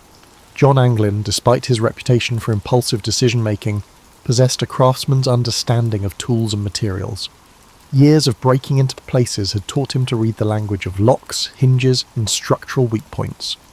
When Frank described the condition of the concrete around the ventilation systems, John's eyes lit up with the kind of enthusiasm usually reserved for surprise inheritances or unexpected pardons. Clarence brought a different skill set to their growing conspiracy. His years of incarceration had taught him the rhythms of prison life, when guards changed shifts, which routes the security patrols followed, and how to move through the institutional routine without attracting attention. If Frank acted as the architect and John as the engineer, Clarence took on the role of the choreographer in their ever more intricate dance with disaster. The plan began to take shape during their evening conversations, whispered through the ventilation system that connected their cells like a primitive telephone network. They would begin by widening the ventilation grates in their individual cells, not enough to escape immediately, but enough to create passage to the utility corridor that ran behind the cell block. From there, they could access the roof and theoretically find a way to reach the water. The word theoretically held significant weight in their discussions. The distance from Alcatraz to Angel Island was about 2 miles of water that had claimed more experienced swimmers than any of them. The currents were unpredictable, the water temperature rarely rose above 55 degrees, and the Coast Guard maintained regular patrols specifically to discourage the kind of maritime adventure they were contemplating. But Frank had been studying the tides and currents with the dedication of a marine biologist. He had noticed that during certain tidal conditions, debris from the prison would wash up on Angel. They set out to reach the island, determined not to let the sea sweep them away. If they could time their escape properly, the same currents that had doomed previous attempts might actually carry them to safety. Frank had been modifying and hiding tools in the prison workshop that could be used to chip away at the concrete. Frank meticulously sharpened and hardened the spoon handle. Frank had broken off a piece of the saw blade and concealed it in the sole of his shoe. Small tools that would do small work over a long time, the kind of patient progress that builds pyramids and topples governments. But tools alone wouldn't be enough. They would need to conceal their work from the daily cell inspections, which meant creating dummy walls that would hide the growing holes while appearing completely normal to casual observation. This required materials that weren't exactly available through the prison commissary. Paint that matched the cell walls, cardboard that could be shaped and coloured to look like concrete, and some way to hold it all in place. John Anglin's artistic talents, previously applied only to forging signatures and identification documents, would be put to more constructive use. He began experimenting with soap, paint chips and hair clippings to create a mixture that could be moulded into shapes and painted to match the cell walls. The results wouldn't fool a detailed inspection, but they might survive the cursory glances that were part of the daily routine. Meanwhile, Clarence had been mapping the guard schedules with the precision of a railroad timetable.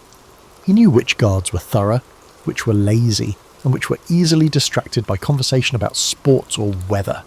More importantly, he'd identified the 15-minute window each evening when the cell block was essentially unguarded while the guards changed shifts and counted heads. As winter deepened into spring, their plan evolved from wishful thinking to genuine possibility. They would work at night, when the prison's settling sounds would cover the scraping. They would take turns keeping watch, communicating through their improvised telephone system, and carefully disposing of the concrete dust and debris. The timeline was ambitious.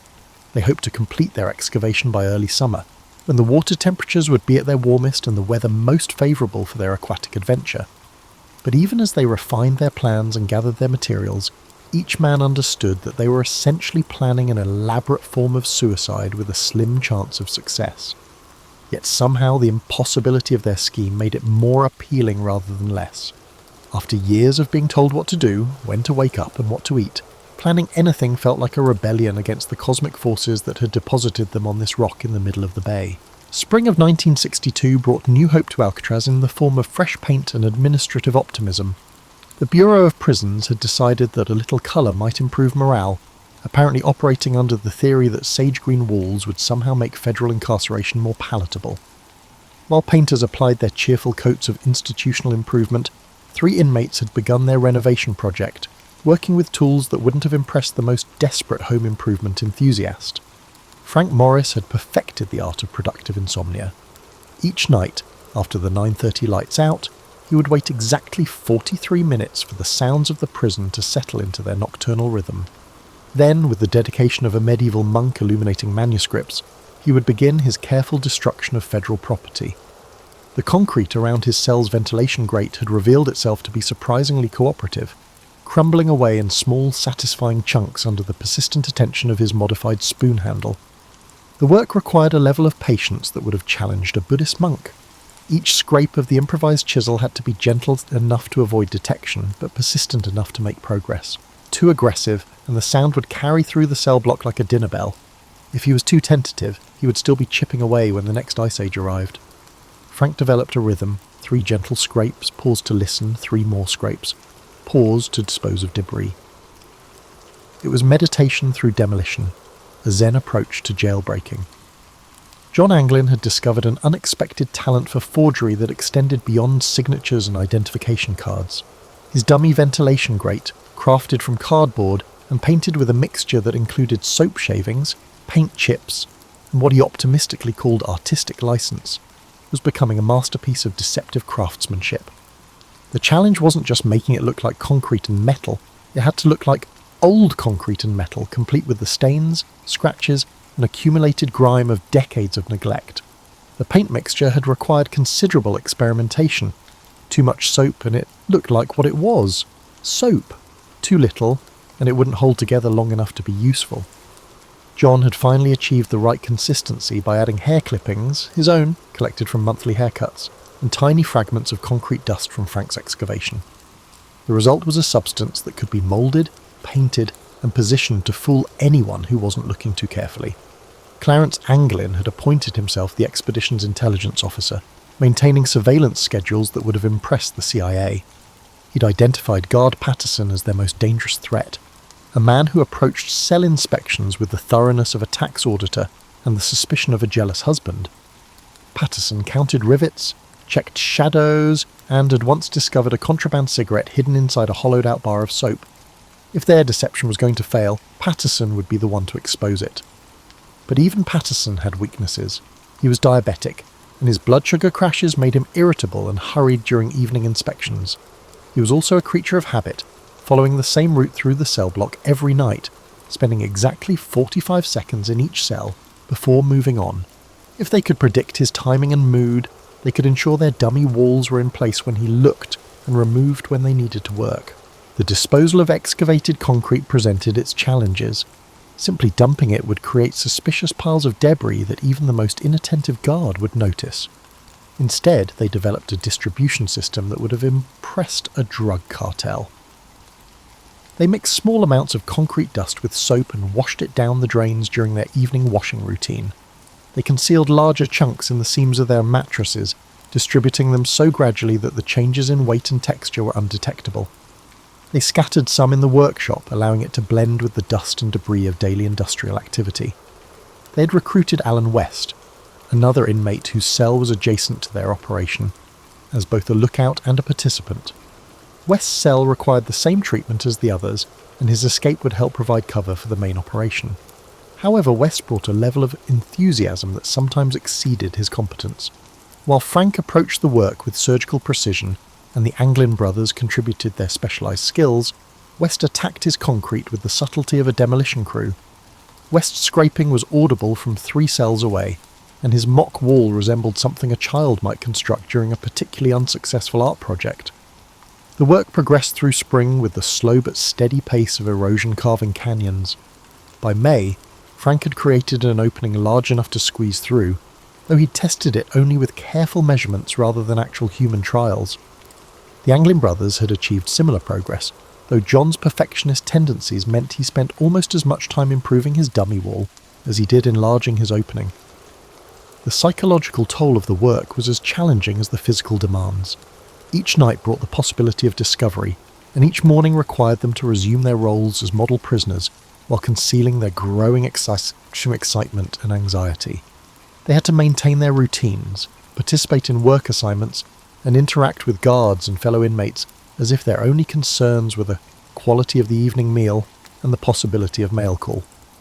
Frank found himself studying the guards with new intensity, not just for security purposes, but to understand how normal people behaved when they weren't planning impossible escapes. Guard Morrison had a habit of humming as he made his rounds. Guard Peterson had a habit of pausing at specific cells to engage in conversation with the inmates he held a particular dislike for. Guard Collins developed a nervous habit of jingling his keys whenever he felt anxious about something. These details would be crucial when the time came to move through the prison undetected. The weather had begun to cooperate with their plans. The fog that rolled in each evening provided natural cover, and the spring tides were creating current patterns that might actually help rather than hinder their water escape. Frank had been studying the movements of debris and seaweed, noting which pieces ended up on Angel Island and which disappeared into the Pacific. Their window of opportunity was approaching, but so was the increased risk that came with each passing day of their secret construction project. As May progressed toward June, 3 men continued their nightly routine of carefully destroying their prison cells while maintaining the facade of resigned acceptance. They had committed themselves to a plan that required perfect timing, flawless execution, and a considerable amount of luck. The alternative, spending the remainder of their lives in 6x9-foot concrete boxes, provided all the motivation they needed to continue their invisible demolition project. June arrived at Alcatraz with unusual warmth, as if the Pacific had decided to offer a brief respite from its customary indifference to human comfort. The unseasonably pleasant weather felt like a cosmic wink to 3 men who had been planning their departure for months, though they maintained the prison's routine with the dedication of method actors preparing for the performance of their lives. Frank Morris had discovered that escaping from Alcatraz required skills not typically taught in criminal enterprises. Take navigation as an example. The waters around the island moved with currents that followed patterns more complex than advanced calculus, and miscalculating their timing could result in a one-way trip to the Farallon Islands, or, more likely, the bottom of the bay.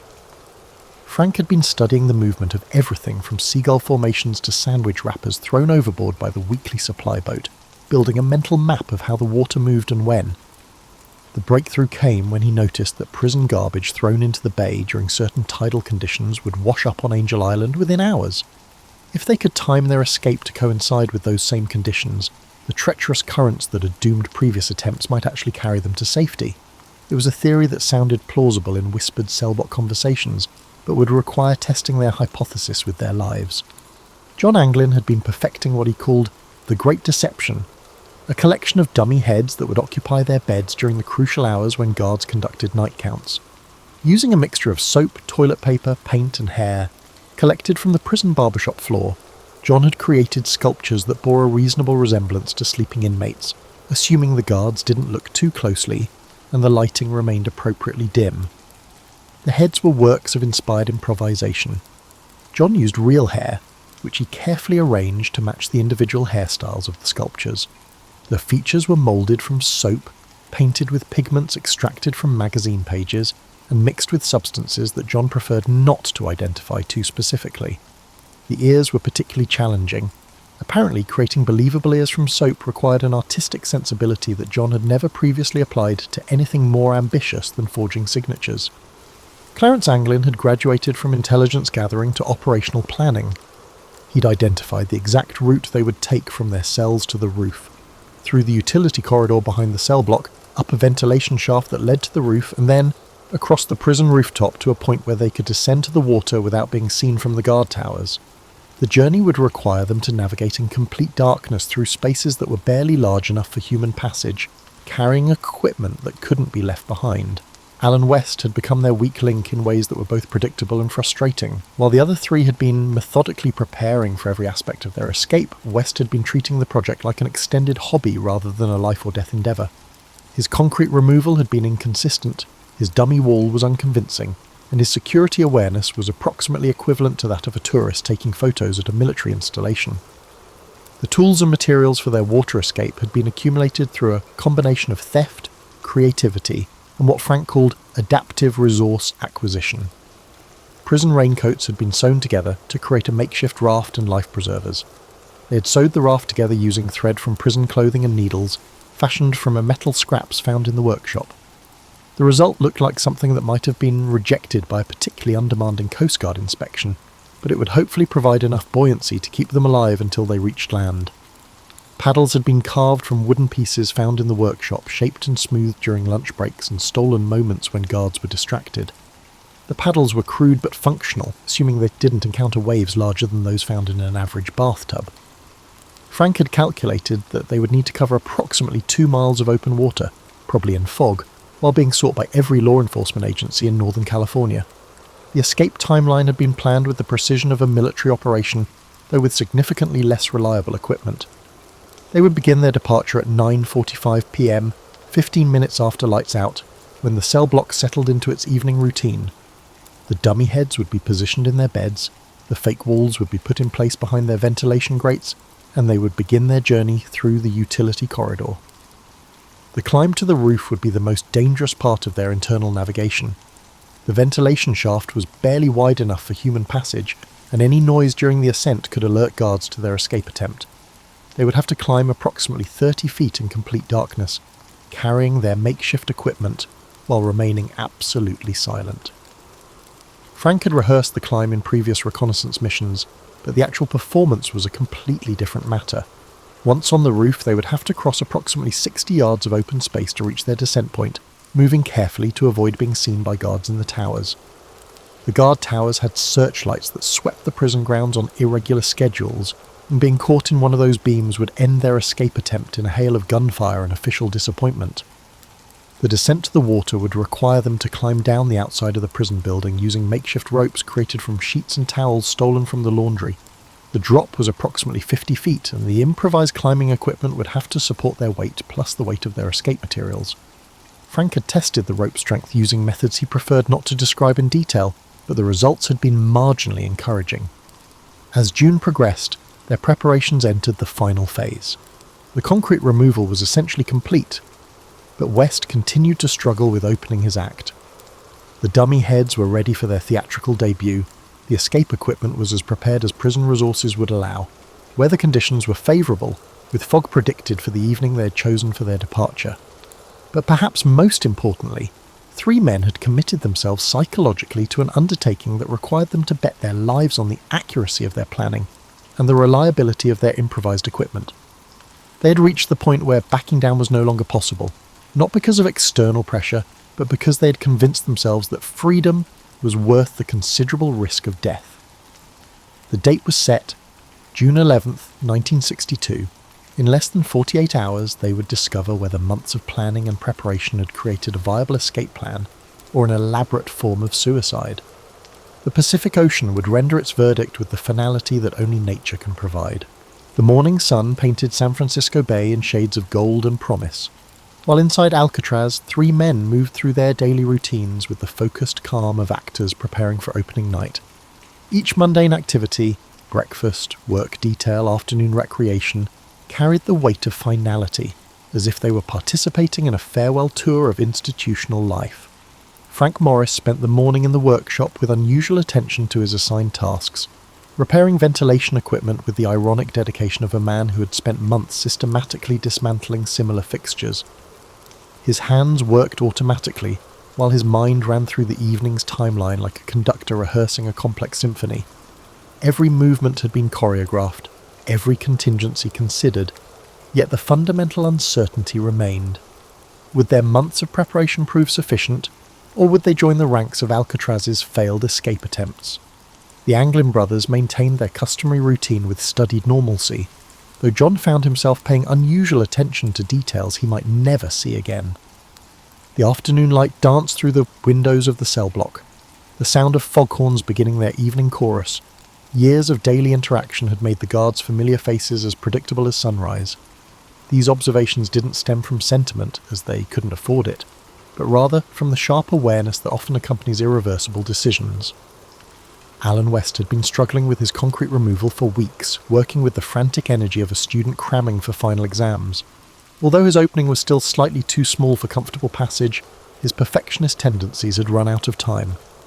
The tides would be favourable tonight, the guard schedules were optimal, and weather forecasts predicted the fog cover they needed. West would have to make his existing opening work or risk compromising the entire operation. As evening approached, the prison settled into its familiar rhythm of enforced routine. Dinner was consumed with the usual institutional efficiency, food that was nutritionally adequate and gastronomically forgettable, served by kitchen staff who had perfected the art of culinary indifference. Conversation followed the approved patterns.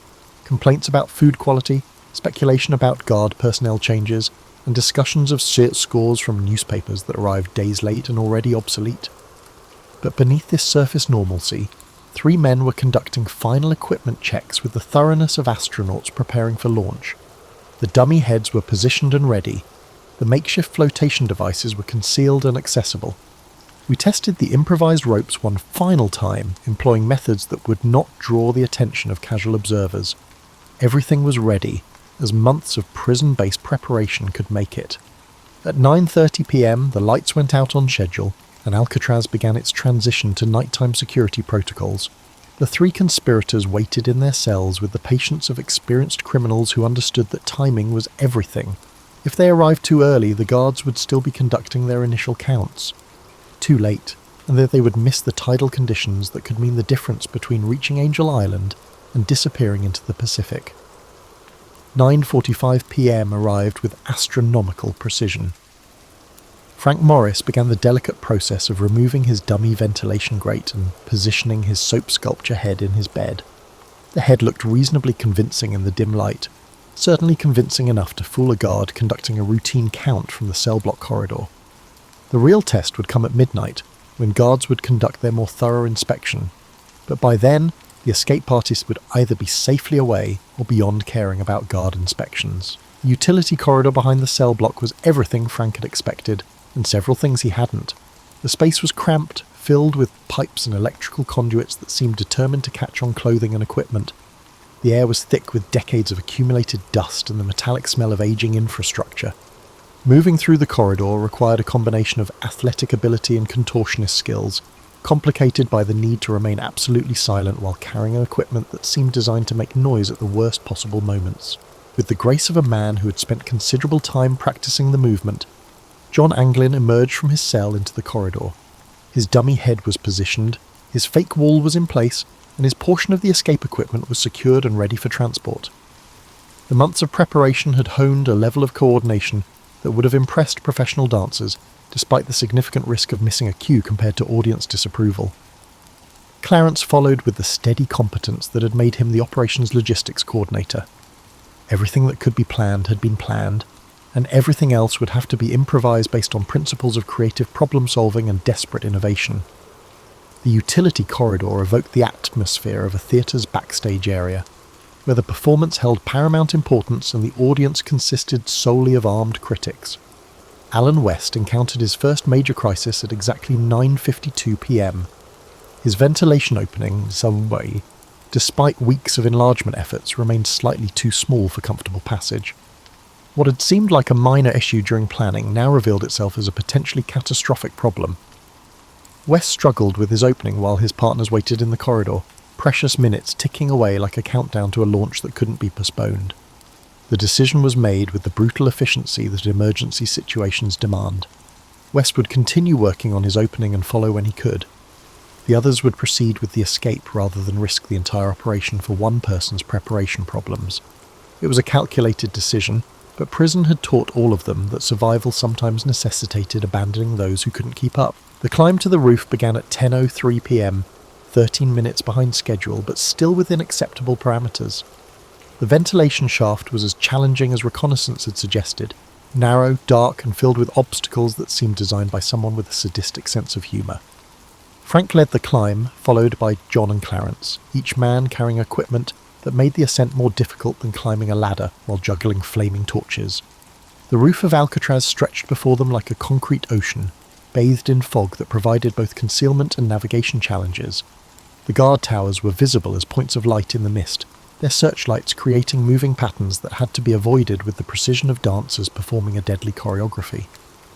The three men moved across the roof with careful steps, aware that a single misstep could result in noise that would bring guards running from all directions. At 10:47 p.m. they reached their descent point and began the rappel to the water's edge. The improvised rope supported the men's weight, but they creaked and stretched in a way that made each man question whether he would successfully complete the descent or become an unwilling test of gravity's reliability. The water below was dark, cold, and moving with currents that would determine whether their months of planning would result in freedom or tragedy. As they prepared to enter the bay, three men stood at the edge of the Pacific Ocean, with equipment that looked like it had been designed by optimistic children and faith that had been tested by months of impossible preparation. Behind them lay Alcatraz, ahead lay the unknown, and all around them lay water that had claimed previous escape attempts, with the indifference of natural forces operating according to laws that didn't recognize human ambition. The moment of commitment had arrived. There would be no more planning, no more preparation, no more rehearsals. All they had was the water, the darkness, and the hope that their months of diligent labour had yielded something capable of guiding them towards liberation. At 11:23 p.m. on June 11th, 1962, three men slipped into San Francisco Bay with the quiet desperation of souls entering purgatory. The water's coldness was the liquid embodiment of all their doubts after months of planning.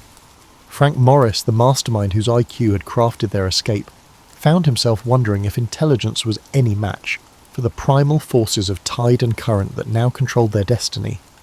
The makeshift raft, cobbled together from prison raincoats and sustained by faith rather than engineering principles, settled into the water with all the buoyancy of a concrete life preserver.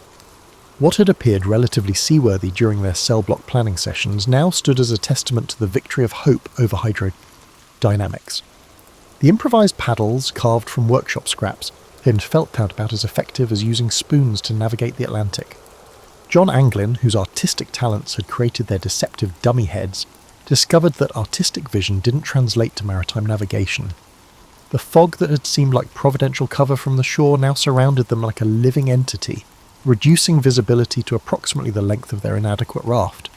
Every direction looked identical, dark water fading into dark mist, with no landmarks visible and no clear indication of which way led to Angel Island versus which way led to the Farallon Islands and certain death. Clarence Anglin, the steady hand who had mapped guard schedules with military precision, found himself trying to apply that same methodical approach to reading water currents in complete darkness. The bay moved around them with liquid complexity, streams within streams, eddies and flows that seemed to follow patterns that were comprehensible only to marine biologists and the soiled spirits of drowned sailors. Every paddle stroke was a calculated guess, and every navigational decision carried a risk of hypothermia and drowning. The sound of their escape had been swallowed by fog and distance, but somewhere behind them Alcatraz continued its nightly routine, unaware that three of its most reluctant residents had departed without filing the proper paperwork. Alan West remained in his cell, still struggling with his ventilation opening, his escape attempt abandoned in favour of not alerting guards to the absence of his cellmates. His failure to join them was both a personal tragedy and a tactical advantage. One fewer person to crowd their inadequate raft, one more dummy head in place to maintain the illusion of normal occupancy. The Pacific Ocean began its examination of their escape plan, with the thoroughness of a federal prosecutor reviewing evidence. Every weakness in their preparation was tested by waves that seemed larger than physics should have allowed, currents that pulled them in directions they couldn't identify, and water temperatures that made their improvised life preservers feel like ice cubes with straps. The raft, designed by hope and constructed by necessity, began to show signs of structural anxiety as salt water found every seam and tested every improvised repair. Frank had calculated that they needed to cover approximately 2 miles to reach Angel Island, but the calculations assumed knowledge of the starting point, destination, and direction, all of which had become theoretical concepts in the fog-wrapped darkness. The lights of San Francisco were obscured by the mist, and Angel Island felt as distant as another continent. Their navigation equipment relied on instinct, desperation, and 3 waterlogged paddles that were starting to show their own structural issues. The cold was becoming a factor that no amount of planning had adequately addressed. Prison uniforms weren't designed for aquatic adventures, and the improvised flotation devices provided buoyancy but no insulation. Each man could feel his body temperature dropping with the systematic efficiency of a thermometer in a freezer, and their paddling became less about navigation and more about generating enough movement to maintain circulation. But the most dangerous enemy wasn't cold or current, it was doubt. Every minute in the water brought new evidence that their plan had been created by optimism rather than reality. The raft was too small, the equipment too improvised, the distance too far, and the conditions too hostile. Each wave that washed over their makeshift vessel carried the whispered suggestion that they should have stayed in their cells, accepted their sentences, and grown old behind bars rather than young beneath the bay, yet something kept them paddling. Perhaps it was the months of investment they had made in the escape plan. Perhaps it was the knowledge that return to Alcatraz would mean solitary confinement and the kind of official attention that makes prison life considerably more unpleasant. Or perhaps it was the simple human refusal to surrender, when surrender means death, even when the alternative seems equally terminal. The fog began to thin around 1:30 a.m, revealing patches of starlit sky that provided their first reliable navigation reference in hours. Frank oriented himself using constellations he remembered from childhood camping trips, before his life had taken the series of wrong turns that led to federal incarceration. The North Star, steady and reliable, helped him establish direction, though establishing their location remained a matter of educated guesswork and maritime prayer.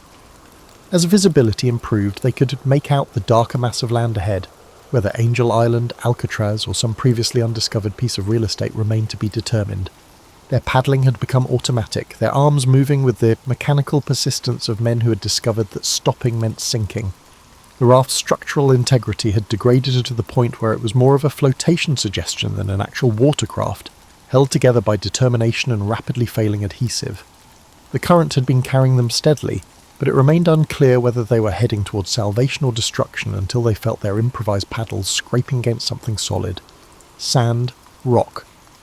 The blessed resistance of land meeting water was evident. They had reached shore, though whether they had travelled 2 miles to Angel Island or 200 yards in a circle back to Alcatraz would be determined when they could see their surroundings in daylight. Dragging themselves onto the beach with the grace of exhausted seals, 3 men collapsed onto solid ground for the first time in hours. Their escape equipment, what remained of it, was abandoned to the tide. Their prison uniforms were soaked, torn and decorated with seaweed in ways that wouldn't have impressed any fashion critics. But they were alive, on land, and no longer inmates of Alcatraz Federal Penitentiary. Dawn would reveal their location and determine their next moves. Until then, they lay on an unknown beach, watching the fog roll back across the bay, listening to the sound of waves that had carried them either to freedom or to a different kind of captivity. The Pacific had rendered its verdict, but the final judgment remained to be written by daylight, luck, and the ability of 3 exhausted fugitives to continue their improvised journey to wherever escaped convicts go when the impossible becomes merely improbable. Dawn arrived on June 12, 1962, with the cruel clarity that daylight brings to midnight decisions. 3 men who had spent the night discovering whether desperation could overcome physics now faced the morning's harsh accounting of their aquatic adventure. The beach beneath them was real, the water behind them was real, but their location remained a mystery that would be solved by geography rather than hope. Frank Morris opened his eyes to find himself staring at a landscape that looked suspiciously like the California coast, though whether they had reached Angel Island, returned to Alcatraz, or washed up on some entirely different piece of real estate remained to be determined. His body ached with the specific pain that comes from spending hours in cold water while wearing clothes designed for indoor prison use, rather than maritime adventures. The brilliant escape plan, so carefully crafted during months of cell block conspiracies, had deposited them on an unknown shore with no equipment, no identification, and no clear idea of what to do next. The Anglin brothers moved cautiously, like men testing which parts of their bodies still functioned after spending a night in the ocean. John's artistic talents, so useful for creating dummy heads and fake walls, seemed less applicable to their current situation, which called for skills more commonly associated with survival training than creative forgery. Circumstances that had transcended the predictable routines of prison life similarly challenged Clarence's systematic approach to planning. Their first priority was to pinpoint their location, a task that necessitated a level of urgency in their reconnaissance compared to their earlier intelligence gathering. If they had somehow managed to circle back to Alcatraz, their escape attempt would become a very short story with an unhappy ending. If they had reached Angel Island, they would need to find a way off the island before park rangers or Coast Guard patrols discovered their presence. If they had been taken elsewhere, they would have to find their bearings and continue their journey to freedom. The coastline revealed itself as they explored, and the news was both good and problematic. They had indeed reached Angel Island, their intended destination, which meant their navigation had been more accurate than the conditions had suggested. However, Angel Island was not exactly a launching pad to freedom. It was a state park, regularly patrolled and connected to the mainland only by ferry service that required tickets, identification, and the kind of paperwork they were unlikely to possess. But they were no longer inmates of Alcatraz, which represented progress of a sort. Their legal status had evolved from incarcerated to escaped fugitives, which was arguably an improvement in terms of personal autonomy, though it came with its set of challenges. The FBI would shortly be genuinely interested in their whereabouts. The US Marshals would be updating their wanted posters, and every law enforcement agency in Northern California would be looking for 3 men whose descriptions would be circulated with the efficiency of a chain letter. The immediate challenge was getting off Angel Island before their presence was discovered. Ferry service was out of the question. Swimming was no longer appealing after their previous aquatic experience, and commandeering a boat would add maritime theft to their growing list of federal charges. They needed transportation that was both available and inconspicuous, which narrowed their options to creative solutions that would have tested the ingenuity of a professional escape artist. Their prison uniforms had to be addressed before they could move in public without attracting attention. The sight of 3 men in drenched federal prison clothing was likely to spark curiosity, leading to calls to authorities and a swift end to their fleeting moment of freedom. They needed civilian clothes, which meant finding them through methods that were available to escaped convicts with no money, no connections, and no legitimate means of acquisition. The morning progressed with the methodical problem-solving that had characterized their escape planning. Frank's intelligence, John's creative resourcefulness, and Clarence's systematic approach were applied to challenges that were immediate and practical: food, clothing, transportation, and avoiding recapture long enough to establish some kind of sustainable existence outside federal custody. But even as they planned their next moves, each man understood that their escape from Alcatraz was only the beginning of a much longer journey. They had proved that the inescapable prison could be escaped, but they had also committed themselves to lives as permanent fugitives in a country where their faces would be known to every law enforcement officer from coast to coast. The morning sun illuminated the paradox of their success, warming their salt-stiffened clothes and revealing the California landscape in sharp detail. They had achieved the impossible, escaping from Alcatraz Federal Penitentiary using improvised tools, handmade equipment, and planning that had been conducted entirely within the most secure prison in America. Yet their triumph had delivered them not to freedom, but to a different kind of captivity, the hunted existence of men who could never again live under their names or return to the places they had known. As they prepared to leave Angel Island and begin the next chapter of their story, 3 men stood at the intersection of legend and reality. They had become part of Alcatraz mythology, their escape joining the annals of impossible achievements that inspire others to attempt the improbable. But they had also learned that escaping from prison is only the first step in a journey that continues for the rest of their lives, however long those lives might prove to be. The Pacific Ocean, which had tested their resolve and nearly claimed their lives, stretched behind them like a liquid barrier between their past and their future. Ahead lay the mainland, with its opportunities and dangers, its promise of freedom, and its guarantee of perpetual pursuit. 3 men who had started as inmates had become fugitives, and their story was no longer about escaping from Alcatraz. It was about learning to live with the consequences of having done the impossible. Whether Frank Morris and the Anglin brothers survived their escape, established new identities, and lived out their days in anonymous freedom, or whether they perished in the bay that night, remains one of America's most enduring mysteries. On June 11th, 1962, 3 men showed that even the most secure prison is only as strong as the imagination of those it seeks to contain. They transformed themselves from criminals into legends, from prisoners into symbols of the eternal human desire to be free. And somewhere in the morning mist rolling off San Francisco Bay, their story continues, not as history but as possibility, not as fact but as the kind of truth that grows stronger with each telling. reminding us that sometimes the most impossible dreams are the ones most worth pursuing. The Battle of Stalingrad began in the summer of 1942.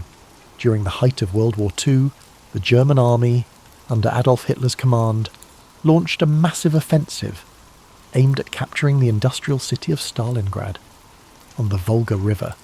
Stalingrad was more than just a strategic target. It bore the name of the Soviet leader, Joseph Stalin, and its capture would deal a psychological blow to the Soviet Union. For Hitler, taking Stalingrad was as much about prestige as it was about military strategy. Stalingrad was a vital industrial hub, producing weapons, ammunition, and supplies.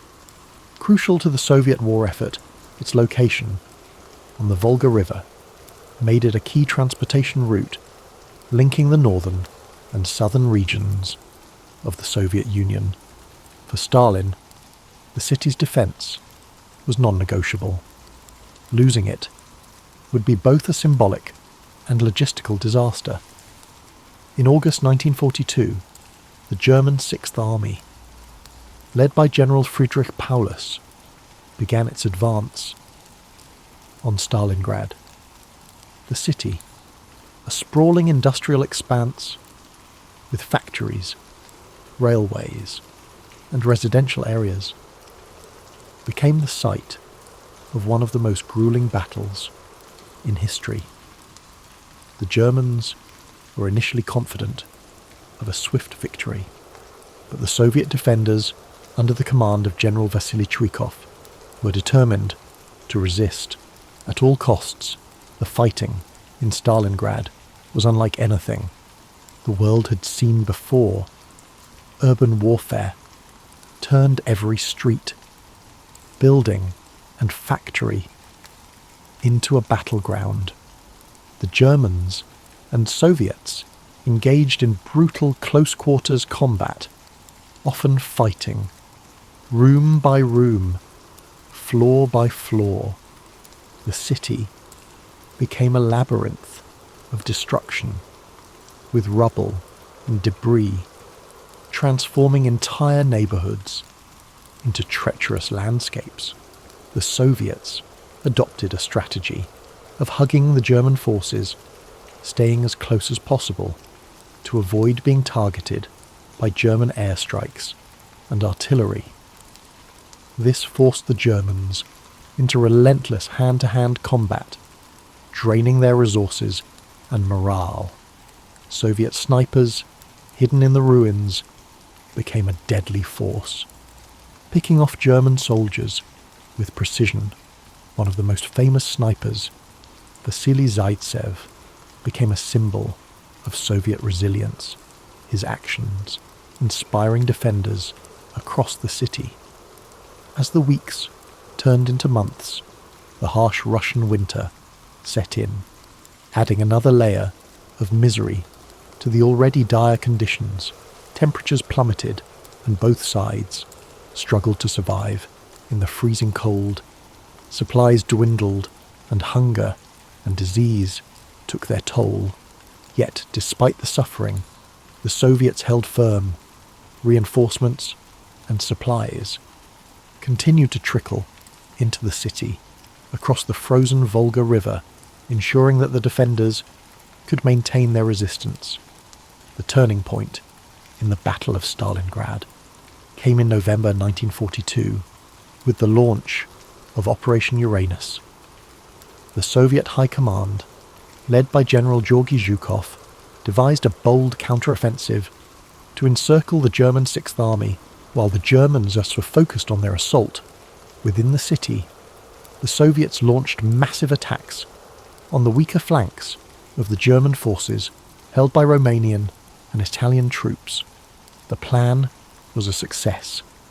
Within days, the Soviet pincers closed around Stalingrad, trapping the German Sixth Army inside the city. What followed was a desperate struggle for survival. The encircled German forces, numbering over 300,000 men, were cut off from supplies and reinforcements. Hitler refusing to allow a retreat, ordered Paulus to hold the city at all costs.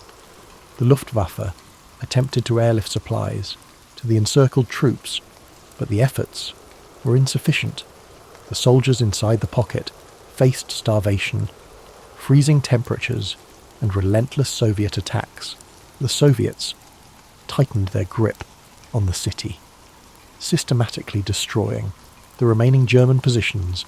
The defenders' situation became increasingly hopeless, and morale plummeted. In January 1943, the Soviets launched their final assault to crush the pocket. By this time, Paulus and his men were exhausted, demoralized, and out of options. On February 2nd, 1943, Paulus surrendered, marking the end of the Battle of Stalingrad. The Soviet victory was a turning point in the war, shattering the myth of German invincibility and shifting the momentum in favor of the Allies.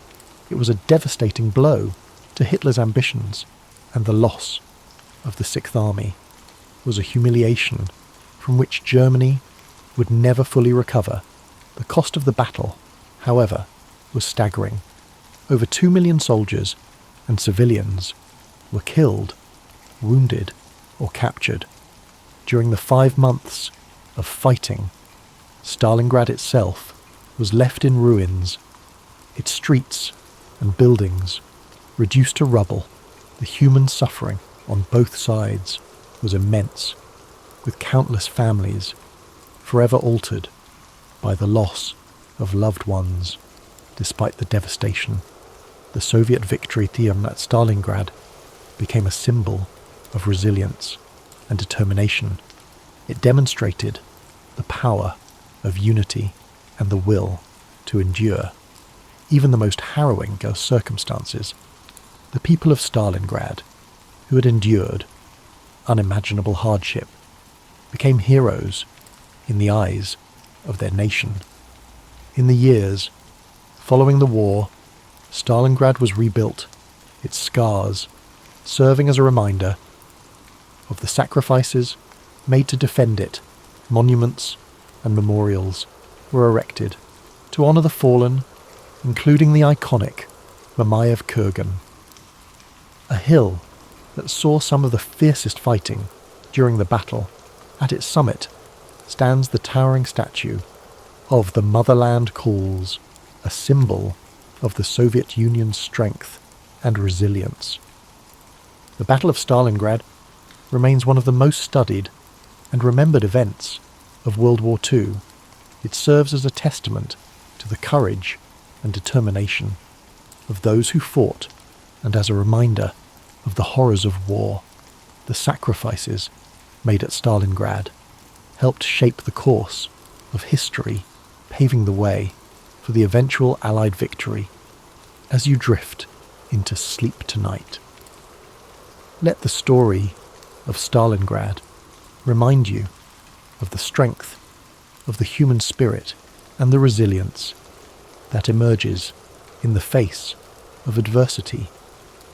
Imagine the quiet, snow-covered streets of the rebuilt city, the echoes of history carried gently on the wind. Let the bravery and sacrifice of those who endured inspire a sense of gratitude and peace within you. The story of the Battle of Stalingrad did not end with the surrender of the German Sixth Army. Its aftermath rippled far beyond the frozen streets of the ruined city, shaping the course of World War II and the history of the 20th century. The Soviet victory was a turning point, not just for the Eastern Front, but for the entire Allied effort. It demonstrated the determination and resilience of the Soviet people and marked the beginning of a relentless push to drive the Axis forces out of the Soviet Union and eventually defeat them in Europe. The cost of the battle was nearly unimaginable. The casualty figures are staggering. with estimates placing the total number of dead, wounded, or missing on both sides at over 2 million civilians caught in the crossfire endured unimaginable suffering as the city they called home became a war zone of unthinkable destruction. Homes were destroyed, families torn apart, and lives forever altered by the relentless tide of war. For the survivors of Stalingrad, the end of the battle brought no immediate relief. The city, once a thriving industrial centre, lay in ruins. Entire neighbourhoods had been reduced to rubble, and the infrastructure was necessary for daily life, water, electricity, food supplies, was obliterated. The people of Stalingrad faced the monumental task of rebuilding their lives and their city from the ashes. Yet, even in the face of such devastation, there was a sense of pride and determination among the survivors. They had endured the unendurable and emerged victorious. The Soviet government worked swiftly to rebuild Stalingrad. The city became a symbol of resilience and sacrifice, a beacon of Soviet strength and determination. Propaganda celebrated the victory as a triumph of socialism and the indomitable spirit of the Soviet people. The rebuilding effort was immense, and though the scars of war were not easily erased, the city slowly rose from its ashes. For the German army, the defeat at Stalingrad was a catastrophe from which it would never fully recover. The loss of the Sixth Army, one of Germany's most experienced and well-equipped fighting forces, was a devastating blow. Morale among German troops on the Eastern Front plummeted, and the aura of invincibility that had surrounded the Wehrmacht since the beginning of the war was shattered. Hitler's refusal to allow a retreat, his insistence on holding Stalingrad at all costs, and the ultimate surrender of Paulus and his forces exposed the flaws in Germany's military strategy and leadership. The Soviets capitalized on their victory at Stalingrad, launching a series of offensives that pushed the Germans further and further west. The Red Army's momentum, gained at such great cost in Stalingrad, carried them all the way to Berlin by the spring of 1945. The victory at Stalingrad was the foundation upon which the eventual Soviet triumph in World War II was built. Beyond its military significance, the Battle of Stalingrad left a profound legacy in the collective memory of the world. It became a symbol of resilience, sacrifice, and the unyielding human spirit. The stories of the soldiers and civilians who endured the battle, stories of heroism, endurance, and survival, continue to resonate. Their experiences remind us of the horrors of war, the cost of conflict, and the strength of the human will to persevere. For the people of Stalingrad, their city's name became synonymous with courage and defiance. In 1961, during a wave of de-Stalinisation in the Soviet Union, the city was renamed Volgograd, yet the memory of the Battle of Stalingrad remained deeply embedded in the hearts of those who lived through it and those who came after. The name Stalingrad continues to evoke the profound sacrifices made during those grueling months of battle. The battlefields of Stalingrad have since been preserved as places of remembrance and reflection. The Myrmiev-Kurgan Memorial Complex, with its towering statue of the Motherland Calls, stands as a testament to the courage and sacrifice of those who fought and died there. Visitors from around the world come to walk the hallowed ground, to honour the memory of the fallen, and to reflect on the lessons of history. As we look back on the Battle of Stalingrad, it serves as a reminder of the resilience of the human spirit in the face of unimaginable adversity.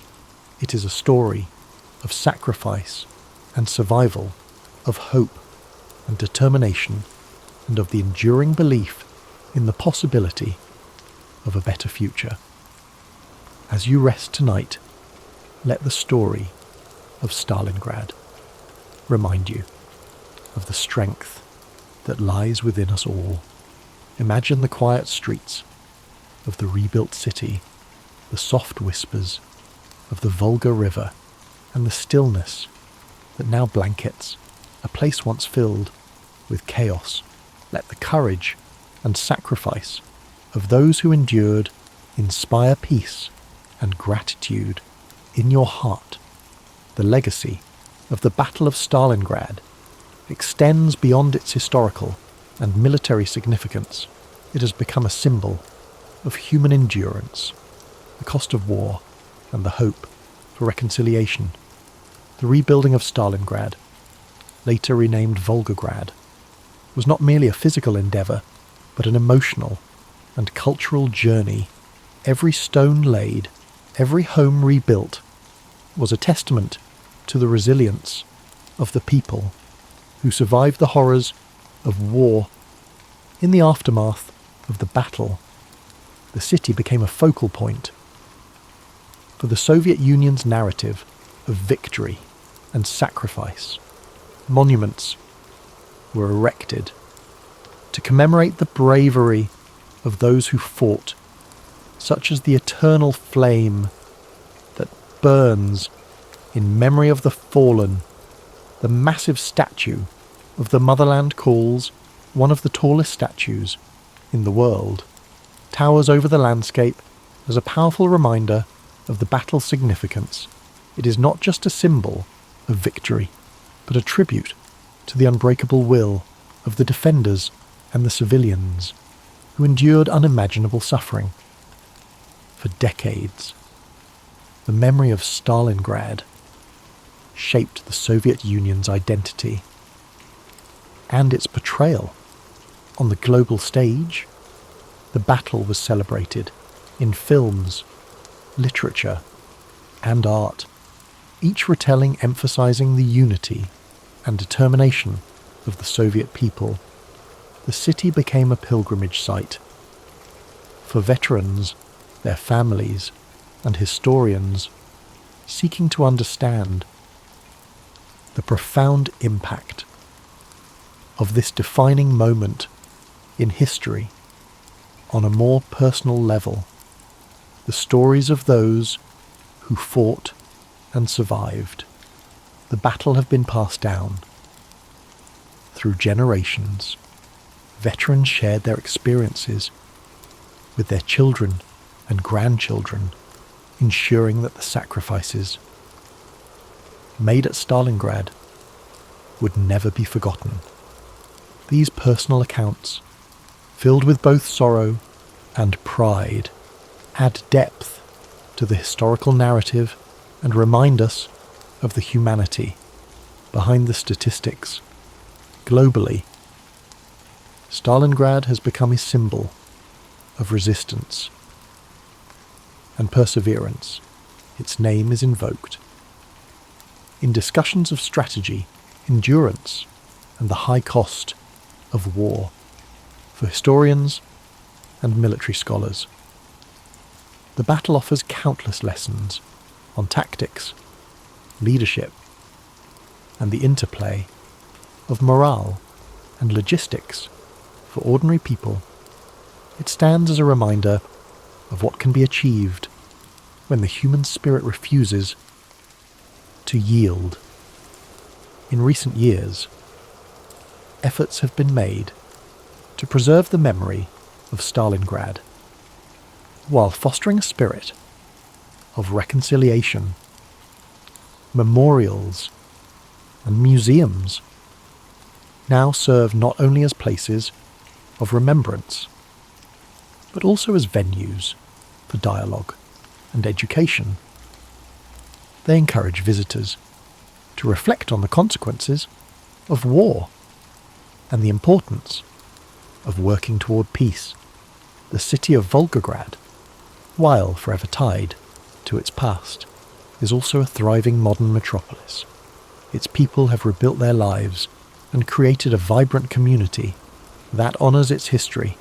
While looking to the future, the scars of the battle remain in some places, but they serve as reminders of resilience rather than destruction.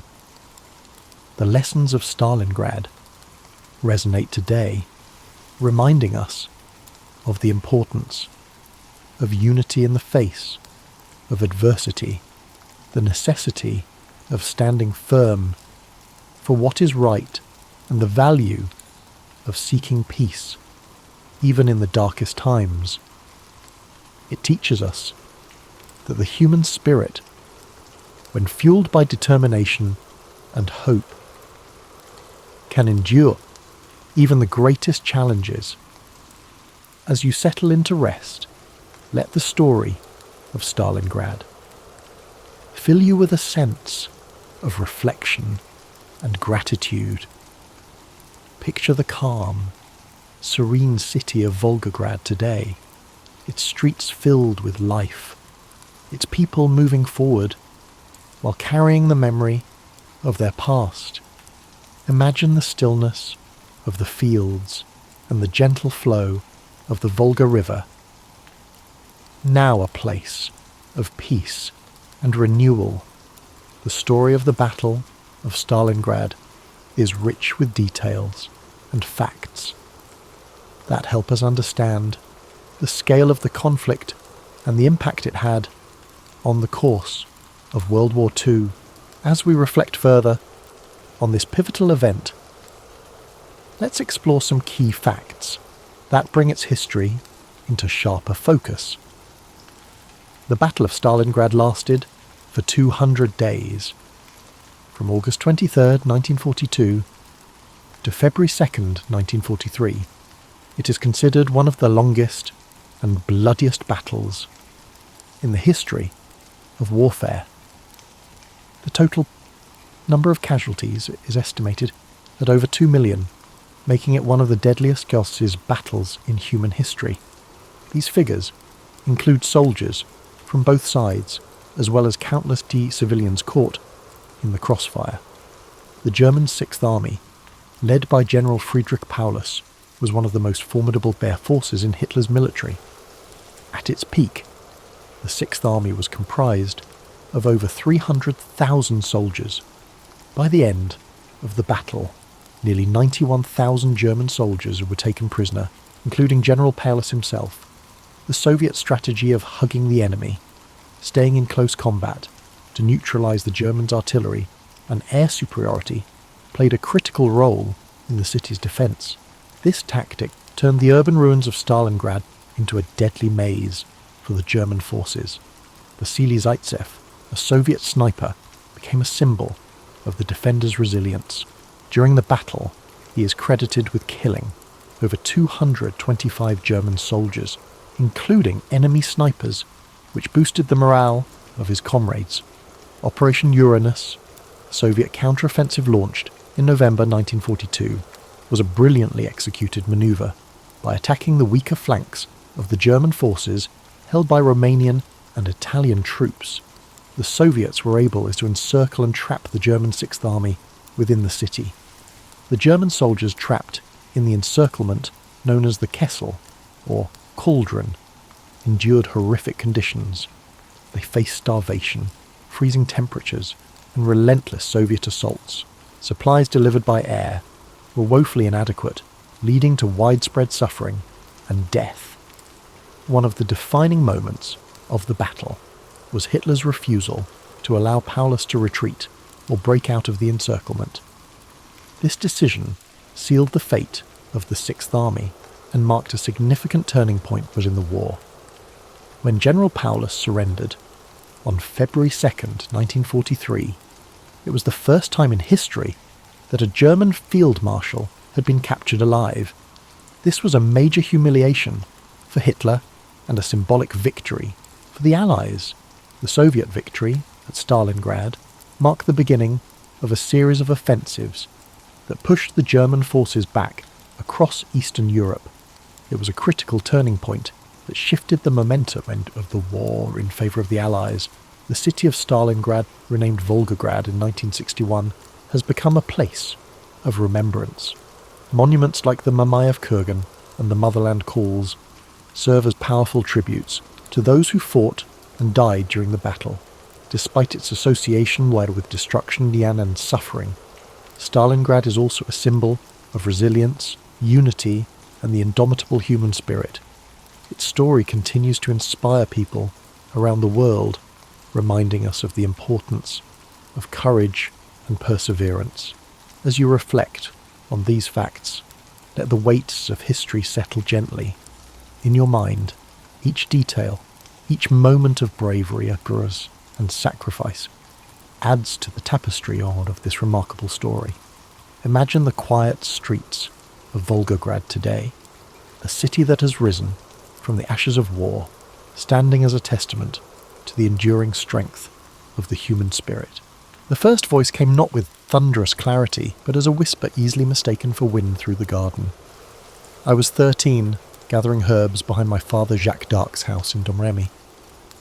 Most people remember me describing the voice as appearing with blinding light at noon, but the truth differs. It was actually dusk, the hour when shadows transform into something else entirely. Jahan, it said, my name in the old tongue. It was familiar, not commanding nor frightening, like someone who had known me before I knew myself.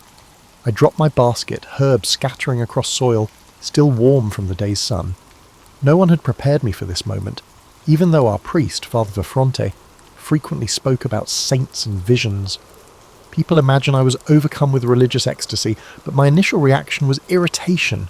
I had chores to finish before dark, and Mother would scold me for dallying. Only when the voice came again, 3 days later while I tended our sheep, did I begin to understand. It was Michael, the archangel, though he did not announce himself grandly. He simply began speaking as if he were continuing a long-established conversation. Our village existed in perpetual anxiety. The English and Burgundians raided regularly, forcing us to flee with our livestock to the nearby fortified island of Vaucouleurs. My father served as a village official, Dean they called him, and I watched how the weight of protecting others bent his shoulders. When he returned from burying neighbours killed in raids, he'd sit silently by our hearth, staring at nothing. This was the inheritance of every child in Lorraine, the knowledge that safety was temporary, violence inevitable. The voices, Catherine and Margaret joined Michael eventually, did not immediately speak of saving France. They spoke of me, how I must remain pure, how I must listen carefully. People think I was a simple girl, but simplicity was impossible in our border region, where language, loyalty and custom blurred. We spoke a dialect that was neither purely French nor German. We pledged allegiance to lords whose names changed with the seasons. You will recognise the Dauphin, they told me once, though I had never travelled beyond our valley and had never seen nobility save for occasional passing knights. How? I inquired, my ignorance weighing heavily on my mind. You will know, was all they answered. Mother taught me to sew and spin, not knowing these domestic skills would later serve me well in army camps. Father taught me to manage our few acres and to recognise when rain threatened the hay harvest. These mundane lessons proved as crucial as anything the voices imparted. I hid the voices from everyone, especially my dear friend Orviette. We gathered flowers for the church altar together, gossiped about village boys, and waded in the Moose River during summer's heat. Normalcy became my disguise. When my mother spoke of arranging a marriage with the son of a nearby farmer, I neither agreed nor objected, though the voices had already commanded my virginity be preserved. I simply continued spinning wool, kneading bread, and appearing unchanged while something profound transformed within me. The summer I turned 16, English forces pushed deeper into our region. I watched refugees stream through Domremy, women carrying whatever possessions they could save, men with haunted eyes and children too exhausted to cry. They brought stories of villages burned, of harvests destroyed, and of casual cruelties inflicted by mercenary soldiers who fought for coin rather than cause.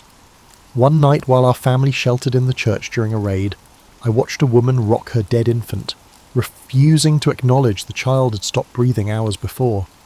Something hardened in me then, a resolve that matched the voice's growing urgency. "It is time," Michael told me as autumn leaves fell, "as France bleeds, the king's son hides while the kingdom crumbles." "I am a girl who cannot read," I answered. "I've never held a sword."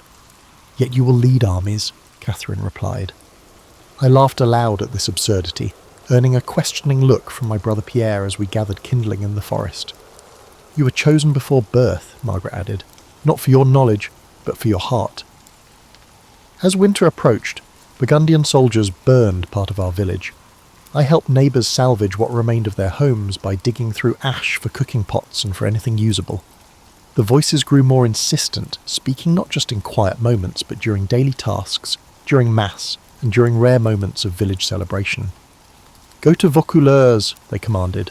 "Speak to Robert de Baudricourt," I knew the name, the garrison commander, a gruff soldier loyal to the uncrowned Dauphin. What I didn't know was how a peasant girl might gain his audience, how I might convince him of the divine messages only I could hear. But the voices left no room for doubt. I would go, I would speak, I would begin this impossible journey. So I plaited my hair one final time before cutting it away, trading a daughter's life for something without precedent. My cousin Durand Lassois thought I was insane when I asked him to escort me to Vaucouleurs. A practical man with calloused hands and a perpetual furrow between his brows nonetheless agreed, perhaps out of curiosity about what had transformed his once quiet cousin into someone who spoke with unnerving certainty. "3 times you will knock on the captain's door," Catherine had told me. "Twice he will refuse you. The 3rd time he will listen." During the January journey to Vaucouleurs, my feet became numb from wearing worn leather shoes. Frost glazed the bare trees like spun sugar, beautiful and bitter. I'd never travelled so far from home, a mere 20 miles that stretched like a pilgrimage. Durand filled silences with nervous chatter about his vineyard and about village gossip, carefully avoiding questions about my purpose until we crested the final hill. "What exactly will you say to him?" he finally asked as Vaucouleurs' stone walls came into view. The truth seemed both too simple and too extraordinary. Voices from heaven commanded me to seek an audience with the garrison commander, so that I could eventually lead the Dauphin to his coronation at Reims. Instead, I said only, "What God wishes me to say." Baudricourt's guards snickered at the sight of me, a peasant girl in a homespun dress requesting an audience with their commander. But something in my demeanour made them hesitate to simply turn me away. Perhaps it was the way I stood, as if inhabited by something larger than myself. They brought Baudricourt to the courtyard rather than admitting me to his quarters, a public humiliation intended to discourage further persistence. "The Heavenly Lord has messages concerning the welfare of France," I announced, borrowing formality I'd never needed in Domremy. Baudricourt, bearded, broad-shouldered, perpetually armoured even in peacetime, laughed. Not cruelly, but with the weariness of a man besieged by people claiming special knowledge in desperate times. "Return to your father, child," he said. "Learn to improve your thread-spinning skills instead of telling stories." I did not argue. The voices had prepared me for rejection. Durand looked relieved as we left, believing the matter concluded. But I remained in Vaucouleurs, staying with distant relatives, the kindly wheelwright Henri and his wife Catherine Leroyer, who took me in despite their confusion about my purpose. Daily I attended Mass at the chapel of Sainte Marie, kneeling on stone floors that bruised my knees. Townspeople began noticing the strange girl who prayed with unusual intensity. Some mocked me. Others, sensing something beyond ordinary faith, began asking for blessings, for prayers specific to their troubles. "I have no power to bless," I told a woman who brought her feverish child. "I am only a messenger." Yet I placed my hands on the child's forehead, feeling heat radiating through papery skin, and prayed anyway. When the fever broke 3 days later, whispers about me changed tenor. I was back at Baudricourt's door 6 days after my initial rejection. This time he received me properly in his chambers, curious about rumours circulating through his town. I stood before his massive oak desk, my shadow small against the stone wall behind me. "You claim heaven speaks to you," he said, not bothering with a greeting. "Not claims, truth." The steadiness in my voice surprised even me. "Today, near Orléans, our forces have suffered defeat. A skirmish near a place called Rouvray. The ambush targeted men carrying Lenten fish and provisions for the besieged. You will receive confirmation of the situation in days." I had not known these words would come from my mouth until they emerged. The voices had whispered to them moments before I was to enter his chamber. Baudricourt's expression changed from scepticism to guarded caution. "If the story proves true," he began. "When it proves true," I corrected, "you will provide me an escort to Chinon." He dismissed me without commitment. Messengers confirmed the Battle of the Herrings 4 days later. While my prediction was not particularly detailed, its verification startled Baudricourt into taking me seriously. On my third visit, he listened fully. "I must dress as a man," I explained. "The journey is dangerous, and I have been promised protection if I maintain my virtue." What I didn't say is that the voices sometimes revealed to me glimpses of what awaited. Roads crawling with Burgundian patrols, English archers in forest clearings, and rivers swollen with winter melt. A woman travelling would face dangers beyond enemy soldiers. The voices promised safety but required prudence.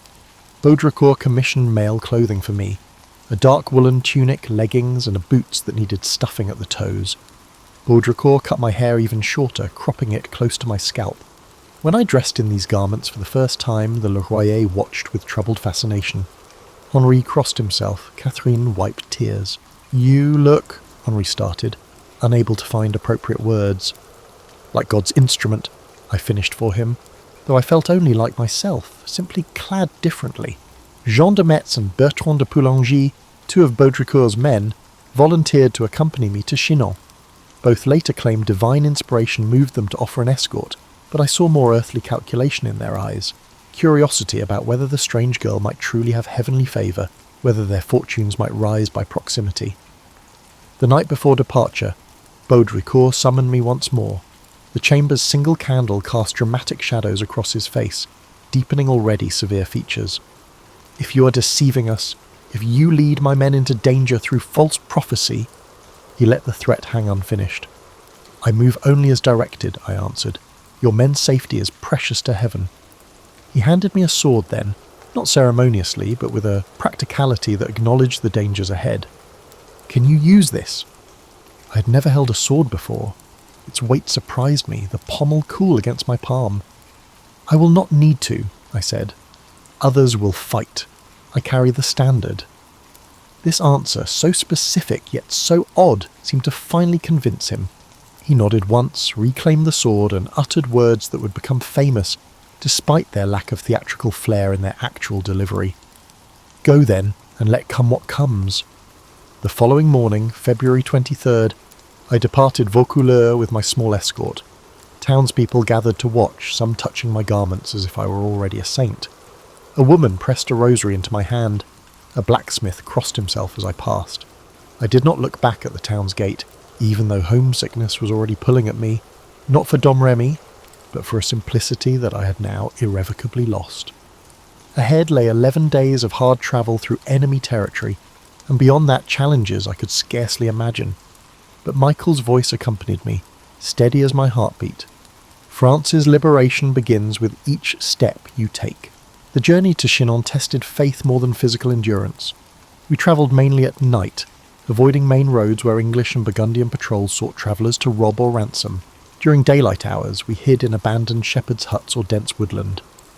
Jean de Metz and Poulengy initially insisted I sleep separate from them to protect my virtue, but practicality soon dissolved such courtesies. We huddled together for warmth in February's biting cold, my male attire and their honour providing sufficient barriers. My companions' attitudes toward me evolved during our journey. Initial skepticism transformed into cautious reverence after we narrowly avoided a Burgundian patrol that should have intercepted us. The wind shifted, Poulengy remarked, not connecting the sudden weather change to my silent prayer moments before.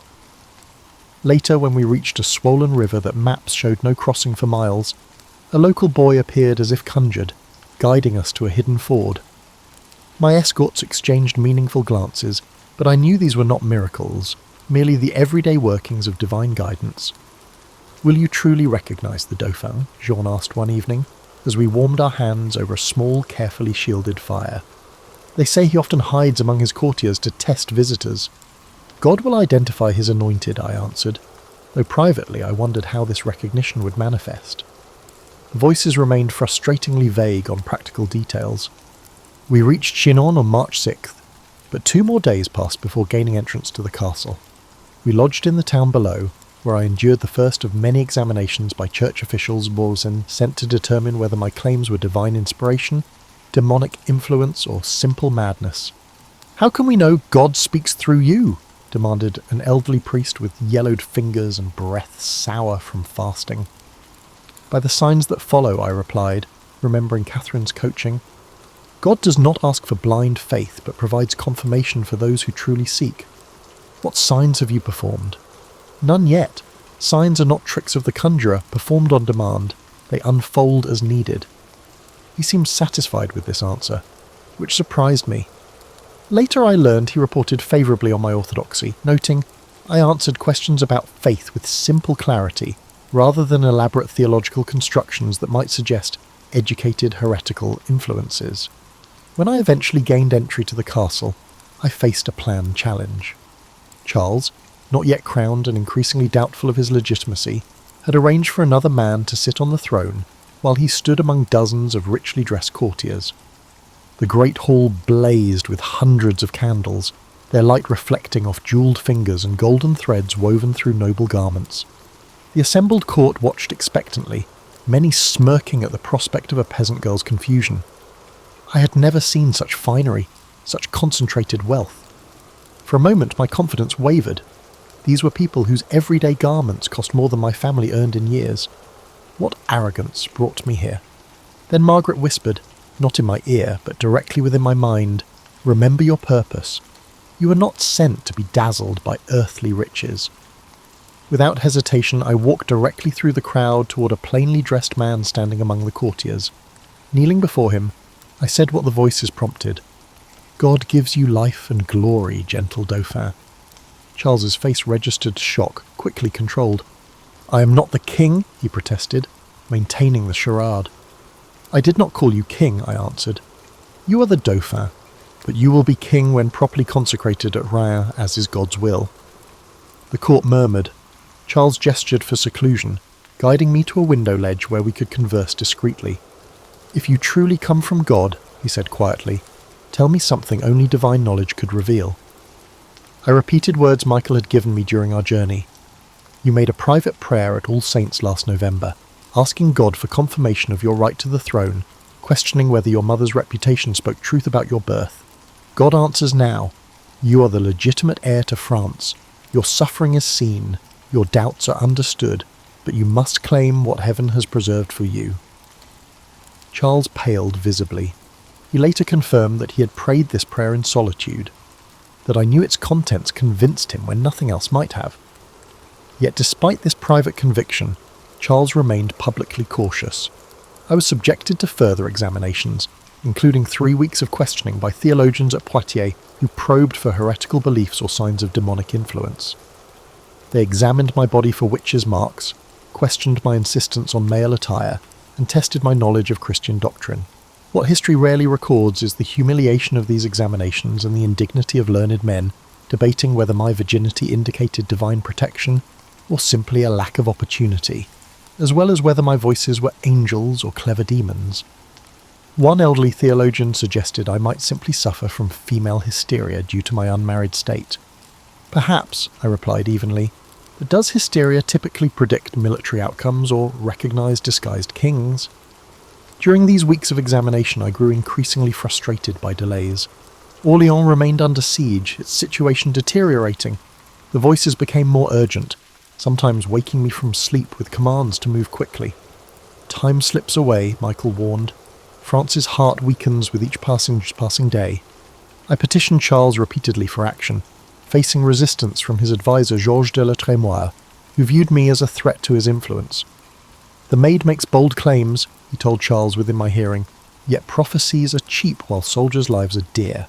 Prophecies may be cheap, I countered, but the price of ignorance is the fall of your kingdom. Charles wavered between believing my divine mandate and fearing the consequences of following an unproven visionary. What finally convinced him was pragmatism. All conventional military strategies had failed. His treasury emptied while English territory in France expanded.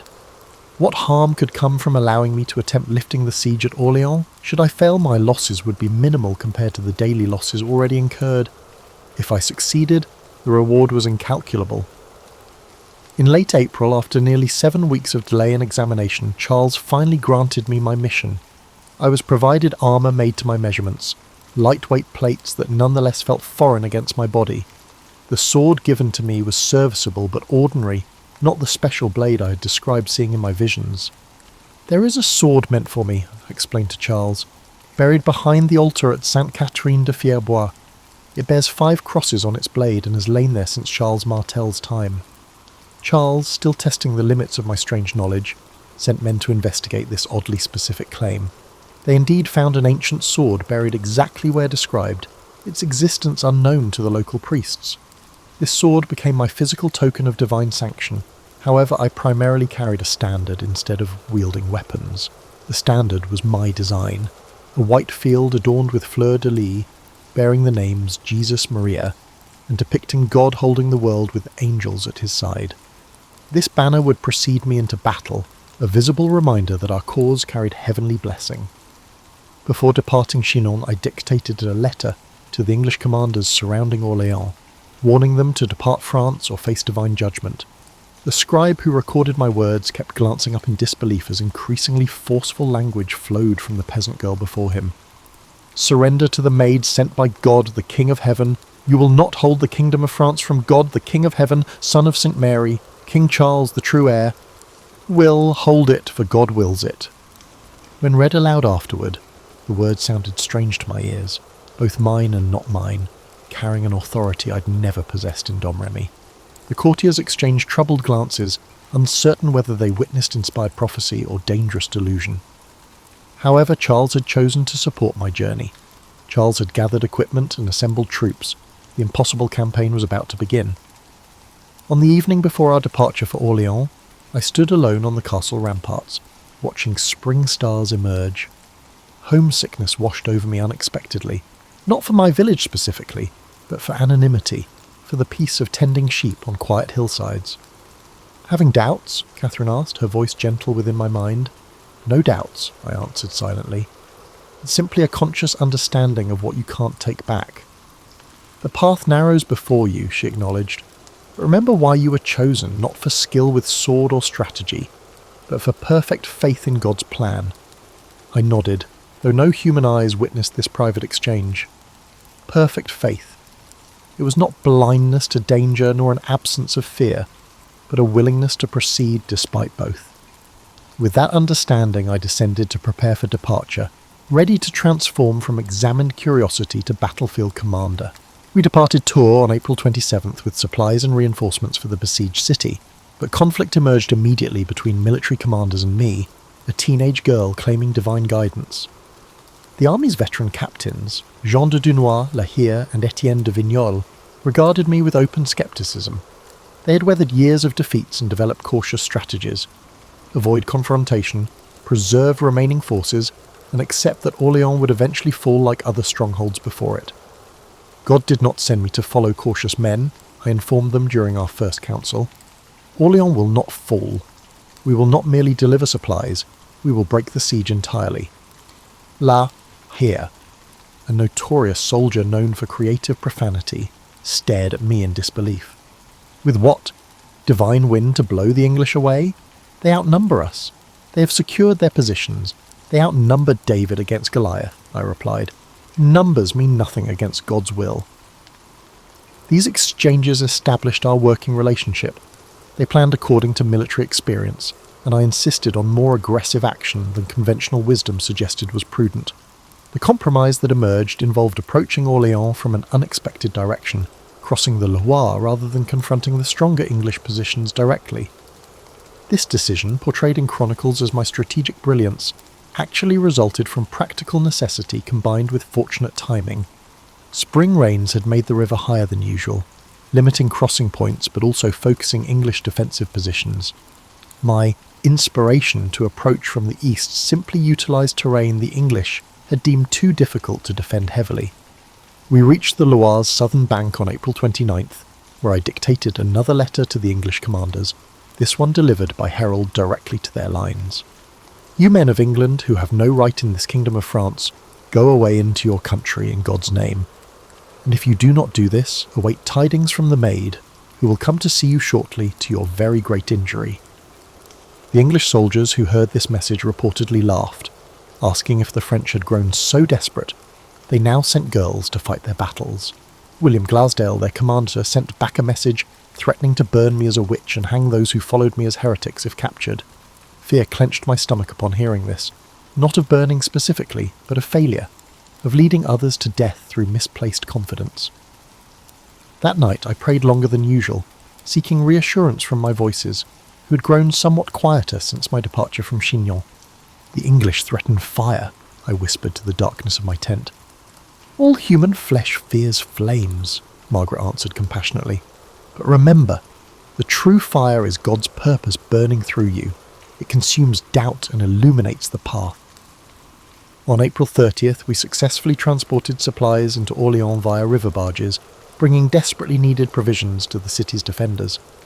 I entered that evening during a rainstorm, soaked and physically exhausted but filled with strange exhilaration. Citizens lined the narrow streets despite the weather, reaching to touch my armour or standard as if I carried a tangible blessing. Jacques Boucher, the city treasurer, offered his home for my lodging. His daughter Charlotte, closest to my age among the household, helped remove my armour that the first evening. She gasped, seeing bruises already forming where metal had pressed against my skin during the long ride. "Does it hurt terribly?" she asked, applying herbal salve to the worst marks. "Less than fear hurts this city," I answered. The truth was, I barely noticed physical discomfort. My focus had narrowed to a single purpose, fulfilling what the voices promised. The following days brought increasing frustration. Military commanders insisted on gradual approaches, small gains, and careful conservation of resources. I demanded immediate, decisive action against key English fortifications. Each war council became a battle itself, me against experienced soldiers who saw my urgency as naivete. On May 4th, while commanders deliberated yet another cautious plan, I napped briefly in the chamber. Within dreamlike moments, Michael appeared with unusual clarity. "They attack the eastern gate," he stated without preamble. "Now!" I woke instantly, calling for my squire to help with armour. Charlotte, who had been mending nearby, looked startled at my sudden urgency. "What happens?" she asked. "Eastern gate," was all I managed, while struggling through my padded undergarment. Fighting has begun. Indeed, while commanders planned, English forces had launched a surprise assault against Saint-Lô, one of the city's eastern fortifications. By the time I reached the area, French defenders were already retreating in disarray. Without waiting for formal orders, I rode directly toward the conflict with the standard raised high. Soldiers later described the events as miraculous, noting how retreating men turned back upon seeing me, and how their broken courage transformed into a determined advance. The reality was less mystical but no less effective. In the confusion of battle, a symbolic focal point, a distinctive figure on horseback with an unmistakable banner, provided a rallying point and renewed purpose. "Who retreats when heaven fights alongside us?" I called, my voice carrying surprisingly well across the din of combat. "Forward! God has delivered them into our hands." The battle turned. By evening, Saint-Lô had fallen to our forces. This victory, while modest in strategic terms, transformed perceptions. Soldiers who had doubted began viewing me with superstitious awe. Commanders who had dismissed my counsel became more willing to listen. Yet challenges to authority continued. On May the 5th, Dunois attempted to exclude me from councils, planning operations without my knowledge. Upon discovering this, I confronted him directly. "Do you believe you can conceal God's battle from his messenger?" I demanded, interrupting their closed meeting.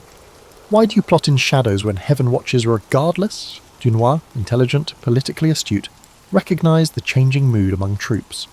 "We sought only to spare you the technical details," he offered diplomatically. "Spare me nothing," I countered. "I was not sent to be spared, but to lead." The following day, the assault on Saint-Jean-le-Blanc and the Augustin fortress took place. This incident was one of the key events that solidified my reputation among common soldiers. English defenders had positioned archers to cover the main approach. As our forces hesitated under the deadly rain of arrows, I rode forward alone, standards held high. An arrow struck her armour, witnesses later reported, yet she continued as if untouched. In truth, the arrow glanced off my shoulder plate, bruising but not penetrating. More significant than this minor miracle was the psychological effect of my advance. Soldiers, shamed by a girl's courage, surged forward. The fortification fell by evening. May 7th brought the decisive assault against Les Tourelles, the main fortress controlling Orléans' river crossing. Here my legend and reality most dramatically intersect. Historical accounts describe me taking an arrow to the shoulder, having predicted this injury the previous day. The wound was real, an English longbow arrow penetrating between neck and shoulder armour. But my prediction had been more general. Blood will be drawn tomorrow, but not all of it French. The pain nearly caused unconsciousness. I was pulled from battle briefly while the arrow was removed, not ceremoniously as depicted in romantic paintings, but with brutal efficiency by a field surgeon who feared wound fever would set in if the barbed head remained embedded. He poured boiling oil into the wound to cauterize the bleeding, pain that exceeded the original injury. "Wine," I gasped afterward. "Just a little." Instead of wine, they gave me consecrated bread, communion without formal ceremony, battlefield sacrament. The pain receded enough that I could stand again, though using my right arm remained impossible. Military commanders, seeing my condition, ordered a retreat for the day. The assault would resume tomorrow, they decided, without consulting me. I heard this decision while having my wound bandaged. "No," I countermanded, struggling back into partial armour despite Charlotte's protests. "We finish today. The English resolve dwindles with each passing hour. Returning to battle with the wound still fresh became the defining moment witnesses remembered. The injured maid refusing retreat. Standard transferred to my left hand while my right arm hung useless, rallying troops for the final push as daylight began fading. What's rarely recorded is how fever already began clouding my thoughts, how each movement sent waves of nausea through me, and how the voices seemed to speak from an increasingly enormous distance. Yet purpose carried me forward when physical strength should have failed. The English commander Glassdale, who had promised to burn me as a witch, died during this final assault when a makeshift bridge collapsed beneath him. He drowned in the Loire, weighed down by the very armour meant to protect him. Soldiers on both sides viewed his death as divine judgment, superstitious fear spreading through remaining English forces. By nightfall, Les Tourelles had fallen. The siege that had strangled Orléans for 7 months broke in just 4 days of concerted action. The following morning, May 8th, remaining English troops retreated from positions they'd held since October, abandoning equipment and supplies in their haste. Orléans erupted in celebration. Church bells rang continuously. Citizens who had expected either starvation or massacre instead found themselves liberated.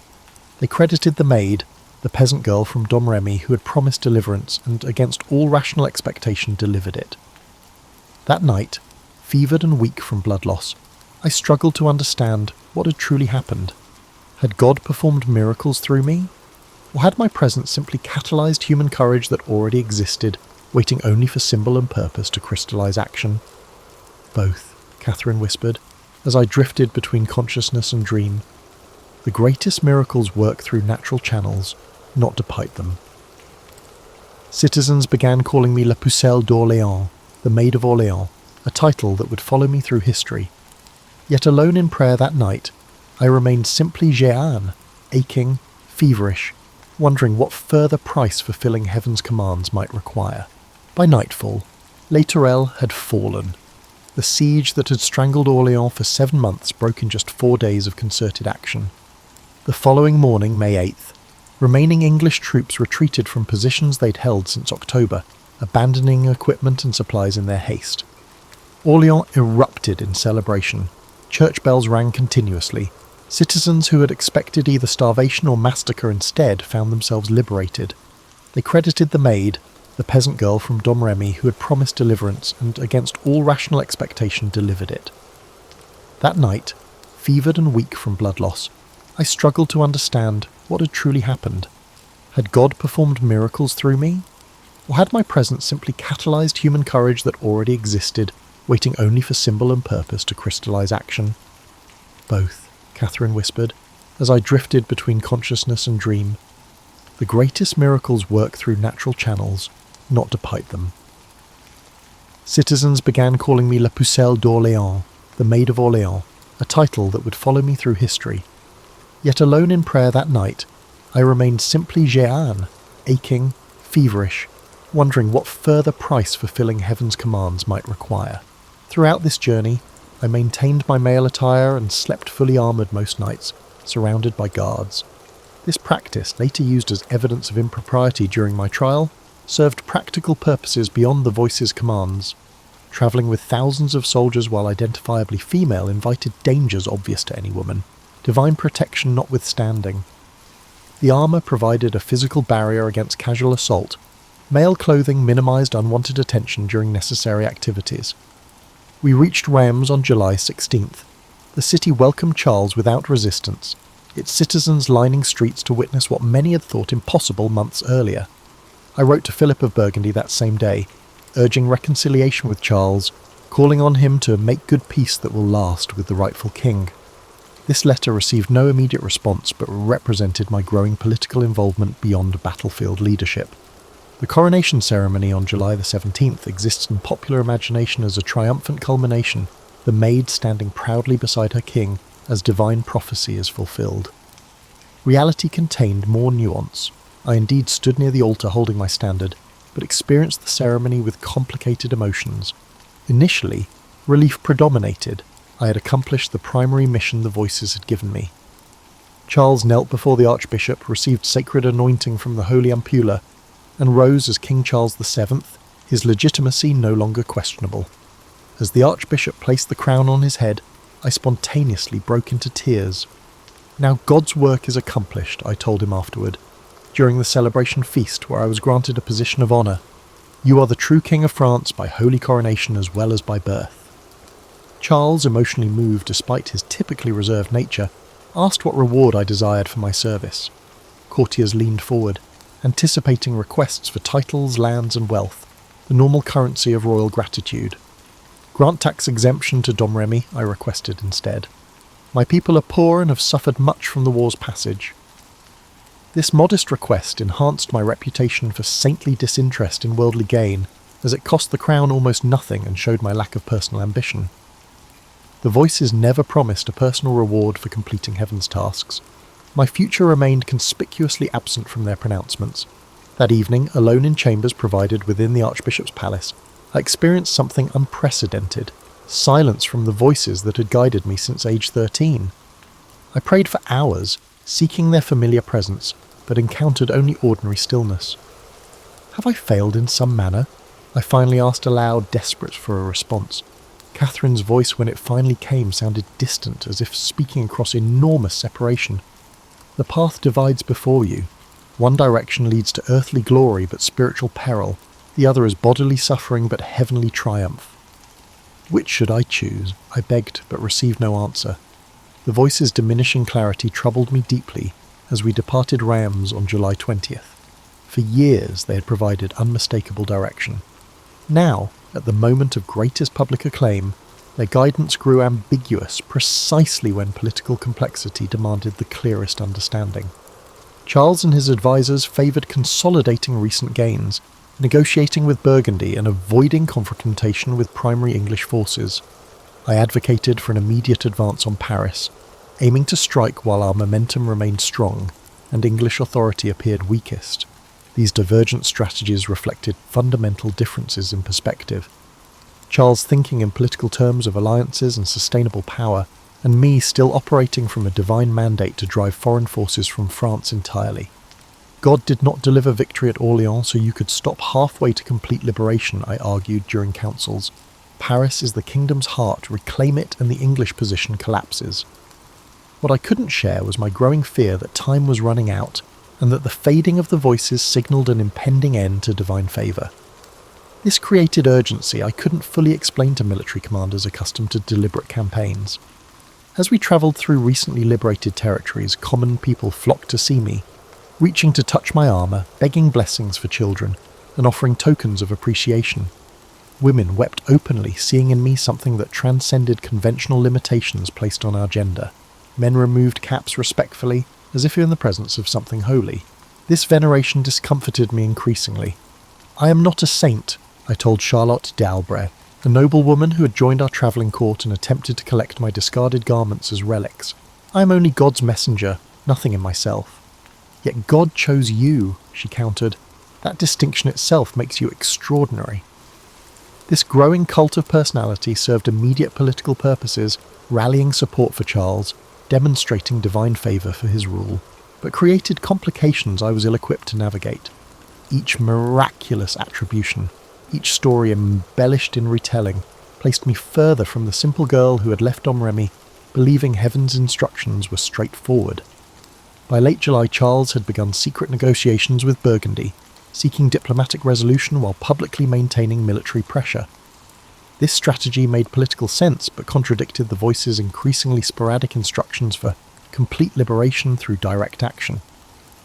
The resulting tension manifested in council debates, where my previously decisive guidance now competed with experienced political advisors offering conventional alternatives.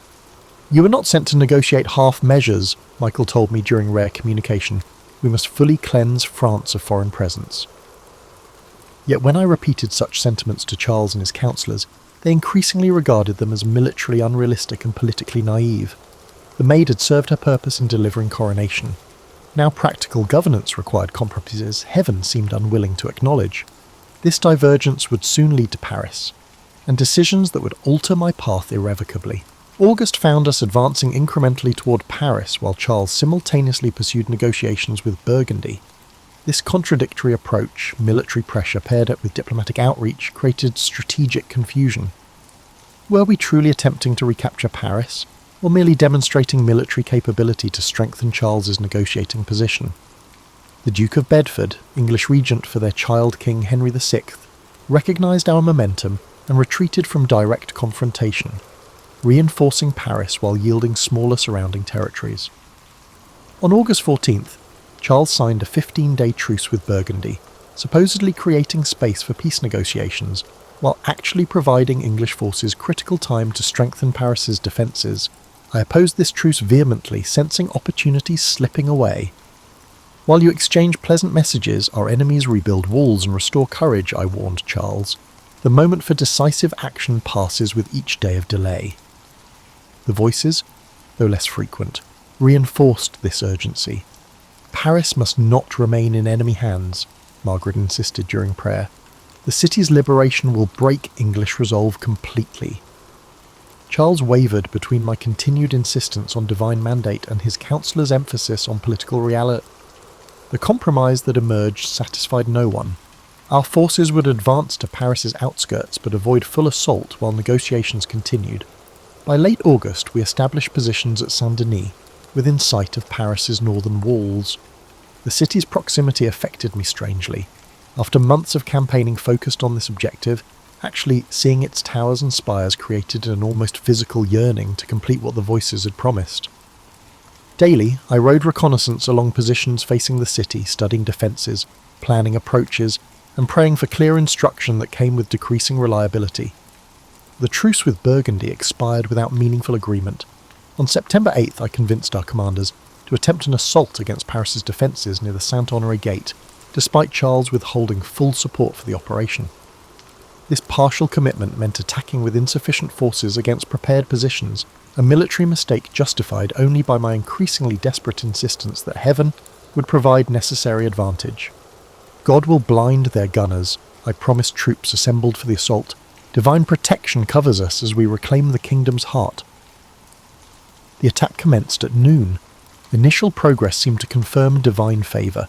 We reached the outer moat with minimal casualties and established positions within bow range of the walls. I led a contingent testing depth at the inner moat, seeking crossing points while carrying my standard forward as visible inspiration. Then reality asserted itself brutally. Paris's defenders had prepared thoroughly during the negotiation delays. Cannon and crossbow fire rained down upon exposed positions. The moat proved deeper than expected, its bottom studded with sharpened stakes invisible beneath muddy water. Men died attempting crossings that proved impossible without proper equipment we lacked. Near dusk, a crossbow bolt struck my thigh, penetrating deeply. Unlike the Orleans injury, this wound immediately incapacitated me. I continued shouting encouragement from where I fell, insisting the attack continue despite my condition. But commanders ordered retreat upon seeing the standard-bearer down. Soldiers carried me from the battlefield as darkness fell, our forces withdrawing in frustration rather than defeat. We had never established positions from which victory was possible. The wound itself, while painful, would heal cleanly. The spiritual injury proved more significant. For the first time I had promised divine intervention that failed to materialize. "Why?" I whispered that night while surgeons extracted the bolt using methodical cruelty necessary to prevent festering. Why was Paris denied to us when Orleans was granted? The voices remained silent through hours of pain. Their absence felt more painful than physical harm. Had they abandoned me due to some failure? Had I misunderstood heaven's intent all along? Charles, receiving news of the failed assault, ordered immediate withdrawal from Paris's vicinity. In my view, this sensible military decision represented a personal betrayal as it abandoned divine purpose in favour of political convenience. When I was finally permitted an audience 3 days later, I found that he was already reframing recent events for the courtiers. "The maid accomplished what God sent her to do," he explained smoothly. "Orleans liberated, coronation achieved. Perhaps heaven never intended Paris's immediate recovery." "You speak for heaven now," I challenged him, struggling to stand straight despite the pain in my bandaged leg. "The mission remains incomplete while Englishmen occupy French soil." Charles regarded me with a complex emotion. Gratitude for past service tempered by growing political inconvenience of my unyielding position. "France's restoration will require years, not months," he said gently. "Even heaven must recognize earthly limitations." This exchange marked a fundamental shift in our relationship. Where Charles had once needed my perceived divine sanction to legitimize his rule, successful coronation now provided independent authority. The maid remained useful symbolically, but increasingly problematic practically, as military campaigns transitioned toward diplomatic solutions requiring compromise and voices prohibited. Through autumn, I accompanied the royal court as it withdrew to safer territories along the Loire. My wound healed gradually while my position diminished subtly, still honoured ceremonially, but increasingly excluded from meaningful councils. Charles granted me noble status in December, providing arms depicting a sword supporting the crown beneath a fleur-de-lis, recognition that pacified my supporters while effectively sidelining me from direct military command. This period marked my most difficult spiritual challenge.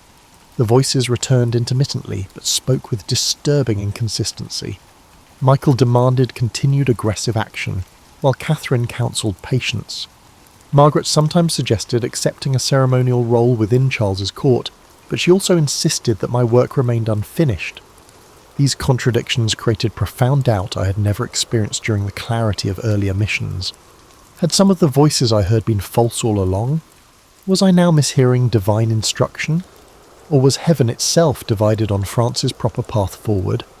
Christmas 1429 found me in ceremonial attendance at court celebrations, outwardly honoured but inwardly conflicted. I watched elaborate pageantry commemorating Charles's coronation, performances that already incorporated stylized depictions of the maid as a semi-mythical figure guiding France's resurgence. The actual Johanne, still bandaged, increasingly isolated, observed her transformation into a symbol with growing discomfort. That night, kneeling alone in the castle chapel long after formal services concluded, I experienced the voices with unusual clarity after months of ambiguity. "Your time grows short," Michael stated without preamble. "You must continue the fight while freedom remains yours." "The king no longer heeds my counsel," I protested. "Commanders follow his direction, not mine." "Then you must act independently, came the reply. Better capture by enemies than surrender to comfortable irrelevance. Although troubling, this guidance offered direction that I had been lacking for months. As 1429 ended, I resolved to escape the increasingly gilded constraints of court life and return to direct action, even without royal sanction. This decision, tactically questionable, politically naive, would determine my fate in ways the voices never clearly revealed. The new year began with me effectively sidelined at court while Charles pursued diplomatic arrangements with Burgundy. I chafed at inactivity, sensing precious time wasting, while the voices grew increasingly urgent about continuing France's liberation. By March 1430, I could bear ceremonial confinement no longer.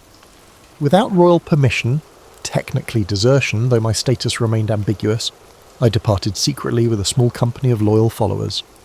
We rode for Compiègne, a strategically vital town threatened by the Burgundian forces north of Paris. This decision reflected both military logic and the voices' insistence that action could not await royal convenience. My departure created political complications for Charles, who neither officially condemned nor endorsed my independent operation. This ambiguity proved ultimately fatal. Had I remained clearly under royal protection, subsequent events might have unfolded differently. We reached Compiègne in April, where the town's governor, Guillaume de Flavy, welcomed reinforcement despite its unofficial nature. Burgundian forces under Jean de Luxembourg had been methodically isolating the town, capturing surrounding positions. Our arrival boosted defender morale temporarily, but the strategic situation remained precarious. On May the 23rd, I led a sortie against Burgundian positions at Margny, initially achieving surprise. However, enemy reinforcements arrived quickly, forcing retirement toward the town. As our forces retreated across the single bridge into Compiègne, disaster struck. The drawbridge raised prematurely, stranding rear guard defenders, including my cive, outside the walls. Accounts of this moment vary dramatically. Some claim deliberate betrayal by Flavy, who supposedly ordered early closure knowing I would be captured. Others suggested simple miscommunication during confused withdrawal. The voices had warned of betrayal for months. Trust only heaven, not changeable men, Michael had cautioned repeatedly, but provided no specific protection against this development. Burgundian soldiers surrounded me, and after a brief battle, they pulled me from my horse. A minor nobleman, Lionel of Wandonne, claimed my surrender, technically capturing me by laying hand on my leg, according to contemporary accounts. My sword, raised to continue resistance, lowered upon recognition that futile struggle would only result in unnecessary deaths among my few remaining companions. I am worth more alive for ransom than dead, I told Wandon in a practical manner, even though I knew that the ransom would likely never materialize. The voices had never specifically predicted capture, but had indicated great suffering lay ahead as part of Heaven's plan. Initially, captivity seemed relatively benign. Luxembourg treated me as a valuable prisoner rather than a criminal, housing me reasonably at his castle at Beaulieu. I made one escape attempt, nearly succeeding by squeezing between wooden bars, before being recaptured and transferred to more secure confinement at Beaurevoir Castle. There, Luxembourg's Aunt Jeanne and wife Jeanne Bonne treated me with unexpected kindness, providing female clothing and gentle encouragement to abandon male attire and military aspirations. Their compassion, the first feminine companionship I'd experienced since leaving Domremy, tempted me toward compromise I knew the voices would forbid.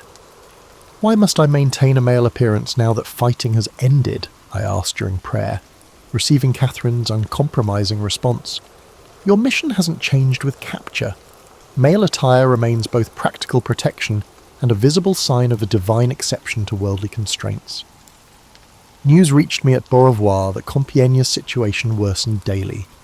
In desperation, I attempted a second escape in October, this time jumping from the tower window approximately 70 feet above ground. The fall should have proved fatal.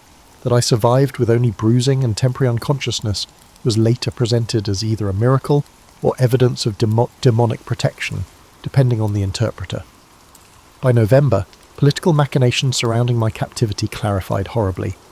The English, recognizing my symbolic value, arranged a purchase from Luxembourg for 10,000 livres, a substantial sum indicating my importance to their strategy. Charles made no counteroffer, effectively abandoning me to the enemy's judgment. The English faced a dilemma regarding my disposition. Simple execution of a captured enemy combatant would risk martyrdom, potentially strengthening French resistance rather than weakening it. A more complex strategy emerged: systematic destruction of my divine claims through ecclesiastical condemnation for heresy. This approach would not only eliminate me physically, but, more importantly, delegitimize everything I represented: divine sanction for Charles's rule, and heaven's support for French resurgence against English occupation. In December 1430 they transferred me to Rouen, firmly within English-controlled territory. Conditions deteriorated immediately. I was placed in secular prison rather than ecclesiastical custody, normally accorded those facing religious charges, confined in iron shackles, and guarded continuously by common soldiers whose behaviour ranged from verbal abuse to attempted assault. Why does heaven permit such treatment? I asked during increasingly desperate prayers. What purpose does this suffering serve? Remember Christ before Pilate, Margaret answered. Truth remains truth, even when power condemns it. The trial officially began February 21st, 1431, under Bishop Pierre Cauchon, whose appointment revealed the proceedings' predetermined nature. He was a known English sympathiser with personal animosity toward me. Assessors and judges were carefully selected to ensure the desired outcome. Although it was technically an ecclesiastical court, the proceedings were entirely controlled by English authorities. Looking back now across time's distance, I see legal complexities I couldn't recognise then. My request for balanced representation from both English and French clerics was denied. My appeal to the Pope, technically my right under church law, was ignored. Most cruelly, highly educated theologians denied me counsel, twisting simple statements into heretical formulations. Do you believe yourself to be in God's grace? Cauchon asked early in the proceedings, a theological trap. Answering yes would imply a presumption that is condemned by church doctrine, while answering no would indicate an admission of guilt. If I am not, may God put me there, I replied, after a moment's thought. If I am, may God keep me there. This answer frustrated the interrogators, but I simply expressed my actual understanding, showing unexpected theological sophistication. Grace remained God's province, not mine to claim absolutely. For 5 months, interrogation continued, sometimes publicly before a full tribunal, sometimes in private prison questioning. My male attire became the central focus, providing tangible evidence of defiance against natural order. Voices were dissected endlessly. Were they angels or demons? Why did they speak to an uneducated girl rather than through the established church hierarchy? I recorded and examined each of my answers for inconsistencies and potential heresies. What records don't capture the physical deterioration during this period? Prison conditions, continuous shackling, poor nutrition, sleep interrupted by guards' harassment, gradually weakened a body already compromised by previous wounds and hardship. By May, I suffered recurring fevers, dramatic weight loss, and periods of confusion during longer interrogations. The voices remained present but changed character. Less commanding, more comforting. They spoke increasingly of heavenly reward rather than earthly victory, preparing me for an outcome that seemed increasingly inevitable. Will I burn? I asked directly during one night's prayer. The body is temporary, Catherine answered gently. What matters is truth maintained until the end. On May the 24th, I was taken to the Rouen cemetery, where scaffolds had been erected, one holding officials who would witness my anticipated recantation, another displaying instruments of execution should I refuse. Exhausted physically and isolated completely, I briefly wavered when presented with a document I was told contained a simple abjuration of male clothing and independent interpretation of voices. What I was unaware of was that the actual document contained a comprehensive admission of fraud, demonic influence, and heretical intent, completely repudiating everything I had experienced and represented. Unable to read, I trusted partial translations provided by clerics whose deceptions served their predetermined purpose. I signed with a simple crossmark, unaware that I was giving my enemies exactly what they needed, an apparent admission that everything I had claimed about divine guidance was false. This temporary weakness, a product of extreme duress rather than a genuine change of heart, provided legal justification for what followed.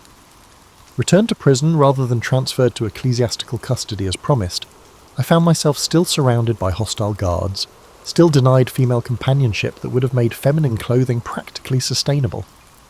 When my clothes were taken while I slept and only male attire was left available, I faced an impossible choice: remain naked among male guards or don forbidden garments.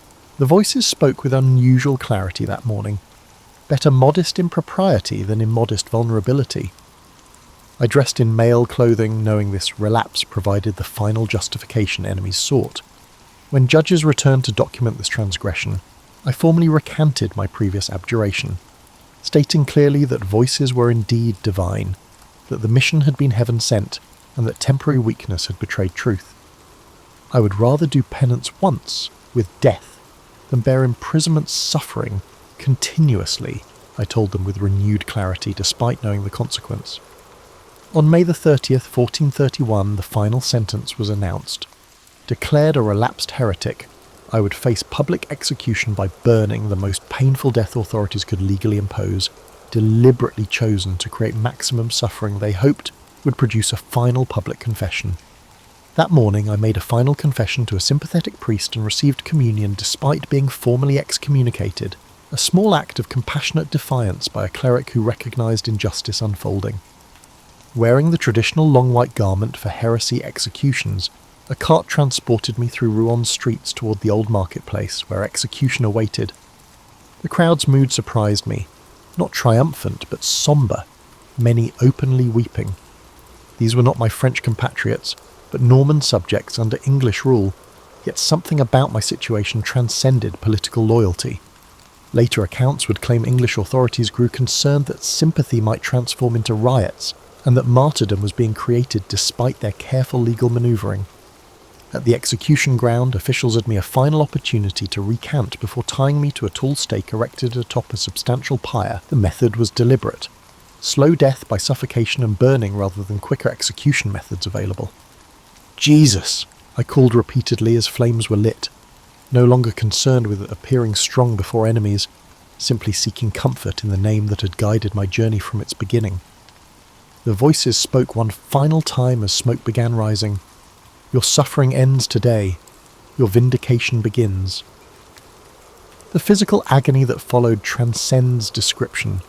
Historical accounts claim my heart remained intact among ashes afterward, a symbolic detail probably invented by later chroniclers seeking miraculous elements for potential canonization. What mattered wasn't physical preservation, but the truth maintained until the end, that simple faith could withstand elaborate machinations of power, and that divine purpose worked through unlikely instruments. 25 years later, Charles VII, firmly established as France's legitimate king, would order an investigation that formally nullified my conviction, declaring the trial prejudiced and illegitimate. In 1456, a rehabilitation trial formally cleared my name of heresy charges, yet full vindication waited nearly 5 centuries, until May 16, 1920, when the Catholic Church declared me a saint. Official recognition that voices condemned as demonic had indeed been divine. History remembers outcomes: Orléans relieved, Charles crowned, France eventually liberated from the English occupation. These visible victories obscure the internal journey that began with a garden whisper and ended in marketplace flames. The voices never promised earthly reward or personal glory. They offered only purpose, direction, and the chance to serve as an instrument for something larger than myself. They called me Maid of Orléans, dubbed me a miracle worker, labelled me a witch and a heretic, and eventually recognised me as a saint. Yet through all the transformations, I remained Johanne from Domremy, a simple girl who answered when voices called, who held to truth heard within more firmly than to comfort offered without. Perhaps that represents the most enduring legacy, that extraordinary purpose may inhabit ordinary lives, that divine participation in human history rarely follows expected channels, but instead works through unlikely vessels willing to say simply, "Here am I, send me."